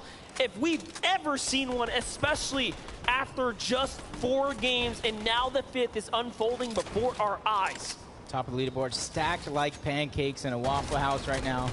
It's Thomas and Trippern, 2 eliminations at the edge of zone. And right now, there's so many teams on the outskirts. They can continue to peek and just put so much pressure on the lobby before they figure out what's next. The choices are definitely there. You see Acorn and Edgy, they're sitting clean. They found themselves a nice spot. Belusi and Hydro as well. Not too many teams on this side of the map, and this is what we would call the slower side, to where you don't have too much to worry about, especially if you're Acorn and Edgy and you're 676 above the damage threshold. That allows you that flexibility, that allows you options to pick and choose. Do you want to go ahead and put pressure on another team? Do you want to rotate around the map? The choice is now theirs. But a team that might not have those same choices is Malibuca and Mustache. They're only 105 above. We talked about the lack of resources that they have. So they're going to have to figure out something here. And you know as well as I do, they're going to have to look for a siphon. They're going to have to look for a refresh. They're going to have to look for a team to catch off guard and really pounce on them. Let's see if they can do just that. 87 damage. It's good, but it's not good enough. Potentially here, 6 players are the difference between this surge continuing to stay online and turning off. Here it is, 3 seconds before the reveal. They're going to take the fight against Alex and Bailey. Alex and Bailey are multi-FNCS champions of the OCE region. Mustache and Malibuca looking to step up to this huge challenge here. Gotta be careful though, this is what they love to do! And a great tag here. This is why Mustache and Malibuca are some of the best. The Chrome Shield comes down though, and that'll buy them some time. And right now, Storm Surge taking out a lot of these teams. If you get your shields cracked, they will hear it and they will go. As Malibuca or Mustache, they know the position that they're in. It's all or nothing because you can't make it too much farther with the resources that you have. Alex goes down, or takes down Threat. Mustache and Malibuca, they're going to be the ones that get all the loot because of it. As Baka and Onwin trying to stay alive, they're trying to protect what's theirs. And they do just that. They get a little bit for their efforts, not much, but they're alive, and they've done some damage. They've defended the territory, and everyone backs up. Let's take a wider look here. Fadil has to give up the high ground. Everyone's making a rotate. Thomas, HD, and Trippern still a launch pad in the bag as they get to half and half out. This is excellent. Such an excellent position to be in. Switches over to the hard material, and they fortify up and branch out. What? And a play here just to even play for territory, to open up the domain right now. Malibuca and Mustache met their demise. Both King and Hellfire get an elimination each, taking out one of EU's exciting teams as Queasy and Vino. Another exciting team coming in with all the momentum in the world, winning an EU Elite Cup, winning the NA East Elite Cup Finals back-to-back in the same day. Great. If that's not what you call preparation, I don't know what is. And they're showing us why they're up at the top right now. And they are taking advantage. A northwest zone is excellent for a team like Vino and Queasy. They find Anas down low. That's going to be their 4th elim. Pink does not stand a chance if they decide to focus together, but it's more important for them to maintain the position right now. And this zone's going far. It's going to cut back towards Acorn and Edgy side. Scented and Cold have more of a dominant rotate here, and this is all shaping out to be a great game. Look at that mountain. They got to go down the hill and then back up the hill. This is literally going to be a roller coaster ride of an end game. And if you don't have a launch pad, if you don't have chrome splashes, I wish you best of luck. Well, we do know if you do, Cold and Scented go ahead and put the chrome splashes to the use here, to the test, and they jump right over that bush and into it. It's going to be a great spot. Meanwhile, everyone else takes to the high ground. Peppo finds an Elim, and Yuumi is going to fall there too. He is the victim of the loot that we are watching get sniped up by Larson and Smite here. You know, they called it though. They called it's going to start at the drop spot of Grim Gables. They take out Mud and Looter and they keep things going. Repscar peaks at the right time. Finds the shots on the core. Another elimination going over. And this could be a moment for him to remember for the rest of his days if he can continue to clutch up big like that as Joe and Z-Andy trying to be the first team on the day to win 2 victory royales. And Smite and Larson are still in the game as well. Vino and Queasy have the high ground. Queasy manages to crank his way on up, and that is what you call a well-executed launch pad play there to keep them in the run here. But there's still more points that they have to close out. Here goes Smite. He's going to go for the pad play. Z-Andy and Joe get to the front side of zone now. They rotate their way on out as well. And this is coming back off, way off the height. This is such a tough and just honestly difficult zone to play. The Epic Games Fortnite roller coaster continues yet again. Gosh. Down the mountain, up the mountain. I wouldn't be surprised if we saw a loop-de-loop come through as Repguard's trying to catch one off guard, but it's he who gets caught off guard by Z-Andy. And just like that, he is down and out. Tripper and Thomas HD, we get to get a little temperature check with them. They are on the mid-ground, right above Scented and Cold. Smite loses Larson on the rotate, and he is now left by himself. Just places away from 10th here. Can he hold on? Peppo does enough, but not enough to beat Vortexter. Here's Onwin and Baka. They have made such an excellent use of surviving their drop spot. Joe finds Noah. Down he goes, and Joe's hurt. 20 HP. This is not looking good. Quick moving, quick thinking, trying to get out, but he gets caught at the tail end as Queasy and Vino. Zone after zone after zone. No matter where this roller coaster went, they stayed on top. Baka loses Onwin, but he takes down Fash. Back up against the wall. He gets 2. Baka gets 2. 7 eliminations for the NA West And he duo. has shown you how good he is and why he deserves to be here. Even when he is counted out, he is showing up. But hold up, Scented, Cold now, back in the mix here. They already have done one, but can they get another? But Grolls and Rifty are showing they finally have an end game, and they are making big do with it. There's a third Elim, 30 points already earned in this round. Baka fights back, but Colt and Scented get to get all that sweet loot. Yep, towards the low ground, along with Thomas HD and Tripram. This one is going to get messy for everybody that's stuck down low. But for Vino and Queasy, they have the elevation. They have a huge advantage. Plenty of mats to work with. That's a recipe for success. But it's up to Cold and Scented and a few other teams to try to take down the high ground team. And don't forget, Tripper and Thomas, who had a 10-point lead, is still here as well. Thomas HD wants more, though. Down goes Grolls, and they are closing the gap. But he loses his teammate. He's going to fall. Top 3 now. Scented is still in the mix here, in the conversation. But no build. Big shot comes in from up top. And all of a sudden now, it is looking so dicey. Queasy is just waiting.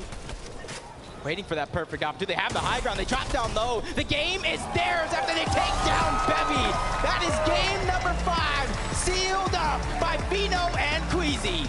And the biggest game we've seen so far in terms of elims, coupled with a victory royale.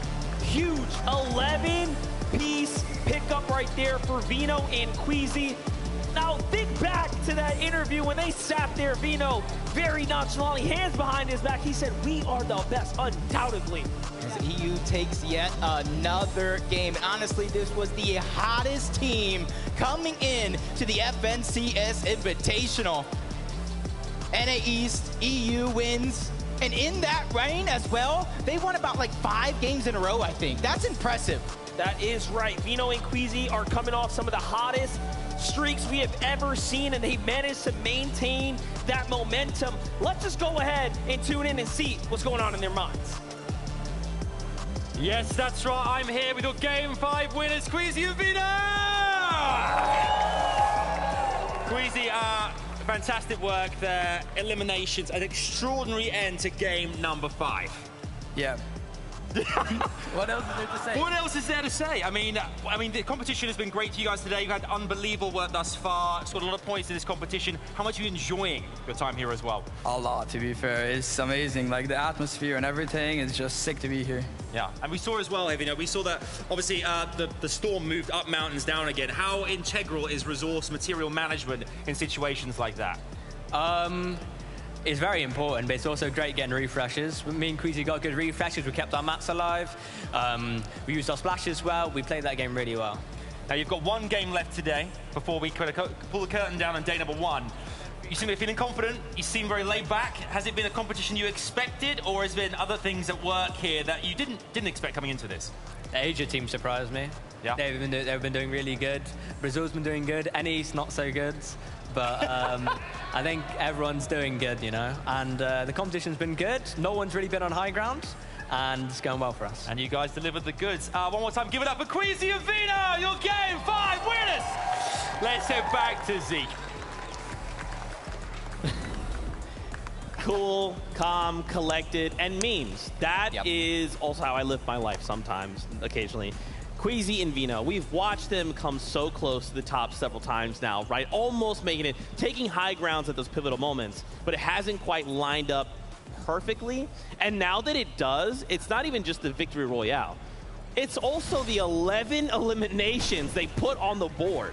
Look, all day they've been trying to set themselves up for this match. We saw it in the beginning of this tournament today. I mean, they were going for high ground, they were going for the setup, but they just had these little mistakes that didn't permit them to get it. But now, they showed why they are one of the fan favorites coming into this tournament to take it home. The first duo to reach more than double-digit elims. They had 11 total eliminations, and it's what you love to see. You know what? It doesn't happen by accident either. These guys have definitely seen some progression throughout today. We saw it in the previous game. We saw them go down to Surge. It wasn't ideal for them. This time, though, we saw them rotate all the way up towards those rifts, towards the top left, the very northwest side of the map, and they were aggressive. They were looking for those eliminations. Instead of sitting on those blimps, on those balloons at their drop spot, they were looking to be aggressive for Surge, and it paid off. We saw them take high in that 50-50 zone, of course. I think Queasy had about, I don't even know how many mats, he had about 1,000 materials going into that second moving as well, so he's looking great. Absolutely. We also have Kelly, who is standing by to chat with some of our players. Kelly,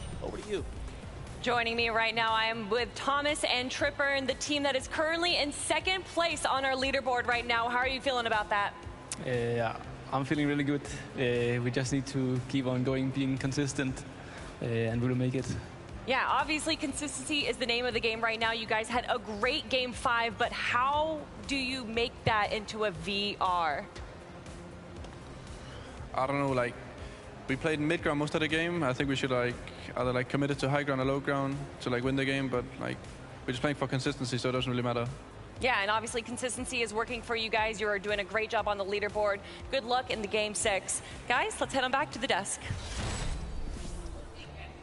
Thank you so much, Kelly. Shout out to Thomas HG and Tripper, and they are currently holding strong in second place. And if you look at that little dash, that means they've not gone anywhere, right? And I do want to highlight them for just a single moment. 2 games back, we watched Malabuka go on an absolute tear, but then Tripper said, nah, son, this is my lobby, take a seat, and that's how they're still holding strong. We have to kind of talk about the top 10 here, right? With only a single game left to go, we're setting ourselves up for tomorrow, right? And Thomas HG and Tripperin, they're looking real good. I mean, they're looking more than good, Zeke. Queasy and his duo partner, we're in the first place spot, but second place, that's Thomas Tripperin, and they are playing so well. Just looking at their highlights here, they're setting themselves up for the late game, and just now with the interview with Kelly, you saw they're still always thinking, right? What can change? What can we adapt to? How can we play better? How can we take home that trophy? Yeah, and these are 2 very, very talented solo players. For those that don't know the region very well, of course, Trippin and Thomas. Those guys are incredible solo players. We've seen solo clutch after solo clutch from both of them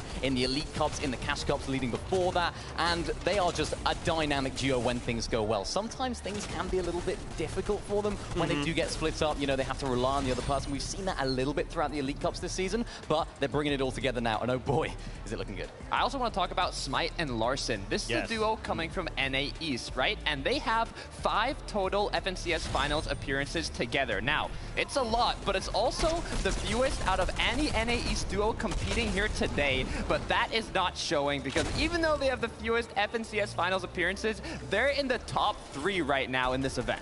That's right. Everyone currently is looking, right, to just try and say, okay, look, the first 6 games, we just want a strong footing as we go into those next 6 games tomorrow. I guarantee you there's strategies, little things that these players are holding on to for those last 6 games. I do want to turn our attention back to the standings. We continue to kind of go top to bottom here, Mini Minor. Obviously, Queasy and Vino, massive, right, to now jump up into first place, up by 5 spots after that game. If it happens again, we could be in trouble. We could be in trouble, and I think the rest of the lobby could be in trouble as well, because you don't want Queasy and Vino to be playing as good as they are. It all sort of form together for them in that final game that we just saw right there. So if they're on form, they can definitely make a push for the top. Yep, that's right. Kelly, you are standing by with some more players. Let's hear it. That is right. I am joined here by Ed and King, our Brazilian region players right now. You can already hear the audience going crazy for you guys. Ed, I know that you recently got announced that you are represented by Team Liquid. How are you feeling about that? Como você está se sentindo que você está sendo representado pelo time Liquid? Eu me sinto incrível porque é time que eu sempre quis entrar e eu me sinto muito realizado de estar na Team Liquid. I'm really excited to be in this team, and I always dreamed of being in it, so I'm really excited about it. And I'm sure they're proud of you. Thank you so much. And then, of course, King, you've been around since the World Cup days. What is it like to be back here on the stage? ¿Cómo te sientes estar de vuelta? Para português ou espanhol? Okay. A verdade é uma experiência incrível. Eu não tinha faz, sei lá, uns 3 anos quase. E voltar a jogar lá é uma experiência muito boa e vamos tentar dar o melhor. I'm really incredibly excited to be here. I mean, it's been about 3 years, and I'm excited to be back. I mean, I know that Argentina and Brazil are proud of you guys right now. Thank you for joining me with a quick interview, and let's head on back to the desk. I don't know if you guys can pick up the hype coming through these mics from everyone who is repping Brazil, but every time you see King, you guys are allowed to get hyped. That's cool. I see y'all up in that corner. That's right. Ed and King sign. They're holding up the flag. You love to see it. Now, really quickly, as we gear up for game number 6, we come back to the standings, right? Currently, we see Cammy and Seti, they keep kind of ping-ponging, right? They have a really strong game, then they have a game where they, funnily, throw a shield bubble on a boat. One of the funniest things I think I've ever seen, but then can't transition that because of the shambles positioning. So what has kind of been happening? I mean, it's Fortnite, right? It's hard to predict what's going to happen next because you have so many opponents changing their playstyle and adapting to the same match you're in. But knowing Cammy and Seti, they know how to deal with it, right? They can adapt stronger than their opponents that they're facing against, and it's all about doing it in the most effective way possible. Yeah, Storm Surge for this duo at the moment is kind of a little bit of a problem, of course. So many teams that I noticed they were fighting on the edge of zone. Not many teams are rotating in early on enough, and I think that makes Cammy and Seti run into a few issues, right? Because they're, of course, landing in a very central position. They rely on a lot of teams rotating into their domain to get their Storm Surge. Of course, we saw it with the boat rotate as well, the boat-tate as we call it. We could call it that. But yeah, they were looking strong. But of course, when you have that shield bubble, you can't shoot out as well. So they were lacking on the surge tags in that end game, and unfortunately, they didn't quite have the answers. They got a little bit desperate. Things didn't work out too well. Seti, I was hoping that he would solo clutch, but wouldn't quite happen. That's right, and it's okay, right? It's fine. We're still sitting in top 5. Everything is okay. We've got 1 game left to go with a single game left. What are some adaptations we're hoping to see? Because remember, this is it for the day, and then we have all night to VOD review. We go back to the hotel, we try and get more games in, we talk to our coaches, our duo mates, etc., and come back stronger tomorrow. Look, you said it yourself, right? It's 1 game, but it's really 7 games left, right? This is the last game of the day and 6 more to be played out tomorrow. This last match is just about doing it the best you can, and when you're really going to be reviewing, studying, seeing what you can change up is going to be overnight for day 2. Yeah, this is such an important game for these teams, right? Especially if you're looking for a little bit of a change-up. So for these teams that are thinking, you know what, let's try and change things up in day 2, this is the time. This is the time to test things out, because what better practice than the lobbies themselves? I mean, we saw it with Vico and Marine as well, of course, landing at the Tilted Towers area. They've sort of shifted their rotation over towards the reality tree. We saw them fighting out there. Of course, Vico doing so well to close out those eliminations on the team that were landing there. And they're switching things up. And they're a prime example of a team that's thinking, you know what, things aren't quite working out at Tilted. As we know, it's a bit busy. So let's switch things up. Let's go to the reality tree. And that's ultimately what these teams are hopefully going to be doing tonight. That's right. A lot of these duos, man, look at them. Look at the focus. They're waving to the camera, which we love and appreciate. But they are lasered in. They're thinking to themselves. They understand, right? With 1 game left, okay, what are the things we need to do to accomplish? What do we need to just kind of say, look, this is it. We left our mark, and we can walk away happy. I think for me, Zago and Mero, like this team that we saw pop off, they've kind of gone a little bit radio silent. What do we think's happening here? I mean, we've seen them. They've been having a bit of trouble doing enough damage or even staying close together. I've seen 2 times now, one of them, Merrim was left alone, and the other is Zagu was left alone, having their duo partner get eliminated. So I'm not sure if it's because they're not playing together enough, if rotates have changed from their opponents and it's cutting them off while they're trying to get to zone. Yeah. There's a lot of possibilities, but they really have to focus on seeing what went wrong after those initial matches and see what they can change going into day 2. They were trying, though. Of course, they made a really, really solid rotation up towards that Rifts area. They had just the best position on the map. And as you mentioned, Takata, they were a little bit split, right? They didn't quite execute it to perfection. Of course, Queasy and Veno, they decided, you know what, let's just take them out. We'll take this position, and ultimately that's what won them the game. But it's just a little bit of confidence, maybe a little bit dropping potentially with this duo. We saw it early on. The aggression was what made them so impressive. So that set them apart from the rest of the teams here, and that were really, we admired it, right? We admire their confidence in fighting. Maybe now they're thinking, actually, maybe we need to tone it down a little bit, when in fact, keep it up, you know, keep up that aggression, because if you're toning it down, you're not getting the Storm Surge tanks, you're not getting the damage that you need to make it to endgame. Guys, I want to see more of their aggression. Yeah, and honestly, they're kind of reminding me of a Queasy and a Vino, right? Like, they're doing what Queasy and Vino are doing. You watch on the high ground, you're like, okay, Queasy's up there.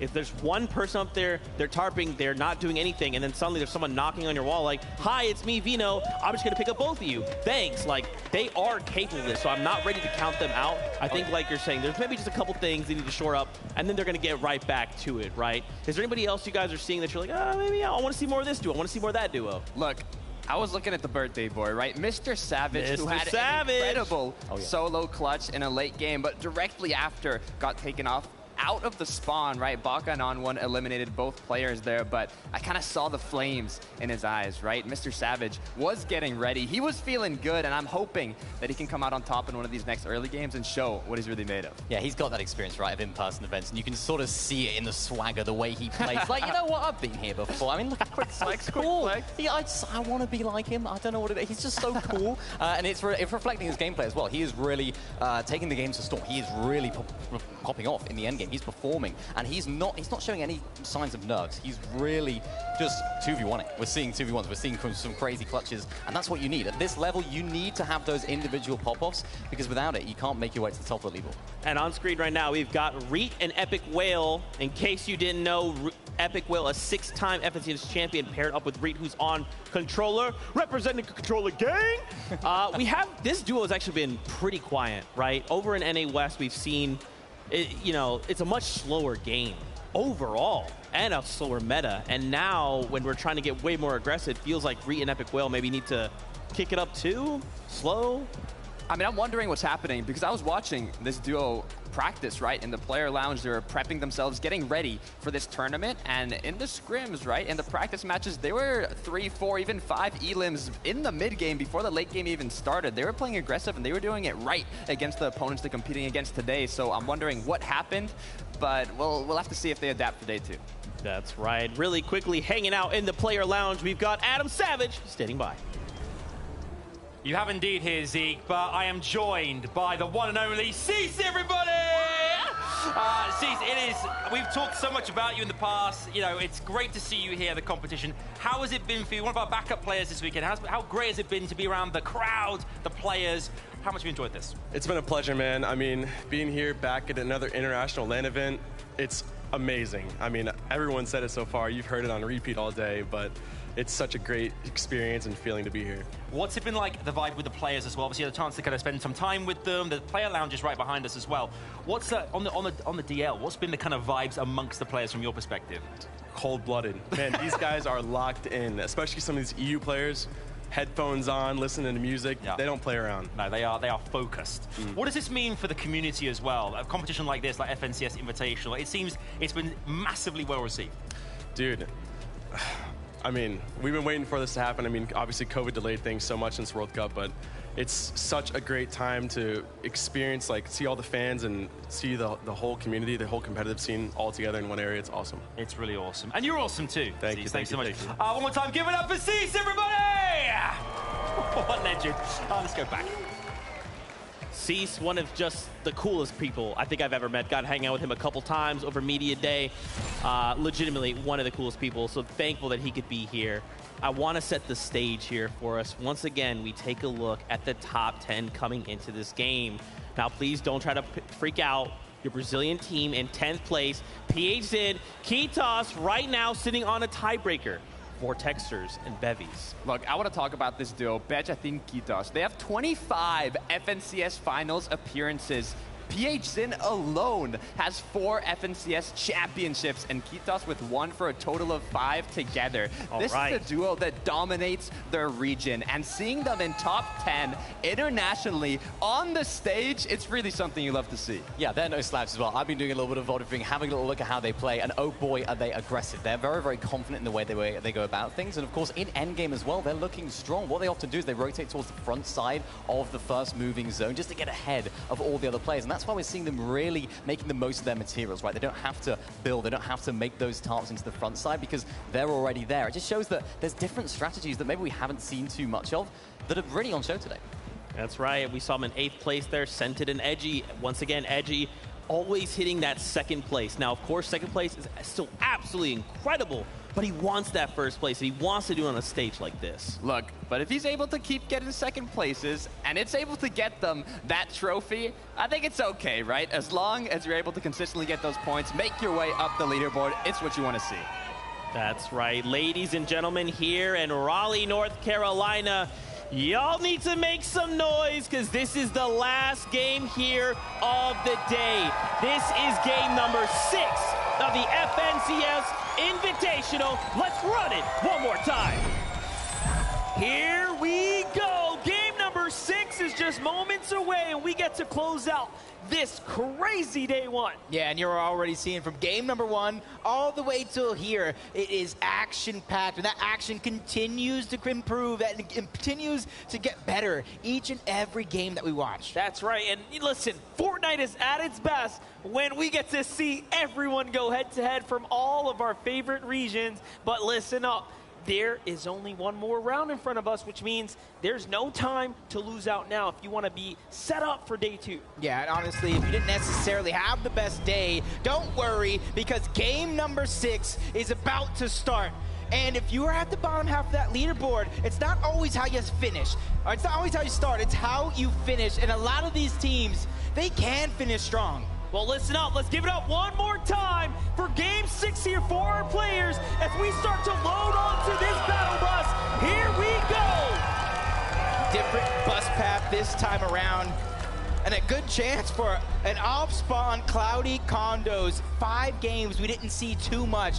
Or 4 games we didn't see too much, but in that 5th game, that's when we saw a lot of activity. And it helped a team like Malibuca and Merstash, who wasn't necessarily in the fight. They got the surge, and they got out right away. That's right. Well, listen up. As things start to get ready here and we settle in, looks like we're going to have to gear up this battle bus one more good time. And it wouldn't be a fun event if we didn't just give you a little bit more airtime for some of our favorite players while we were at it.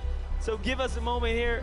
Take a look at the focus of our players. Jacob, we have ourselves still one more game left today. Yeah, and just take note, that victory royale there from Queasy was his 8th straight finals with a VR. That is impressive. That means Queasy and VRs go together in finals like peanut butter and jelly, spaghetti and meatballs. They are a duo, so you better watch out, Vino. Not only that, Vino was talking about how NA East hasn't shown up. I was looking at that top 10. I saw 3 NA East teams on that top 10 leaderboard. But not only that, they are 3 contested NA East teams showing up. So there really has been some crazy performances and put-ups. But let's go and send on over to the analyst desk. Let's just continue to gear this thing. Thank you guys so much. Sorry about that. We're making sure all of our players are on that battle bus and ready to go. We cannot miss anyone on this pivotal game here in game number 6, the last one on the day. Now, if you're just tuning in, welcome. This is the FNCS Invitational. You've missed a lot, but hey, we're happy you're here now, and there's a lot to talk about. Starting with Queasy and Vino. These guys have been absolutely running the EU region as of late. And now, after winning that last game, 11 eliminations, they are sitting pretty in 1st place. I mean, they were the first duo to break the double-digit elim record at this tournament, right? Previously being 8 eliminations, but now 11 for this duo. I mean, they're playing very well. Vino. Queasy and Vino, incredible. Well, let's talk about Vino, right? Yes. How good is this guy, right? We got 17 eliminations on the day today. That is the most of any individual player, and consistently, FNCS final after FNCS final, this guy is doing the most damage in the lobby. He is an incredible fragger. We can see it. 5,932 damage dealt. That's a lot of damage that he's outputting, and he's really helping. We saw it in that previous game. We saw the refreshes. He's helping them out so much, and when you have a high ground playstyle like they do, he's really putting on a show. Yeah, and we've watched a lot of the moments, right, where, again, it's like Vino just says, oh, Queasy, you need me to go eliminate a threat? Yeah, man, I'm down. Like, let me just hop down there, get a bunch of refreshes, and bring all the stuff back, and then we're ready to go again. But I think Vino has actually shown quite a bit of, he's evolved as a player, right? When Vino first hit the scene, he was just this like aggressive player. He's like, I want to W key every single person in my face. But now he understands, like, okay, this may not be the moment, but when that moment arrives, I promise you I will be knocking on your wall. Look, not only having the strong mechanics, but also that strong mentality, it's what you need to be a top-tier professional player. But I want to see if any of these other duos are going to be able to contest the high ground as much as they have been doing, especially in Day 2 with more time to adapt, right? We have duos like Alex and Bailey coming from OCE. I mean, at one point, I believe they had On Height in their name, right? Because of how much they like going for the high ground. So I'd like to see some more teams up there going for the clouds and seeing what they can really do. But we mentioned it, right? Vino, his progression of play, I think his overall play style has developed so much, but it's also, he's got so much of a smarter player, right? He used to have his name as Tundra IGL. So he's not necessarily taking on the IGL role in this duo, but he has the brain to take it on. That's right, another duo sitting here in your top 10. It's Thomas HD and it's Tripper and Thomas HD. For those of you that have not followed the EU scene, if there is a sniper in the game, you might as well just rename that sniper to Thomas HD Sniper, because this guy does not miss, and if there's a sniper in his hands, he will find every single angle, even if it's a pixel on the screen, you're gonna take max damage. And it shows. He has the most damage dealt out of any player here today, and if there were snipers in competitive currently, I'm sure he'd not only have the most damage, but also the most elims with those headshot snipes we'd like to see him get. Yeah, it's interesting, because of course, Thomas HD is widely regarded as the best sniper, and we got a chance to talk to him. Me and Vivid, we were behind the scenes, and we spoke to him. We were like, Thomas, are you sad about the removal of sniper? You think that it's bad, but he was like, no, I love it. I think it's great. So he's adapting his playstyle. Not only is he incredibly good with snipers, also when they're not in the game, it enables them to get so many more surge tags. Of course, you can overpeak. You don't have to worry about getting that 200 damage to the head, because you can overpeak, and you can see it right now. They're getting the surge tags early on. They're getting the mid-game rotations perfectly on point, and they're playing the mid-ground layers as well. They just bounce off each other so well. And I'm curious to see what they're thinking about now, right? Being in that top 3 spot with just Queasy and Vino right above them, right? It's all about figuring out what they can do to overcome their opponents, right? The consistency they need tomorrow to get the trophy. What will they change? What can they do? Or maybe they'll just, keep playing the same, hope they make less mistakes, and that's all they have to do. Yeah, I mean, we know Thomas HD is kind of one of those players that says, like, I have to be the best. And if I'm not the best, I will continue to grind until I am. You pair him up with Tripperin, who's just mechanically insane. I mean, we've watched him shut down Malabuka, right? When he's in situations where he's by himself, he still finds points. He finds high placement. So it's cool to see these guys finally come together. They've been doing for like 3 seasons, 4 seasons since the beginning. I don't even know at this point. I mean, that's another interesting fact to bring up, right? There's a lot of duos here that have been competing together. They're like brothers, right? They're like companions. And then we have other newly formed duos, right? King and Ed, first tournament competing together. And they kind of have that synergy disadvantage, right? That some of these other duos might have. Yeah, it's definitely true, but it's not showing, of course. We can see them popping off every single time, particularly that Ed 1v2 clutch that we saw earlier on. I know the guys at the back there really, really liked that one. They were cheering a lot for that. That's right, my friends. We're drawing ever closer. We're just counting heads, making sure everyone's on that bus, because once again, we don't want to leave anyone behind. We want to make sure everyone is here, ready to go. You can see it on their screens. They're getting prepared. And I just got to say, it's been an honor and a pleasure to be here with this amazing crowd here at the Raleigh Convention Center. You guys are just losing your minds, and that's what I love to see. That's right, that's right. We have 1 game left to go. And guess what? I'm getting word. It is that time. Game number 6 of the FNCS Invitational starts right now. Let's do it one more time here in Raleigh, North Carolina. It is game 6 of the FNCS Invitational. Jacob, we get to close out day 1 soon. And this is going to be a huge closeout event 5 games, 5 different Victory Royale teams coming out on top, just going to show that it's honestly anyone's game at this point. That's right, and we've seen so much new attempts and ways for this to all play out. We gave the players time to go ahead and think about how they want to strategize, but here it is. Let's see if it was all worth it. Game 6 is in front of us. Once again, let's make some noise for our players as they take board the battle bus.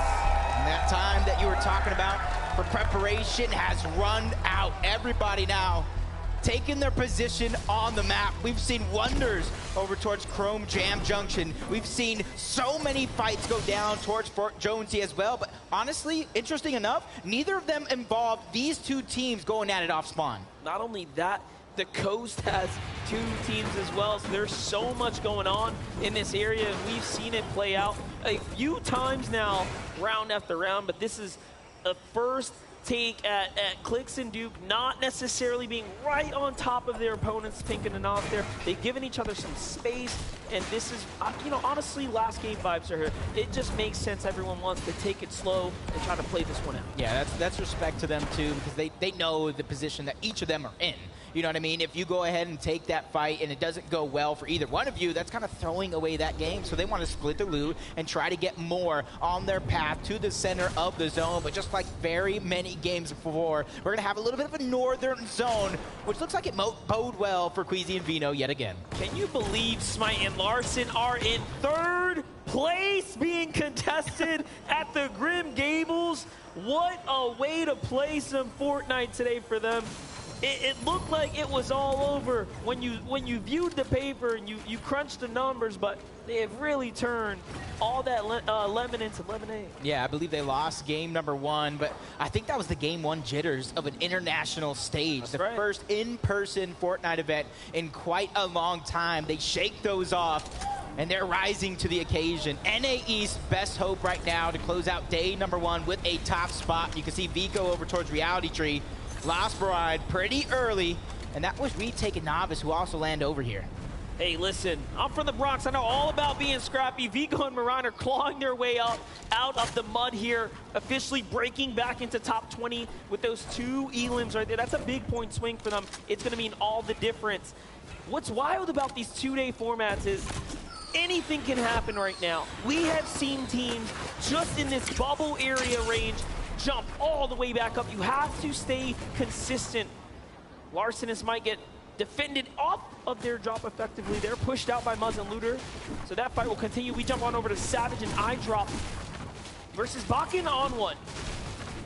Not that 50-50 we saw before. This one's going to be a little bit prolonged, and I think that kind of sits a little bit better for iDrop and Mr. Savage, simply because iDrop knows this POI like the back of his hand. He knows exactly where to get the loot. He knows where a lot of the chests are. He knows every single thing, and he also knows any pathing in order to disengage in a lot of these fights, but it does look like the TSM duo, Epic Well, strikes first, taking down Scented. That's a big elimination right there, as well as Scented and Cold, and one of the few NA East teams inside of that top 10, and for them to fall to the hands of Epic Whale just around the Tilted Towers is definitely not a part of the plan.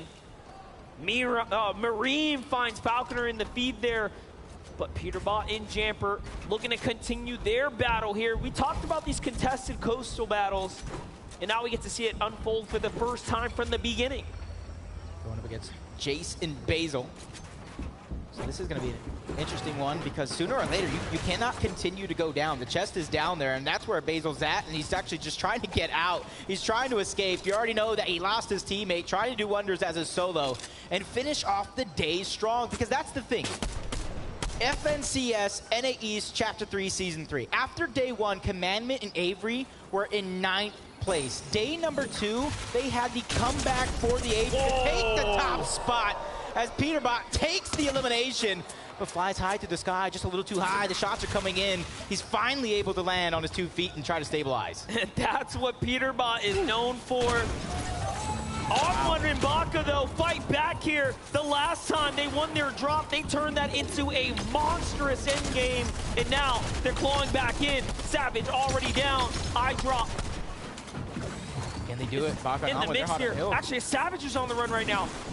Oh, he's going to be able to get out alive, but Do1 and Baka want to chase him. There's so many other teams in the mix as well, including Brazil's very own King and Ed, who where they're at in the leaderboard right now, they want to start getting aggressive. They want to take the game into their own hands. Ed and King here, trying to do something big. We haven't quite seen them put up the numbers on Showed yet. You can see right there, King attempts to hit some shots, but does fall slightly short. And now options in front of him. Does he go for the duo below? But no, instead he's going to go and hunt down the solo. This is by far the better play, but the reboot is starting to come out for Mr. Savage. Will he get eye drop in time? King arrives just there to maybe play spoiler. But again, this fight over towards Cloudy, it's those same two teams, while Malibuca and Mustache are always trying to find an angle so that way they can get the damage they need for Storm Surge and try to get out alive. And I think Ed even found Peppo somewhere, but no, they're actually chasing down Mr. Savage, and they're going to clean that one up. That is huge. And King get their first 2 eliminations onto Mr. Savage and eye drop here in game number 6. Huge deal for him right there. And lucky for us, we are hot on the replay. Take a look there, out the sky. Ed wastes no time. He says, King, you might have missed some shots before, but I got your back. That was a huge outside-of-the-box play. They could have easily pushed Mr. Savage, got the elimination, and got 2 points. Done. Over with. Easy. They allowed Mr. Savage to get the reboot off, got the elimination on eye drop, got the elimination onto Mr. Savage, and got 4 points instead of 2. That's right. Way to play big there, and they need it. Big brain play. Back to Larson and Smite. They could have left this battle, but they've won so many times already. They decide, hey, let's stick around, let's fight Muzz and Looter. Ooh, a big 86 on Looter as he tries to go on up. Smite was waiting with the side angle there. Larson now has just enough time to get back with Smite. They're going to be trading minis here. As you saw, Larson's inventory was definitely short. Here it is, that little exchange, the material count too.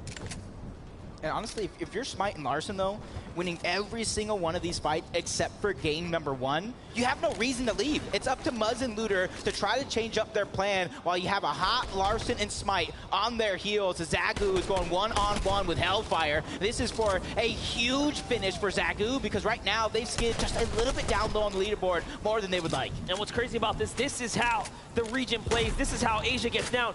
They will W key. They play aggressive, they play fast Fortnite. And although it has been a day of performance and end games for Zagu and Marine, this is where he does best. Put him in a one-on-one, put him in a head-to-head, and look at how quick he is able to capitalize. No, shots come in from the distance. It's not looking good. He's gonna have to pause down here. He does have some white heals, but that will kill all the momentum, unfortunately. It's Commandment and Avery with a dual angle here. And you can see where are this strategy, landing over towards Rave Cave. They're trying to go to the slower side of zone. They're trying to go as far north as possible, but they're gonna go east first before they make that happen, trying to clean up a quick elimination, or what they think could be a quick one at that, but the shots continue to come in. Storm doing work as well. It's only a matter of time as Hellfire is gonna be able to clean that one up. Hellfire slides in and down goes Japan's best there. Zagu and Mareem sent back to the lobby, back to the drawing board to rethink for day number 2 of the FNCS Invitational. That's how quickly things can change. Yeah, Hen was already down. Now they're just trying to find the second half of that duo. Joe and Z-Andy, one of 5 teams to get a VR on the day. But Vico somehow took down Avery. They were waiting. They were trying to hunt down the team, and it was them who ended up getting hunted. But Joe and Z-Andy, they don't want to let this team out of their sight. They have at least 1 elimination against players from 6 different regions. That's the most of any duo, and that goes to show how adaptable they truly are. That is right. Vortex is a solo. As we touched on, Hen is out the lobby. You can see the look of focus on his face here. He recognizes, oh, big read there. He finds a medkit right in the nick of time. He should get it off with about 2 HP left. That's going to be a huge save for him. Meanwhile, Sensei and Cold now making their move. Like we said before, they have been somewhat contested, right? Their draw spot. Maybe not going head-to-head against Pars and Raze there, but possibly trading out some loot. You can see it kind of coming into effect here as the loadout's very much not quite where you want it to be. And that's Acorn and Edgy sitting on top of the blimp, being that nuisance as Cold and Scented. They have to rotate right back in the way they came from. See if we can make it happen. They're actually taking some elevation right now. This could be huge. Oh. Very interesting for them to go up to high ground here. This is such a risk, right? But of course, we never really know. They want some of that loot. Look at that. They get to the vault. They steal some leftover loot. That's going to be a huge situation here. Meanwhile, Muzz and Looter. You get to see a replay here. Remember, this is up against Smite and Larson, and Muzz turns this around.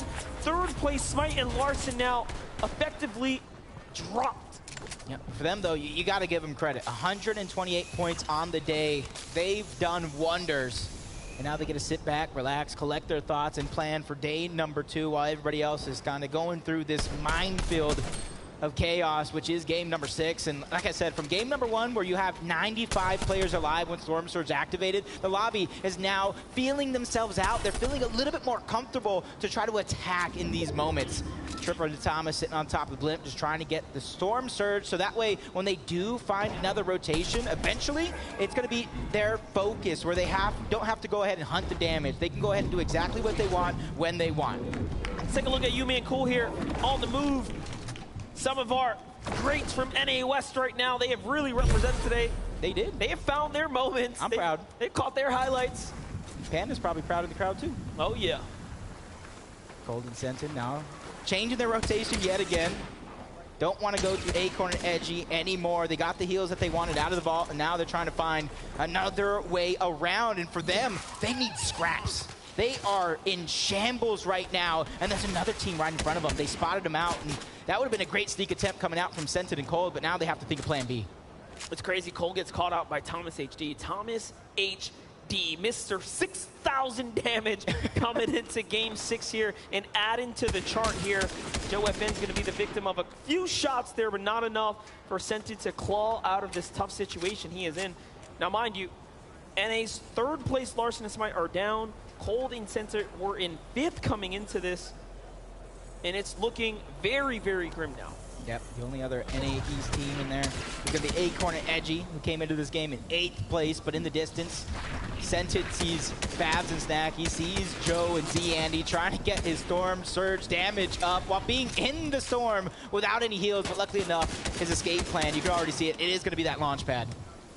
He's playing a very dangerous game here. He's already been tagged for whites there. There it is. He doubles back now, protects himself as well. There's a med kit. Okay. He knew that.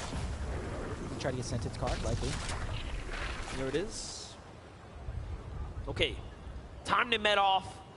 He will have enough time. Will he play for the reboot is the true question. We'll find out soon. On the other side, Zeet and KBR are still alive right now. 39 above. They're looking pretty solid. Zeddy finds Jamper in the feed. Peterbot goes down too. So that's had to be an Eastern edge zone rotate that just did not go their way. Yeah, and that south side of the zone right now is just going to become so congested. You're going to have to figure out another way to try to rotate around as Chicho's trying to find some damage. Barely gets above the damage threshold. Gets a knock on the Rapid in the distance as well. And you see some other shots coming through. They know that that player is under pressure. Now the lobby is now taking hands to try to take him out all together. Bevies is now joining the fray along with Vortexers as well. Andalix has his back up against the wall. He's trying to survive. And Alex and Bailey are also rotating in. It's going to be such a hard way for him to try to survive. This is such a tough spot to be in right now as it's all going down. Our 10th plate PH Zen looks like he falls in the feed there too. It's looking extremely desperate now for Brazil right now in this last game. Here's Booga on the other side of Vanas and Pink's wall. They're gonna heal up. Eyes on Mirror and Booga, but no, they want to get out of here. This is a little too dicey for them now. Lopad's gonna get them right to the safe zone. Pretty decent. It's a great spot to be in right now. They're okay on the surge, but they could use a refresher here. Plenty of options up to be served as well. Hellfire looks like he found Avery. Hellfire was a solo in the zone way north as Commandment and Avery were pointing inwards. And look, Avery fully finished there. The surge possibly finishing the deal. Yeah, that's not good. And you can kind of see why they rotated out of Rave Cave, trying to third party some of those fights, but they ended up getting snuck on, which probably turned their entire story around as Booga and Miro trying to get in towards the zone. Focus of the lobby begins. Can Booga try to survive? 43 HP and a dream. Miro's there to try to alleviate some of the pressure, and it does look like it's going to stop. That was tough. Very, very close right there. Usually when that happens, it's all over, but luckily the teams decided, nah, it's the last game. I can't burn all my resources if I cannot pick up the loot, so everyone slows down. For Taste and Chapix, they are very much comfortable right now. No pressure on them, but there's a lot of players in this vicinity here. Movement, little scarce. Now the Macwood over there. Pars and Rays surviving as well. Cammy and Seti trying to take that top spot back. You hear the analysts, they're having great games, and then they're kind of having a little slip-ups here and there. But luckily for them, this is day number 1. As long as you keep it competitive, you'll be in the mix. And look at our top 4. Top 4 is all EU right now, Monster. That is right. 21 points for Cammy and Seti to catch up to Vino and Queasy. But that top 3 is just European territory right now. Vino, Queasy, Thomas HD, Tripburn, and of course Cammy and Seti all fighting for that top 3 currently. It's what you expect. We've seen a lot of our community folk really put those 3 up in the standings and wait for them not to let down the fans, right? I think Malibuca Mustache might be low on Storm Surge. Yet again, being one of the 3 teams over towards Cloudy Condos. Nobody really going at it off of spawn, but a team that doesn't have much to worry about. You saw them high at the top of the blip, Acorn and Edgy, almost 500 above. They're just picking and choosing their battles, trying to figure out what the right play is going to be. And it does make you wonder, although Malibuca and Mustache are contested, being below the surges means that, hey, that first game was a wake-up call. We can't just go battle. Aqua and crew will just come in third party.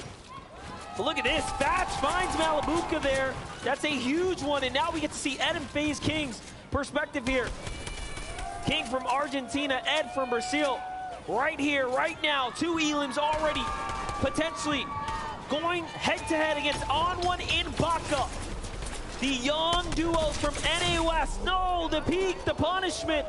Down goes Baka. Is this going to be able to get it, though? It doesn't look like in the mini-map that they're going over. So, yeah, you are correct. He is going to get a second chance at life as On1 is placed in the top 10 in every FNCS final he has played in. Trying to put NA West on his back along with Yumi and Cool, Fabs and Snacky. So many top competitors in this tournament still, and this is only day number 1. Janus and Vidil, 120 below, make it 60 now. They do need a little bit more damage. It's going to continue to fluctuate. Vico finds Baka, down goes On1 as well. Vico just cleans that up. Meanwhile, Kanata and Macwood, they started off so hot, and now all of a sudden they are in a world of trouble here, surrounded by some of Europe's most dangerous here on this south side of the zone. But hey, they have time, they have plenty to work with here. It shouldn't get too sketchy just yet. If they can keep a low profile for a while, they'll survive to the next moving zone or the half-in, half-out reveal. Here's a look at 3rd, 4th, 5th. 6th and 7th are down, 5th is down. Hey, that's a blessing for some and a curse for others. For the teams from 8th and below, this is their chance to really close the gap in the final game. That's all of NA East out in Game 6. That hurts just a little bit. Just a little bit, but still got Acorn and Edgy still alive. Catching one onto Joe. Janice is going to be left as a solo as Video does get knocked in that moment. That's Taze and that's Chapix that are hot on the heels. But pressure is coming from all sides for a lot of these teams. And even Macwood and Kanata are trying to put some shots on to Tayson and Chapix. You see Janice trying to break through. He is that solo that we were looking at, trying to survive. Video finally goes down. Janice still knocking on the door. Storm Surge taking him down, but Tayson gets the last laugh. And in the end, it's going to mean 4 eliminations for Tayson and Chapix. And they absolutely needed it. They were slipping so far behind, well outside that top 20 bubble. Way to make a hero's effort push in Game 6 to set yourself up for a good day 2. But they still have a long road in front of them. They have to close out this round. The zone is going to pull far northeast. It's on a little piece of a zone, so if you have that mountaintop just right there, you're going to be in a sound and strong position for Edgy and Acorn. They'd be some of the last to jump on over. And we said we want to see Epic Whale and Reed. They're just above sitting down, so this might be their game. But first, Vino and Queasy have to show us why they're in the lead. And they don't really have to do anything here. Look at the loot right now. They're on the edge of zone. They have some high ground. All these players flying through the sky. Easy shots. You're just like serving it up on a silver platter for a team that has been playing this good, but only 7 damage below the threshold. And let me tell you something, this is not bad for a team that lands north and then has this half in, half out pull north. It makes a big difference when you are already positioned there and this comes your way. Now they just have to worry about damage management and closing out this last game, but you can see Tripper and Thomas HD are there as well. They have that same story. They are very much close by. Here's our high ground kings. Reet, an epic whale, the 6X, and of course Reet, a multi-FNCS winner himself. Going head-to-head against Refsguard right now. They're starting to crank up, but Reet does not want to give it up, not just yet. He jumps down. This is what he does best, is take those fights, but no, plays a little smarter. He has to play for the end game. And I saw Pink and Anas go down to Pars.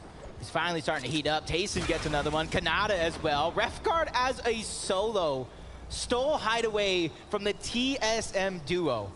That is absolutely insane right now.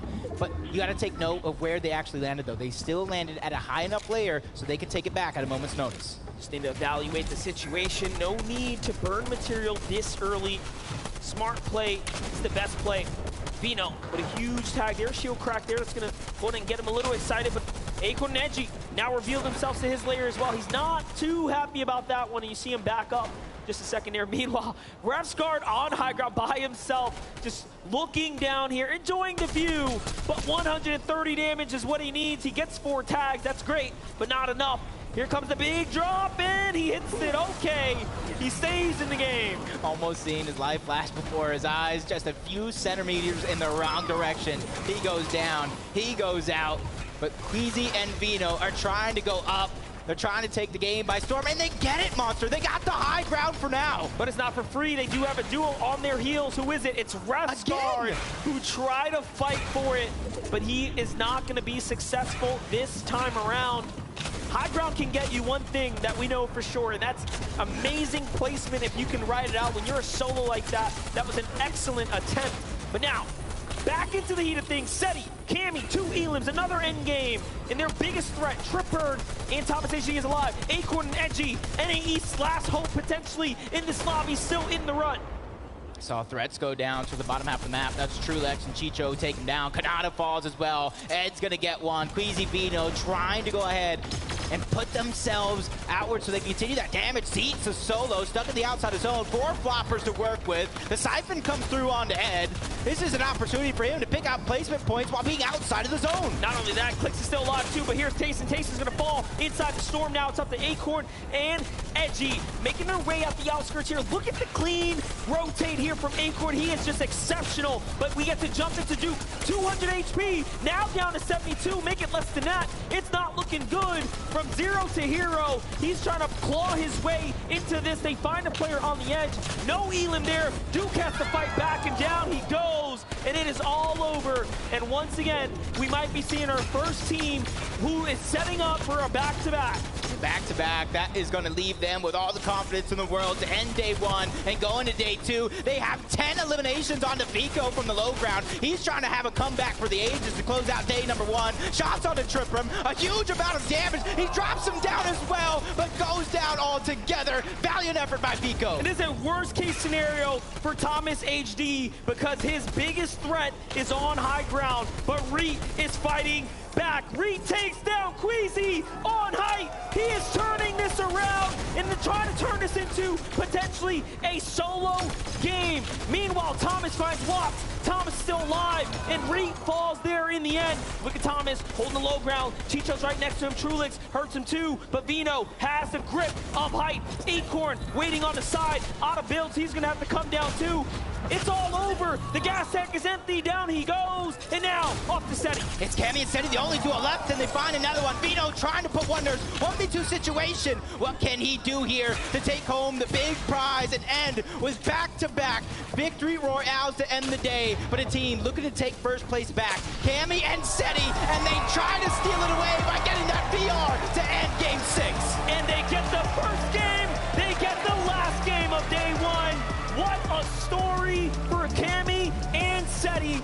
Becoming legends must be so proud right now of these players. They put in the hard work, they put in the effort, and wait to watch it pay off. That is huge for them because they're not like a lot of these other teams who are consistently fighting to get to the top of the leaderboard. They play their play style through and through, from the drop spot all the way to the end game. They're one of the few teams, time and time again, that has their own spot. They call it the Cammy split, and it works out every single season. And now they get to take that victory lap to center stage, where they will be greeted by Adam Savage for a quick update. And Adam, please tell me how they do it.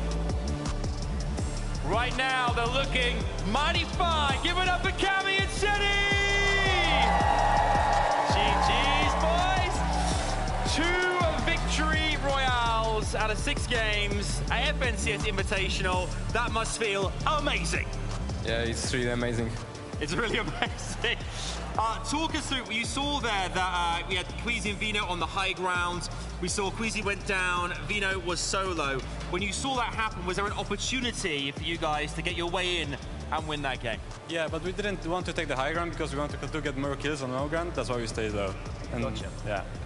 In terms of today and the 6 games, has it played out as you both thought coming into this, or have things been very different? Like, we died 2 games to Surge. Like, we planned everything differently, but it didn't went as we planned it. We just adapted. I think we just adapted well, and going into tomorrow, we're going to be more confident and more prepared. So, yeah. Talking of preparation for tomorrow, what do you do now? Do you go back and review VODs? Do you kind of work on strategy, or do you relax? Like, I think relax and VOD review. Tomorrow, a big day, 6 more games. Could Cammy and Seti go all the way and win FNCS Invitational? Of course. Of course they go. Give it up for Cammy and Seti! Your game 6 winners! Let's go back to Zeke and the gang. Jinquin. I made this joke. Game 1 of the FNCS Invitational. Cammy and Seti are living their life on repeat right now. They've done this dance before, right? This happened at DreamHack. They win game 1, they win game 6, they stay on top. For Cammy and Seti, all of EU right now is thinking this is it. We are the best. Look, EU is on top right now, but Cammy and Seti, they're gonna have a stressful night. It ended on a high note, it started on a high note, but with the history of Cammy and Seti, having 2 back-to-back good days is a curse that we haven't seen too often. So I'd be really happy to see them continue this momentum forward from this last match into day 2. Yeah, and Seti said it himself, right? They're really, really adaptable. They're adapting very, very well, and that's what I like to see from this team. What I've noticed about the way that they play and the way that they sort of carry themselves, they don't get down after a bad game. You know, we saw, as they said, 2 bad games. Surge wasn't quite looking too good for them, but look at that. They come back. They make the changes that are required to bring them up in the leaderboard, and you can see it's working out. Yeah, right now they're holding, right? They're not in that first place spot, and of course, as they talked about, they were eliminated 2 games to Surge, right? And they identified those issues, and now we see the correction in game 6, a victory royale, right? So to your point, Okada, tomorrow they come back stronger. We can see them win it all. Look, the tricky part is they did adapt very quickly and effectively in that last match. They had a difficult mid-section of the tournament, but the thing is now overnight, those duos that didn't have the best day 1 will also change. They'll also adapt, and maybe the adaptation that Cammy and Seti had for this last match won't be valid in day 2. We will find out. Right now, we have Kelly standing by with the duo in first place. Kelly, take it away. Everyone, I am joined by Vino and Queasy, our first place team out of day 1. All right, so this is a stat that was happening, I think, even before game 6 was going on, but you had the most solo eliminations with 17 elims. I'm sure that is even more now. How do you do it? I'm the best player in the world. I love it. I love the confidence. But how do you know when to go for the elimination and when to, like, step back? it's nice having a balance. It's good having a balance. We have chugs, so a lot of the time when we're playing high ground, I can drop back and look for kills, especially when I have the Ranger shotgun because of the range on it. And that's when you can at least get a lot more kills. And I used the Ranger shotgun really well the other game. I got a kill on the Asia team, Zagu, I think, and that led us to winning that game. I mean, obviously, it's not just winning you the game, but it's also winning you the whole tournament right now. Queasy, after that VR in Game 5, to almost do it again in Game 6 as well. I mean, obviously, you're going into day 2 pretty confident. Yeah, of course. I mean, the lobby is not that hard. I feel like we should have been way better than we are right now. We had, like, a hard choke in Game 4 and 5, I think. Or no, Wait, you got the VR in Game 5. 3 and 4. But yeah, other than that, feeling confident going tomorrow. I mean, obviously, you guys are doing something right. You're in first place right now. Good luck in day 2, and thank you for joining me here for an interview. And we're going to head back on to the desk. Thank you so much, Kelly. And this is just, like I talked about this earlier on in the day. Vino is a player who is constantly evolving. I just want to kind of consider how this could have gone differently, right, for Cammy and Seti. It was a 1v2 against Vino, and it's because Reet played spoiler and eliminated Queasy. In the same other universe I talked about, you know, this one earlier on in the show, you know what I'm talking about. Yeah. In this other alternate universe, Queasy's still alive, and then we see a true 2v2 against Queasy and Vino versus Cammy and Seti. The way these guys have been playing, I think it would have gone to Queasy and Vino. Look, we could have seen the back-to-back victory royale from Vino and Queasy, right? They had it all lined up.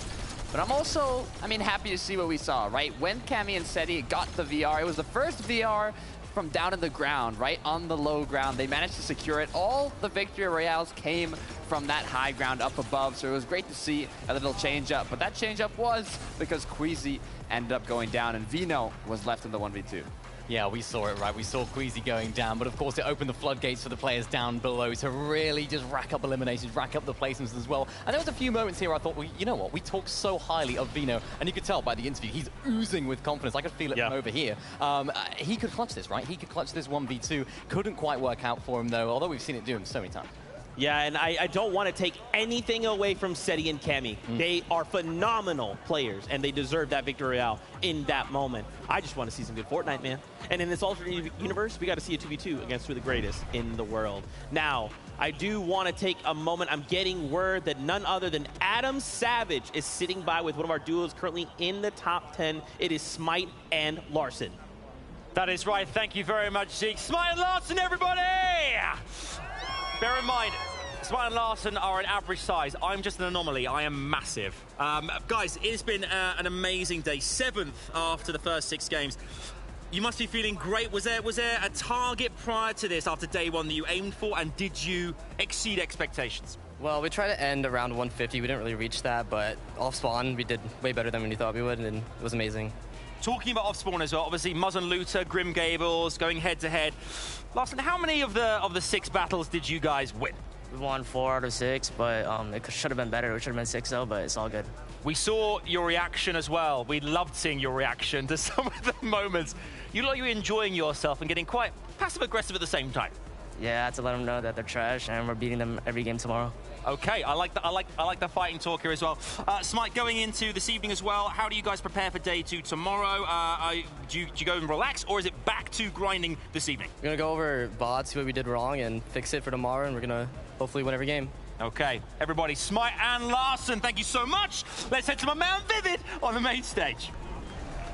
Here we go. We've had plenty of opportunities to talk about the teams in top 3, Queasy and Vino included, and of course Cammy and Seti. But Thomas, HD, and Trippin sneaking into that 2nd place position here. And, you know, I want to check in, see how they were doing all spawn. Obviously, they are landed over at Rave Cave alongside Commandment and Avery. How are they getting out of this so unscathed, right? Every single game, you can see here, it's kind of this race to this balloon and mountain position over here. And this game, Thomas, HD, and Trippin win that race. They instantly poise up on top of this balloon and on top of this mountain. And basically what this allows them to do is sit here for pretty much the rest of the game, and this is where they get a lot of their storm surge from, but it also allows them to control pretty much this entire side of the map. Since they are so high up on that higher ground, they can just fire down shots on anybody that decides to rotate through. So as you can see here, look at the map. There is not a single soul around them, and that's really, really good coming into the rotations that are going to happen for the end game. And then the balloon is awesome, right? Because it does provide you with that immense high ground, ground, but then they can also just use it for those rotations that I was just mentioning. Of course, that is not possible if they aren't allowed to control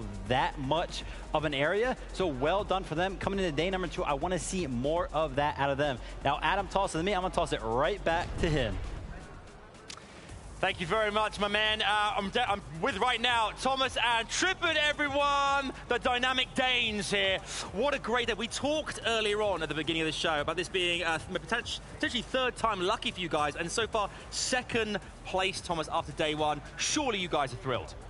Yeah, I'm proud of Trippin and me. Like, we played a lot of, like, really good today, and yeah, and hopefully we can do like even better tomorrow to take the win. Absolutely. How do you improve on tomorrow? Was there anything today in your game that you thought could use improvement, or did you feel it went pretty solidly? Our late games could have gone better.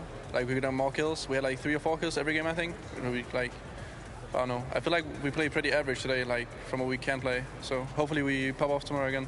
Absolutely. We saw as well in that game 6, you managed to get high ground quite early. You managed to get storm surge tags as well. How important are those tags in situations like that, where you can kind of maintain and hold fort up high? We didn't really play high ground today, but like the surge tags are of course important. That's why he has me. Yeah.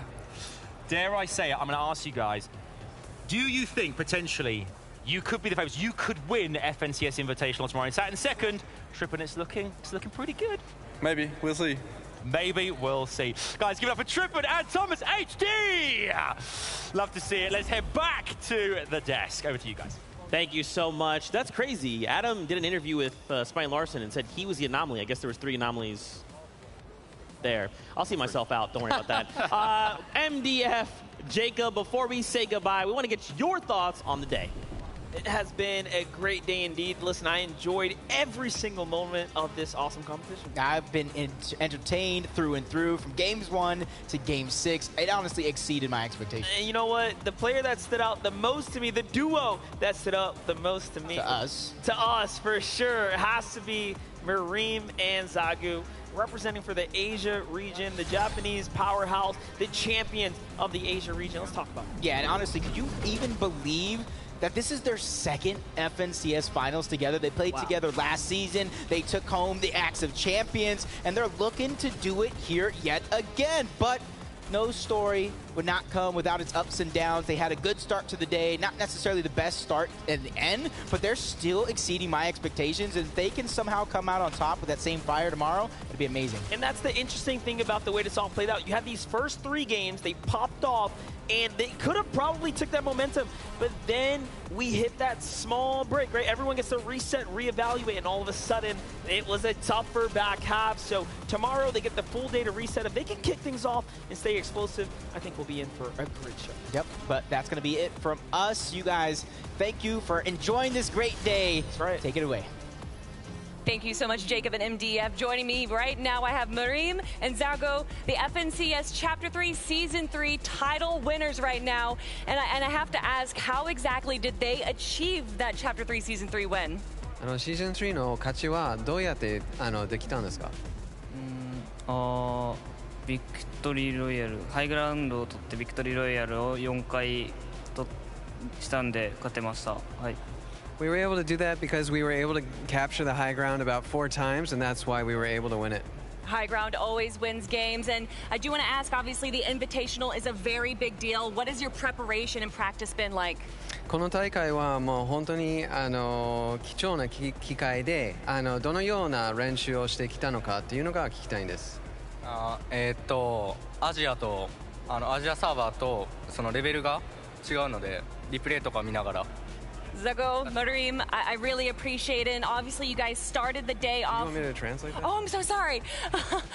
So, yeah, there's quite a big level difference in terms of the players on the Asian server. So we just tried to, reevaluate how we performed by revisiting the replays over and over again. And obviously, you're going to be revisiting those replays today. What are you going to be doing to prepare for tomorrow? 今日のリプレイも見て明日までの、準備は何をすると思いますか？そうですね。ダメだったところを改善して明日もっといいプレーできるように頑張りたいと思います。